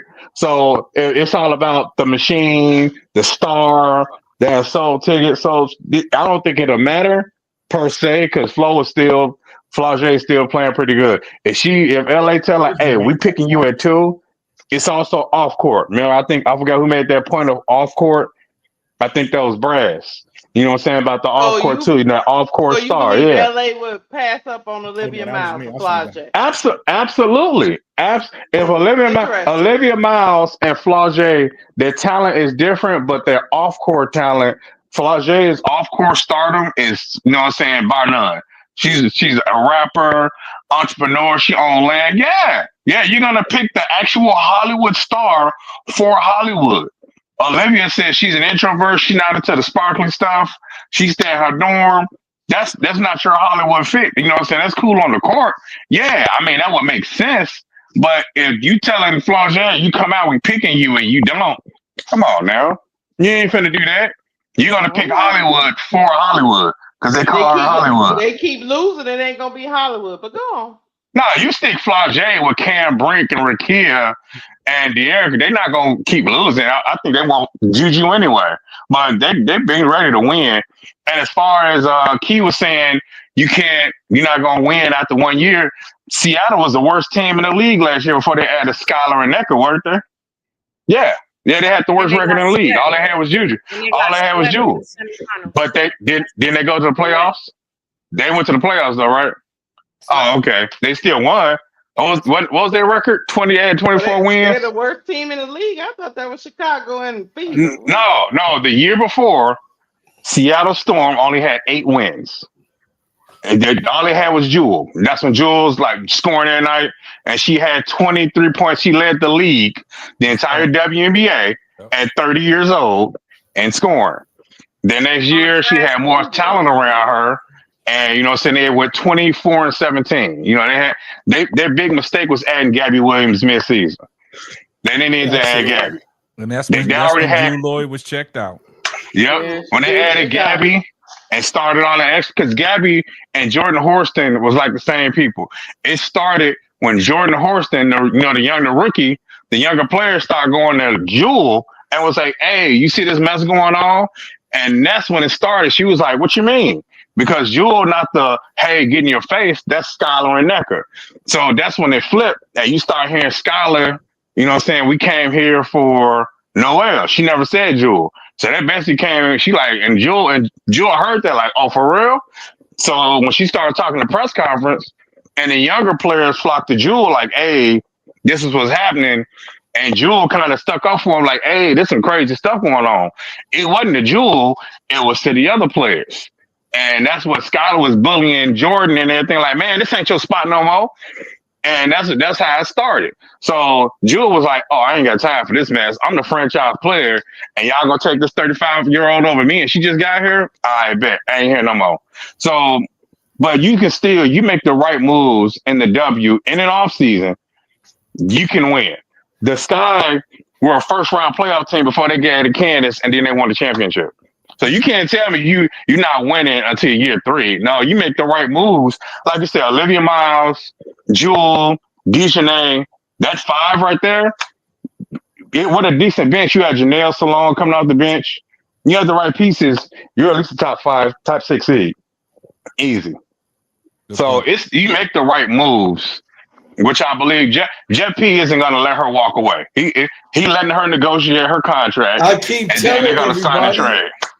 I keep telling you know what, bro, Claude? Bro, Claude, you didn't finish. You didn't finish. You didn't understand. Hold up. He didn't let Nate finish what he had to say before he told everybody.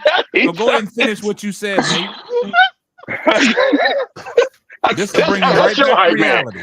That's your hype man. That's Bro Claude hype man. That's your hype man. Jeff P, he isn't gonna let her just walk away. That's bad business. You're not doing that. I don't care if I don't like you, if I don't care for you, if I don't want to see you again. I know you're a talent, and I'm not letting talent walk away. So I'm telling you, and I'm telling your agent, hey, you go ahead and find her a spot. Unfortunately, we're not gonna bring her back. That she just doesn't fit what we're trying to do here. I heard that, bro. But we will. We're not bringing her back. Yeah. So you know what I'm saying? If we could take her, we can give her this, and she doesn't want to take this. They probably having discussions on coming back. Like, hey, we could pay her this, and she doesn't like that. You can find something better. They probably having they talk too. Like, we'll give you 120, and you know what I'm saying, and we'll have certain parameters in the contract. Like if you act a fool, if you miss a certain amount of games, if you act a fool, you know. Yeah, if you act a fool, like we could put that in the contract and we can work that out. If she don't like that, you can go find another, you know, send another team, and we can orchestrate a sign and trade. Y'all wild, man. And you can orchestrate a sign and trade. So got a little bit of spice. Yeah, and see the thing about it is, see when certain people make their points in the chat, we gotta live by that. But when people up on the panel give you the inside scoop, now we get great storytellers. Cut that out, L. Cut that out, L. Stop. I'm not gonna let you do that. You're not coming after the panel like this. You're not gonna do that. Man, Nate you can't do it. Nate came in here and broke it down, but he's a great storyteller. The lady that was from New York, that used to be the talk show host. What was her name? Oh, Nate Wendy Williams. That's what Nate is. Yeah. Wendy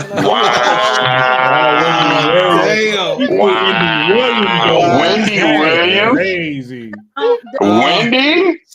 She just gave crazy work. Crazy work. Hey, check this out, man. Hey, not hey, man, check this out. We're about 4 hours in, man. Look, we had a great show, right? Dang it, I just got off. Man, it's 1:30 in the morning. As soon as I wake up in the middle of the night, Look.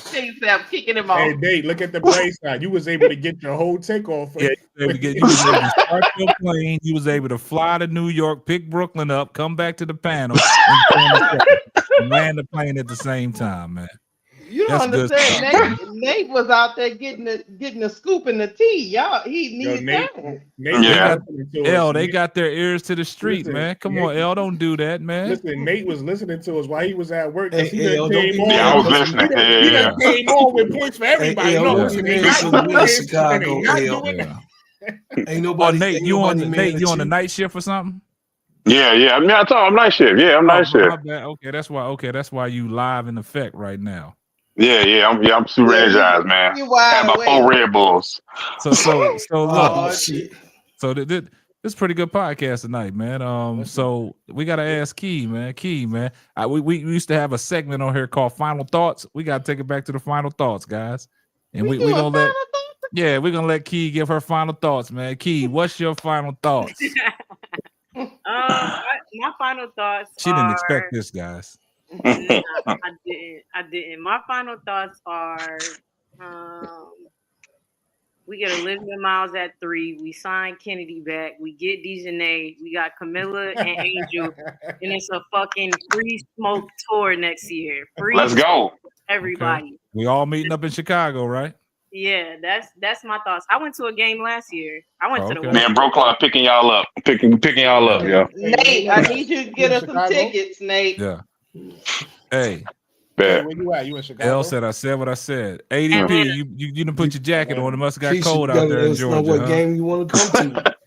I'll let you know what game. Don't get me with a good time. I'll let you know which game. ADP, what's your final thoughts? That truck.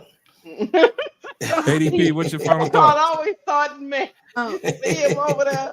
Hold on, let ADP go with her final thoughts. Go ahead, ADP.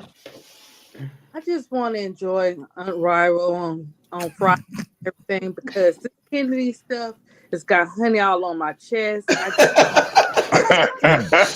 Every time I see K-Sap's thing come popping up and all that kind of stuff, my heart just start beating real fast. I'll be like, I ain't got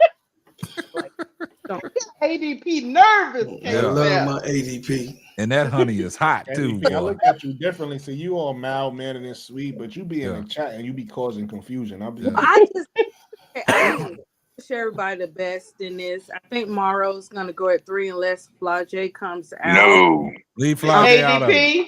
Stop. Look, Anisha, stop. Anisha, no Anisha at 3. No, thank you. You can stop me from twerking with my honey. Keisha, you talk about Keisha, you talk about Flage on your next live. Okay. Oh Lord. That boy knows. All right, Brooke. What you got, Brooke? Final thoughts. Listen, man. Everybody have a blessed night, man. Hey, you kept simple like that, Brooke. Say it's 1:38 in the morning. Hey, all right. Hey, what's your final thoughts, Nate? Anissa Morrow is not going at 3 over Olivia Miles. All right. Now check this out. Keisha, what's your final thought? So no, Nate, you and K-Sap be acting up together, Nate. Not Nah. tonight. It's not the night. We ain't gonna do that, AP. Keisha, what's your final thought? My final thought is Flores ain't gonna come out and cause all kind of confusion. All right, that's your final thought. Hey, check this out, man. You better make them layups. My final thought. My final thought is, man. Hey, make sure you guys go follow one of our new members to the panel. Already did. I'm locked from the WBB Universe, man. I see she didn't eclipse 30 subscribers. Let's get her up to 50 by the end of the night. So everybody that's in the chat, we got 167 people. 167 people still watching us this time of night. So if y'all can do me a favor, just do me one favor. Make sure y'all go subscribe to her channel. She's just getting off the ground. Also, make sure y'all following Cut the Ish, Real Talk Sports with Lakeisha. Make sure y'all following Steady Serving ENT. That's Bro Claude. Make sure y'all following the Respective with Brooklyn 80s, baby. The Perspective. The Perspective. I'm sorry. My bad. The Respect. You done gave it a new name. I like it. My bad. Make sure everybody's following Brooklyn. Everybody make sure y'all following Elle. She's in the chat. Make sure everybody's following her channel. Make sure y'all following ADP as well, man. She puts creative art stuff out on her reels and stuff. Beautiful work. She's doing a good job, and she's getting recognized. Right, like I said, we need to build all these communities together, because building these communities together and staying strong right now, man, we can certainly take off. We got Uncle J.E. in the chat, Barbershop Talk. Make sure y'all go following him as well. Also, we got Nate on the panel. Nate is about to drop his own podcast as well. We need to go support him as well. It's gonna be late night. Yeah, late night with Nate. Yep. You know what I'm saying? Late night with Nate and all the light-skinned brothers. So you Don't start that up again. Nah. But his brother at? Where your brother at? he gonna feature on it. He gonna bring him on the podcast. Supposed to come up here. I'll bring him on now. Yeah, he gonna be No. But link is to K's for anybody wanted to click up a link. Brooklyn put his put K's in there. Key. I'm sorry, Key. I do Key. apologize. Key, you got to understand something. Over here, I'll be butchering people's names up. So don't take it personal, right? It's okay. He was calling me Bro Gab for about 3 weeks. No, I wasn't. If you need anything, reach out to me. Yeah, Bro Gad commented on one of my videos I dropped. But he back around. Key, don't be afraid to show your face when you're on the panel. Okay. All right. We know you got the StreamYard overlay, but we're gonna do better. but we need you on camera because the people want to see who this knowledge is coming from, right? Okay. So, like I said, we build together. We strong over here. So anybody that that you mess with, and we going live, tell them to pull up. Okay. You know what I'm saying? I know you got a group of girls that you associate yourself with that you said that y'all was going to talk sports. If they don't want to drop a podcast and they don't want to do what's necessary by you, just tell them to hit the link, man. They can come up on our panel. They can get their points off. It's a safe space over here. Okay. And before I let y'all go, Bro Claude, your final thoughts, but I ain't gonna give you the final thoughts because I already got your sound bite queued up. We on Simply Ball Dropping Podcast with my main man, K-Sap, the baddest podcast on planet Earth, baby. I appreciate you, Michelle. That's all I got to say. Yeah, so that's him. But we got a great, like I said, man, we got a great cast, dog. I love everybody that participates, man. We do a great thing over here, and it's kind of crazy how quick y'all's channels are elevating. Yeah, man. It is crazy. I love it. It's crazy how y'all just, because like I said, man, starting off, if you didn't know nobody and you just getting into the YouTube gang and you trying to get these subscribers, they hard to come by, man. I posted everybody link in the chat. Appreciate you, Brooke. Yeah, okay. And okay, I'm gonna put this out here. Key. We're gonna do a ladies' night on here. We're gonna get back to it. We were supposed to do it before Christmas, but some things came up. But we have a panel full of ladies, and Elle wants you to participate in ladies' night on the panel. It's gonna be all ladies. Oh wow. Okay. Yeah. Yeah. Okay, great. Got Uncle you. J.E. Yeah, appreciate you dropping that in there, Elle. Dropping that what they call it? You dropping a quick what when you drop a what is that thing called? Soundbite. KSAP can't get none of the sayings right. I can't get none. Yeah. Every time it's a saying, he gets stuck. Yeah, I'm getting a little old. I'm getting a little older, Brooklyn. I'm getting a little older. Barbershop talk, y'all go over the barbershop talk with Uncle Yeah, J.E. we put Uncle J in there. KSAP could host a 4-hour podcast. Ask him to do a saying, he gets stuck. I'll be messing it up. That's why I don't want to do it. I gotta read it now. Brian Allen Hines said he wants that Jeff P on the clock, so I'm gonna give it to y'all. On the clock, Jeff P. Get your ass right and get my girl Sam, Jeff P. I'm right down the street. Jeff P. You are on the clock. West Side is watching, boy.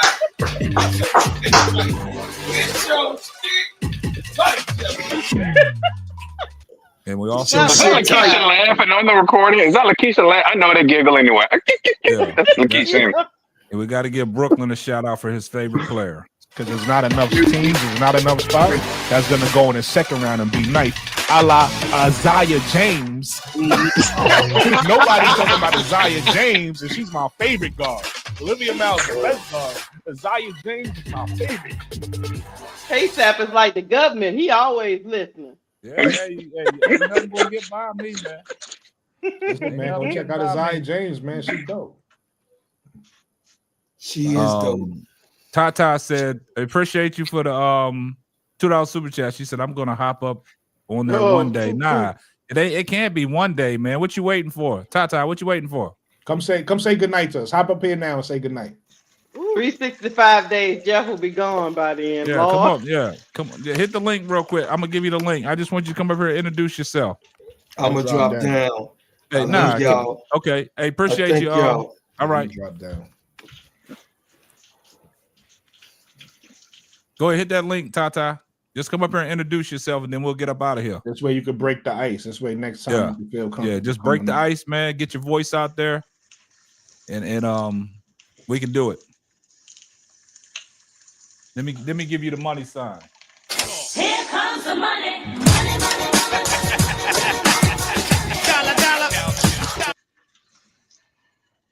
Tata, you gonna hit the link, or are we gonna shut it down?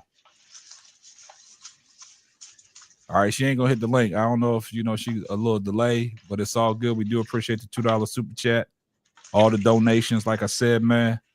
But I do appreciate everybody. But in the words of my man, you know what I'm saying, Martin Lawrence. In the words of my man Martin Lawrence, I've been waiting to say this all year, and I'm gonna say it. And this is a good time. Get the stepping. yeah, man. I appreciate everybody, man. Much love, man. Peace and blessings, man. Y'all stay warm tonight, all right? Yeah, man. Hey, I like that one. Hey, listen, word of the night, man. Don't let nobody blackball you, man. Believe in yourself, man. You can do it. Hey, pushing down knowledge, man. Hey, so real quick, hey Key, when the next time you dropping or next time you're gonna try to do a live, let us know. Key. Yeah. Okay. Let us know when the next time that you're gonna do a video or do a live show so we can jump up on the panel. Okay. I sure will. Nah, you can't let us know now. You don't have no thoughts. No, that's what I'm telling you. Like, I didn't plan. I literally just started today and just, I don't know. I just went. Oh, okay. I got Hold up. You just started today? Yes. Oh, so you got fame. You done bumped into the right people. Yeah, and you already got 31 subscribers? Yeah, I just started today. I went live for like an hour and 30 minutes or so, or maybe 15 minutes. And then the LSU game came on and I was searching it on YouTube. That's how I get to watch it, and I saw Keisha's channel, and Look I at God. went on there. That God, man. Yes, Hey, Key, I know he asked you earlier, but you don't have like an IG, like, because we communicate. Like, it's better, easier way to communicate when we not online. You don't have like an IG or something? I'm gonna create one tonight. I'm gonna create one tonight. Yeah, Yeah, because you gotta get us then we that can send you information. when we go live, we can send you a message or send you a link and stuff like that. Okay, that's cool. 'Cause I don't think you can message the YouTube channel, can you? Nah, you can't do that. Nah. That's, Okay. Okay. I'm learning. Hey, Brooklyn, post her link back in the chat, man. I got so you. Uncle J.E. can get it. I got you. Y'all moderators, y'all he could better get on also your just duty. he could also just scroll up, lazy. Yeah, scroll up, Uncle J.E. It's in there somewhere. He said, "Look, he needs the link again." I put all the links, not just You know us. I that put all uncle right there. He ain't doing no scrolling. Right. Uncle J.E. trying to cause confusion. I got you. I'm looking for Uncle J. Hold Yeah, on. but as news comes out, I was just gonna start forcing myself to go live. Like every time I see some type of transaction with the WNBA, I'm rival. So are you gonna go live or are you just gonna drop a video? It's a difference. Yeah, I only really know how to go live right now. I'm still kind of learning how to use the platforms. K-Sap is gonna get you right because We're he gonna the get guru. you right. He the guru with what's this called, StreamYard. I ain't gonna say I'm the guru, man. I ain't gonna say I'm the Compared guru. to what I know, you the guru. StreamYard. But I'm so saying he though, can get you Key, right. you said going live. Because that video that you on there, that wasn't a live video, was it? Yeah, it's a live. Oh, it was a live stream that I did earlier today. Yeah, it didn't come up as a live stream. It just came. Oh, yeah, streamed 7 hours ago. So let me ask you a question. So when you were streaming, Yeah. who was you talking to? I just so on Threads I talk about the WNBA on Unrivaled and everything on Threads. So I just dropped a link there, and one of the people came up on there. But I was about to be talking to myself, to be completely. Hey, don't feel bad. I did this. That's the I did same it way I before. started Hey, out. listen, Man, the first stream I did, I had one viewer, and I was excited. I said, I'm talking to somebody. You know what I'm That's saying? how I felt. I was like, and I just had to get it out. I was like, nah, I have to talk about this because what is going on? Hey, I want to give y'all credit because I can't do that. Like even if I feel uncomfortable. And I was telling Brocard this. I gave Brocard credit because Brocard able to talk. Yeah, that cat So just jumped right in there. Hey, so I said, jumped shout right out up to in you. there. I need a person to talk to for me to feel. Yeah, for Brocard me just to hit that converse. record. I can't see somebody viewing me, and it's just me, and I can have conversation. So I commend y'all for even being able to do that. I can't do that. Damn, L done started a shit. L, you gotta get every L. You gotta put everybody's stuff in there. L created a podcast family inside of the. I don't know how she did it. I think me and Brooklyn in there right now. You see it, What Brooklyn? is it? Is it a band or what is it? Nah, it's I'm a not podcast. looking. I'm trying to find this link for Uncle J.E. since he too lazy to scroll up. And Tata, she dropped her There you go, Instagram. Uncle. You see it, Uncle J? Because I see it on my side. I don't know if you see it on your side. That's a link. She named the Podcast Network. Y'all see that link, right? Oh, what is that? Oh, she sent it to you? It's on Instagram. So you just got to put your Instagram, man. How you invite people to the network? Yeah. L? It'll be nice if we can all get on the same network. I see you looked in there, Brooklyn. I see you. I see your face pop I up. just looked at. Oh yeah, I just looked at. There's my man Mo 3, man. Mo 3, where you been at, man? What's the name of this? What's the name of the Instagram? Yeah, Network? it's on the Instagram. So she put the Podcast Network on Instagram. Okay, So how you add people? Just go to add people. I did. I got it. L. But how we adding? It said invite link. Hold on. Let me. Okay, I'm gonna send the link to you. I'm gonna send the link to you, Keisha, and Bro Claude. Yeah, and the Instagram. Yeah, send it to me. Yeah, I'm sending it to you right now. So you can. Okay, the invite was sent there. I got you, L. Appreciate that. And let me see. No, just hit accept. Okay. Yeah. Do I hit join chat or just hit the link? Yeah, join. Okay. I got you. Lakeisha, join. Okay. There we go. So I'm now we here. need you to create one key. Okay, I will. All right. So we can get you locked in, man. We gonna get y'all. We getting everybody to the money, and we trying to get everybody. What's this? January, February, March. By April, everybody's gonna be making that bread. Yeah. Okay. Listen, So when we type in here in this podcast network, all of y'all gonna get Yeah, it. all of us gonna see it. That's in the Okay. podcast Lakeisha, network. don't She ask made no it a question secure like that. show. Again, you showing let your me tell you. age. You showing Yeah. your age. Don't do that again. Look. Hey, So I you didn't know mean when I what write in here, everybody? Come on, Licky, don't do I that. didn't know what threads was. I didn't know what this card was. They know what gray Hey, listen. sweatpants was. No, You got your ADP. You got ADP in here too. Hold on, I got an important announcement. It's really quick. K-Sab just said, by when we getting the bread? By April, y'all getting By bread. April, we all getting the bread. But until then, I need y'all to cash at me. $80s baby. That's $ADE. That's what you need to do, Brooklyn. On your Cash App your on your ticker at the bottom. Yeah. When you do a show, put that at your ticker at the bottom. Well, you put it on my actual page. So I know, yeah, but if you put it on the ticker, they can see that because it's gonna be scrolling the whole time. Yeah. So any what was I getting ready to say? Anything that you want them to donate, man. Hey guys, we got to support these channels, man. I know if it's just $1 or $2, that's like I say about the super chats. The thing about when you monetize and when you send super chats, YouTube sees that. That's how YouTube pushes these videos out. When you engagement with that's why I say just come in and like the video. As soon as you like the video, YouTube sees they love engagement and activity. If you have an engagement and activity on your channel, they're gonna push you. You don't want your stuff to go dormant because I've seen a lot of channels, man. They got great content, but they have no engagement and their shit just goes dormant. The show. So make sure when you guys start doing y'all shows and stuff, man, make sure you tell, hey, first thing you do when you come in the building, I know Brooklyn does it all the time. He does a great job with that, even when he talks about the playback game, right? So all the lives of people that go back and listen to the live, man, drop a comment, right? Drop a comment. All this likes, y'all gotta understand, likes and comments, YouTube loves engagements. Okay.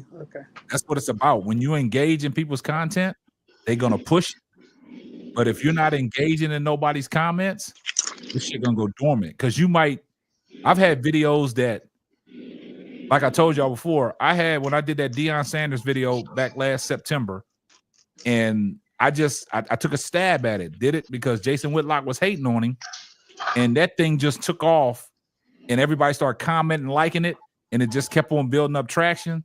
I woke up the next day, I had 150,000 views on it. So it just kept growing, right? And then when you get to a 500,000, the shit just kept growing. You know what I'm saying? So, like I said, it only takes that one video, and shit, you off and running, man. Like I said, y'all gonna do one of y'all, either Brooklyn, Lakeisha, Key, or Bro Claude. Y'all gonna do one video, and it's gonna blow up. And y'all gonna be like, damn, how the hell did she blow up? Damn, what the So like hell? I said, outside of the lives that you guys do, y'all at least gotta drop a video for it to set out there. You see what I'm saying? So if it's setting out there, people can look at it.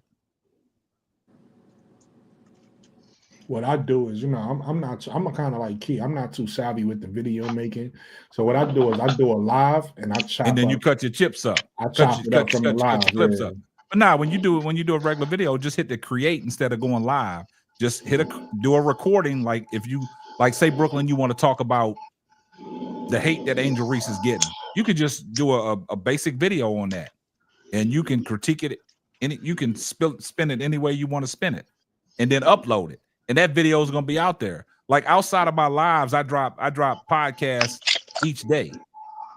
If I find something I can talk about, that's the same way Showtime does. You see what Showtime do? Yeah, he be on 2 and 3 videos a day. Exactly. He dropped 2 and 3. Yeah. Next thing I know, I'll be seeing like KSAP be having all the subscribers, a whole bunch of likes and everything just from that 10-minute video. Yeah, that's what I'm saying. A 10-minute video gets me over. I just, the video I just dropped. What was it? The video I dropped yesterday when I was talking about. What was I talking about? I was talking about Andy Constable. The Jeff P and the Chennedy Carter stuff. That one I dropped in the middle of the night. That thing already got over 6,700 views. That's what I'm saying on a 10-minute video. Mm-hmm. And then you got to understand something. Them videos that get me over 3,000 and 4,000 views. And when you look at the analytics on there, you look at that money sign, you be like, okay, that's all we need. So outside of the videos that I drop as podcasts, I do live videos. Mm-hmm. See what I'm saying? So like, it's always good to find a topic that you want to talk about. Like all the information that Brooklyn sent me before, I produce my podcast off of stuff like that. The stuff that Lakeisha's sending me now, I produce podcasts off of that. The stuff that Cecil sends me, Duvall sends me, I produce podcasts off of that. Incapable of Love and War, the stuff that Marcus used to send me, I produce podcasts off of that stuff. I'm like, oh, that's a good topic to talk about. And I fired up. I tell my son, man, go light me up. He'll light me up. I get in here, hit that record, upload. And I let that video set out there. And I see what you're doing, ADP, because you putting these reels out there, they setting out there for people to see. Mm-hmm. It's just going to take that one reel. Like all you got to do is ask L. L dropped that twerking video. I know, I saw it. 200,000, I saw views on it. It was fun though. It was a fun video, yeah. Because it only takes that one. It only takes that one. KSAP, what four-letter word Angel dropped? Duval crazy. What four-letter word? They Essentially Sports posted that Angel Reese drops a 4-word heartfelt reaction to Chicago Sky snob of Kennedy. Uh-oh, I might have no video on that. Where's Duvall? Kennedy. So you saying Kennedy? I mean, you saying Angel said something? Yeah, that's what they sent on Essentially Sports. Oh wow, where's Duvall when you need him? Duvall's in the chat. Now they might not. Wait, what happened? Might not have said it directly. Duvall. No, and Lakeisha, she code talks too a lot. Just it's probably just a code talking thing. Yeah. Hey, but she said something, huh? Yeah, a 4-letter. Hey, if I find it, hey, when I get off this live, I'm gonna do a recording. Let me see if I can. Mm-hmm. Sometimes, man, Duvall must have went to sleep. Yeah. Nah, he in the chat. He said he's not getting into that with you. Uncle Jay, he got the barbershop talk. He said he's not doing it. Yeah, L, you was twerking. Now, if you start twerking a little bit, he'll probably come back up here. That's not Duvall. That's Duvall answering. When you text somebody they driving, that's what that is. Duvall asleep. So, Duvall might be asleep. Key, you said you ain't even got a mic. No, all I have is my MacBook. That's all you need right now. I mean, we can get you. With that laptop. Yeah. Hey, when Lakeisha got that laptop, she was acting real different, boy. Hey, listen, you got the most expensive. Hey, Key, you got the most expensive thing. Everything you can get everything. I got everything. I got my setup on a budget, so you can get your setup. But look, get that shit working for you though, Brooklyn. Look. Oh, my setup sound good. Only thing I will say this: if you're gonna spend a little bit of money, Key, spend it on the mic. You want to make sure the sound quality is good. The sound quality. You got to get. But everything else is like $20, $30. You can get. Oh my God! Yeah, that stuff you sent me, I was like, Lord, what in the world? Key, if you need some stuff that you need to get, that's why I said you gotta get that Instagram. I can send you all that information on what's gonna build you up. Yeah, that's what I did for Nate. KSAP helped me get my stuff, but Nate asked me. He was like, Brooklyn was right on it too, boy. Brooklyn started ordering that shit.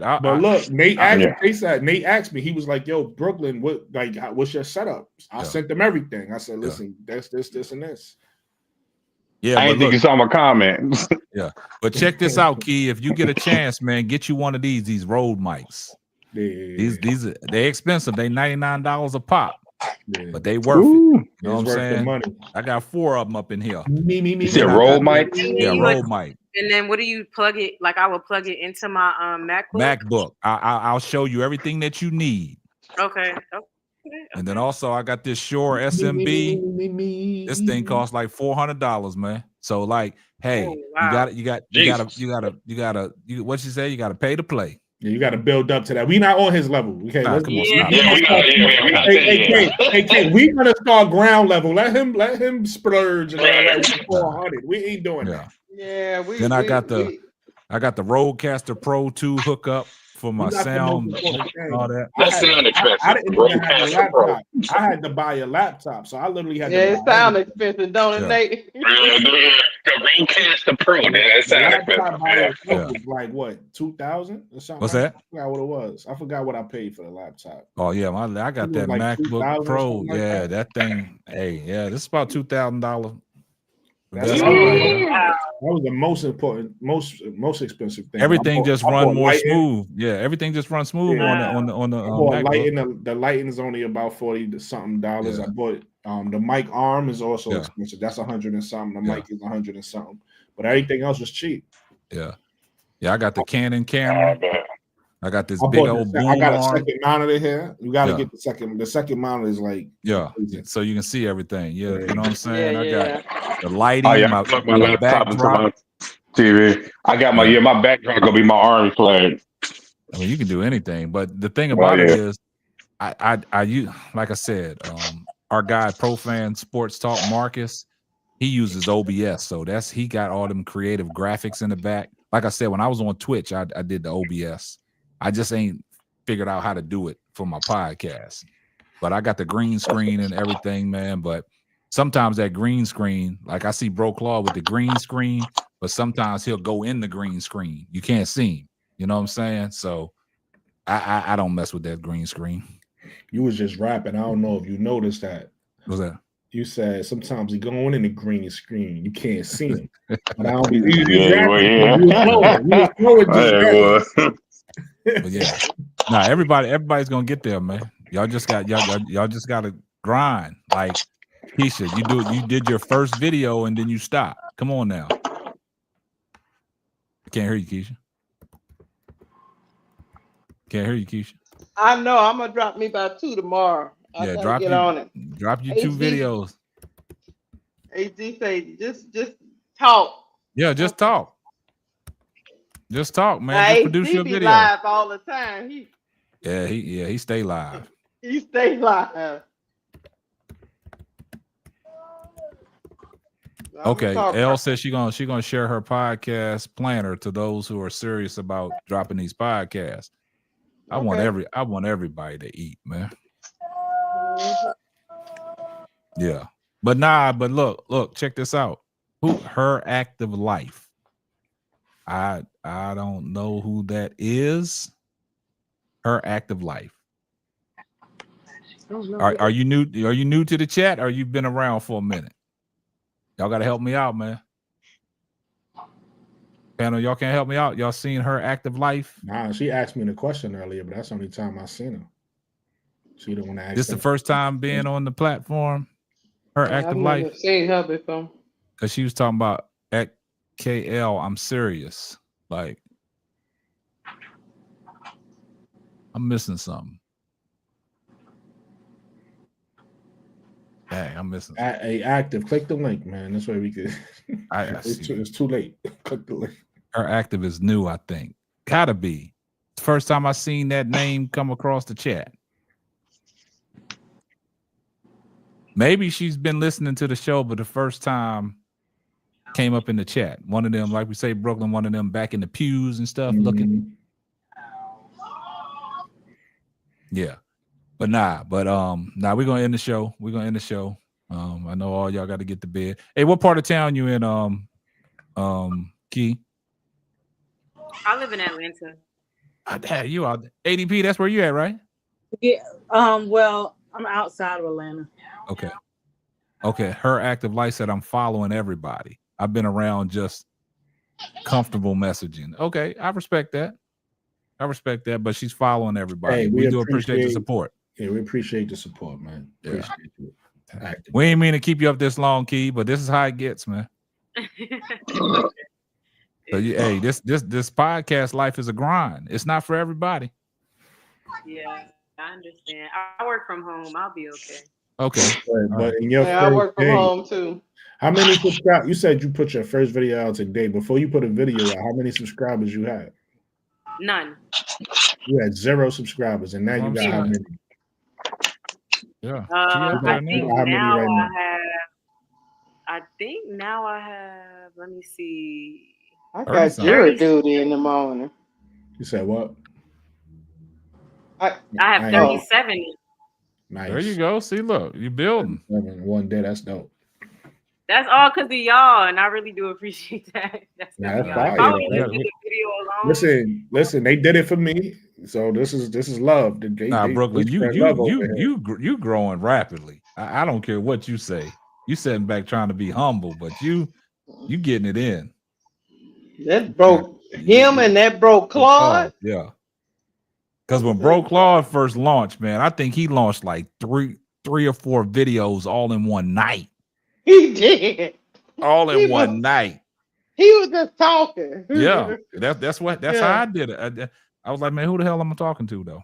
But see, my only question was with Bro Claude, was that a channel that he started from scratch, or he just got those subscribers? Like, man, I like I said, I don't know. That's the first time I've heard of him. Even when I first came across him, he never said nothing about no channel with nothing. He got over. Yeah, I think he had the channel, but it was just his music on it. You know what I mean? Probably a music channel. Yeah. He had subscribers, and now he changed it. That makes sense. Because when he first told me about, the name of it, when I looked on there, I think he had like 300 some subscribers though. That's still a lot. To go from 300 to 1,000 is crazy. Mm-hmm. I'm getting a lot of views. My subscribers are going up, but I ain't getting subscribers like that. Nah, your subscribers will come. Yeah, no, I know they going up. I just like it's what you saying. I gotta be more, because sometimes I do take a break too. So I gotta be more active in putting videos out. Because anytime I put videos out, they come, but I definitely get a lot of views. I ain't gonna hold you. That's what it's all about. I ain't gonna lie to you. I'm spoil you now. If I don't see that view hit a certain number, I start to feel some type of and you get the I feel you. You get to checking your phone too, don't you? Yeah, I get to checking my phone. I get to be like, yo, ain't nobody comment today with a comment. Like what you said, when they commenting, that's why I said, listen, talk to your playback game, because when they commenting, it like what K-Sap said, it keep them views going up. Yeah. When they stop commenting, that's when it kind of tape off. You be like, damn, why they stop? As long as they have engagement on your video, your views gonna keep going up. They're gonna keep putting it out there to people. Yeah, it's nice, man. I'm like y'all, man. When I first, was getting views and stuff, and I'm looking at all, I'm like, damn, people commenting on my shit, dog. I'm like, man, people commenting on my shit. That steady shooter guy showed me something. That steady shooter guy that came on my channel for. It's a lot of Caitlin Clark people that's watching. Oh yeah, they do. That's what I'm saying. They not jumping in because they feel like, I don't like. They feel, because remember, I be in them Twitter spaces, so they be in there talking they shit in them Twitter spaces. I think they the ones that be back in the pews watching this, but just don't want to say nothing. They don't jump in here because they feel like they can't get their shit off, and they don't know. As long as you cool, we'll have a conversation with you. It's if you're gonna come in being nasty or whatever, you're gonna get chewed up. But if you come in cool, we're gonna have ain't no beef. We're gonna have but in they circles, they be talking heavy, and I be hearing them in their circles. I go in there too. I be in them Caitlin Clark circles. Listen. Hey, but y'all gotta understand something. We used to give Jay Burns the blues. But he stuck around, you know what I'm saying? He's man, a Caitlin Clark. He's a Caitlin no more. Clark, but he over here comfortable, man. He it's a safe space for him. You know what I'm saying? I think we used to give him the blues, man. Your man, I think his name is Ray, that don't come around no more from the DMV area. Is it Ray? So you don't forgot about him. That's how much he'll come around no more. Oh, it's a couple people that I haven't seen. Is it Ray? Remember the dude? Am I saying the right name? From the DMV area. Remember he's remember the first time I came in, me and him debated, and I was like, okay, forgot about him. Never I forgot. I probably forgot, man. I forgot. This was so many people. He ain't been back. He ain't been back in months. Okay, her active life said, K-Sep, I just responded to a post on your last video. I responded back. Okay, got you. Appreciate that support. when I asked Dana a question. Oh, okay, got you. Yeah, but this is what we're gonna do, man. But we're gonna get up out of here. I ain't gonna hold y'all no longer. We on that D block. We get to talking old crazy stuff. Yeah, you know, we'll get to a certain time and then we start talking about Nate and his insecurity. Mm-hmm. Hold on. My insecurities. You mean your freakiness? Someone looking at some sweatpants? So I want to look at all the sweatpants. So I'm telling me.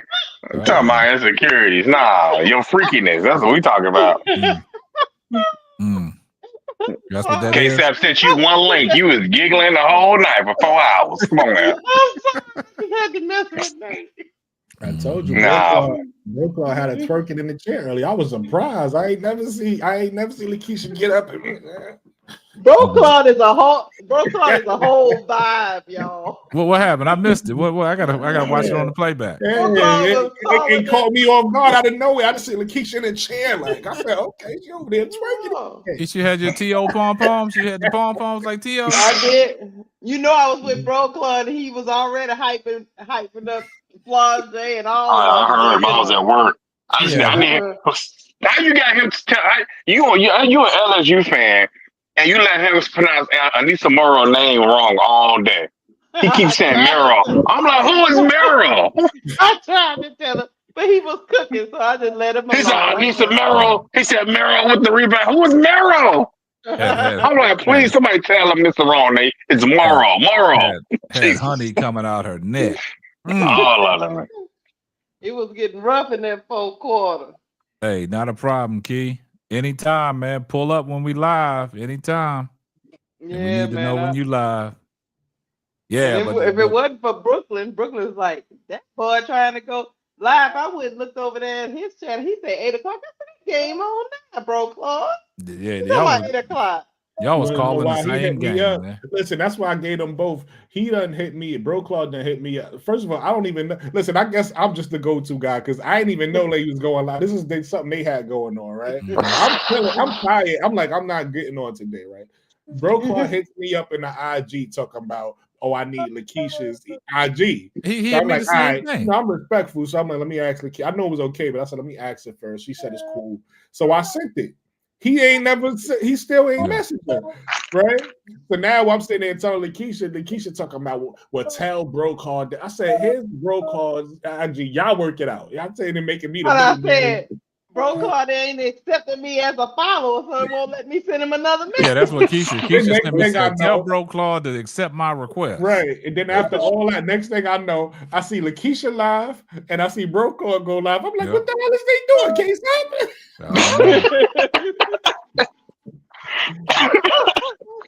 I don't know what Bro Claude doing. I'm going on and hit the button. Yeah.